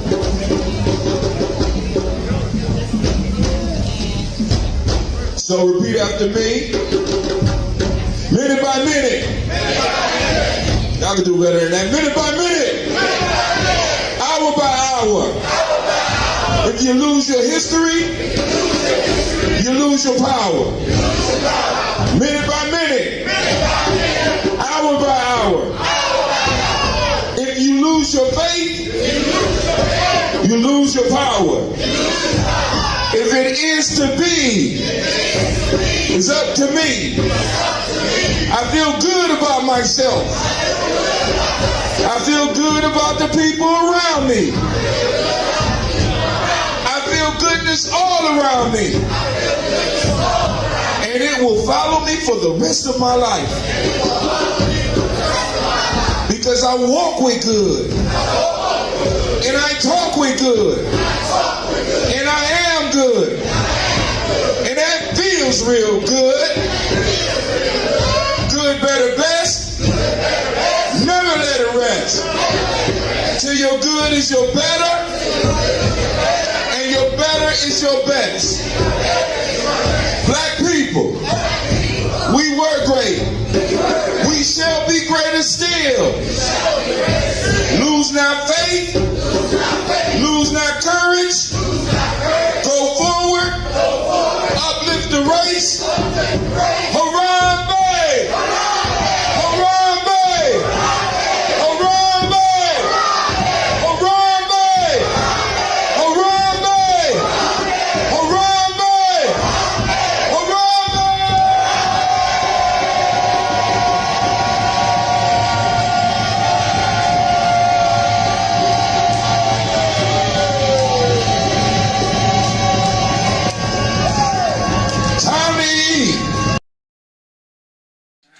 body got it. Listen, look.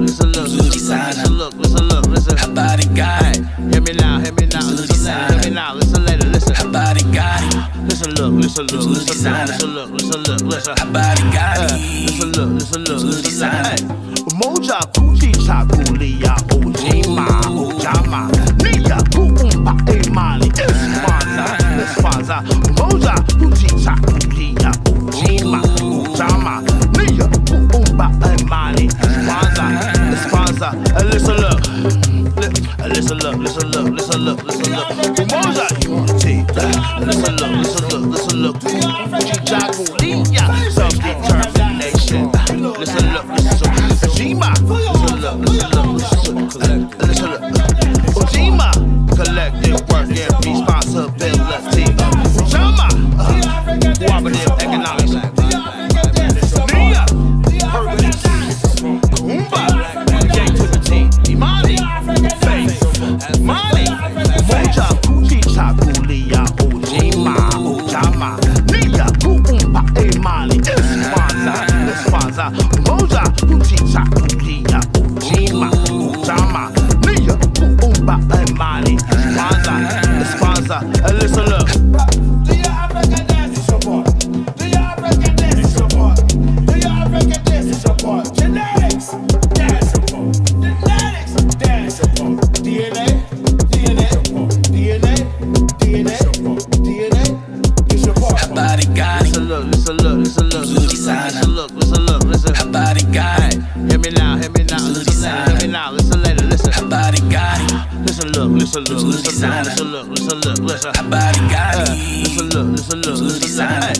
Moja kuchi chakulia ojima ojama niya kuumba emali espanza It's Kwanzaa, Moja, Uchicha, Ukiya, Ujima, Ujama, Nia, Kuumba, and Mali. It's Kwanzaa, and listen look. Yo, if you didn't know, now you know. Once I got 7 principles, we live by the code. Unite all the sisters and my bros. We got power in our soul, professional. When I put the beat with the flow, I got water on the low. Drip for the cool, winter in the 614. Red, black, and green candles. Lit.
Moja, Uchicha, Ukiya, Ujima, Ujama, Nia, Kuumba, and Mali. It's Kwanzaa, Moja, Uchicha, Ukiya, Ujima, Ujama, Nia, Kuumba, and Mali. It's Kwanzaa, and listen look. Listen look. Moja, unity. Listen look. Uchicha, Ukiya, self-determination. Listen look. Ujima, listen look.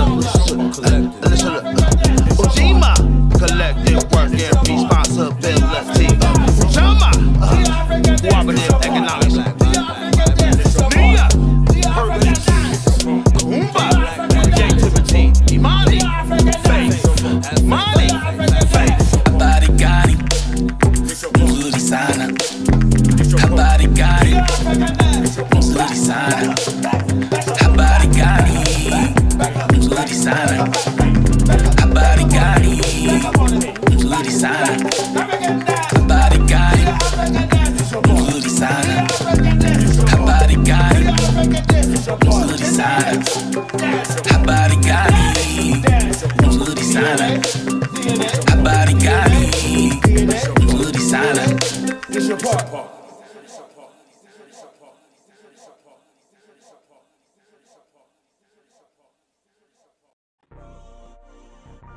Peace, fam. This Kwanzaa step into self-mastery with our Nguza Saba Challenge e-course. Slash from $599 down to $99. Why join? Because you get the opportunity to cultivate your growth. Tap into ancestral wisdom for personal evolution. Learn flexibly. On-demand videos, audios, and daily activities. Empower yourself, build confidence, and impact your world. This is open to all. No prior experience needed. Here's the perks. You'll get access to exclusive digital resources. You get a private group for daily motivation and discussion. Invest in yourself this Kwanzaa. Become your destiny's master and join the congregation of the mighty. Enroll now. NguzaSabaChallenge.com. Discount code Kwanzaa 2023. Limited time. This all ends January the 2nd, 2024. Take advantage.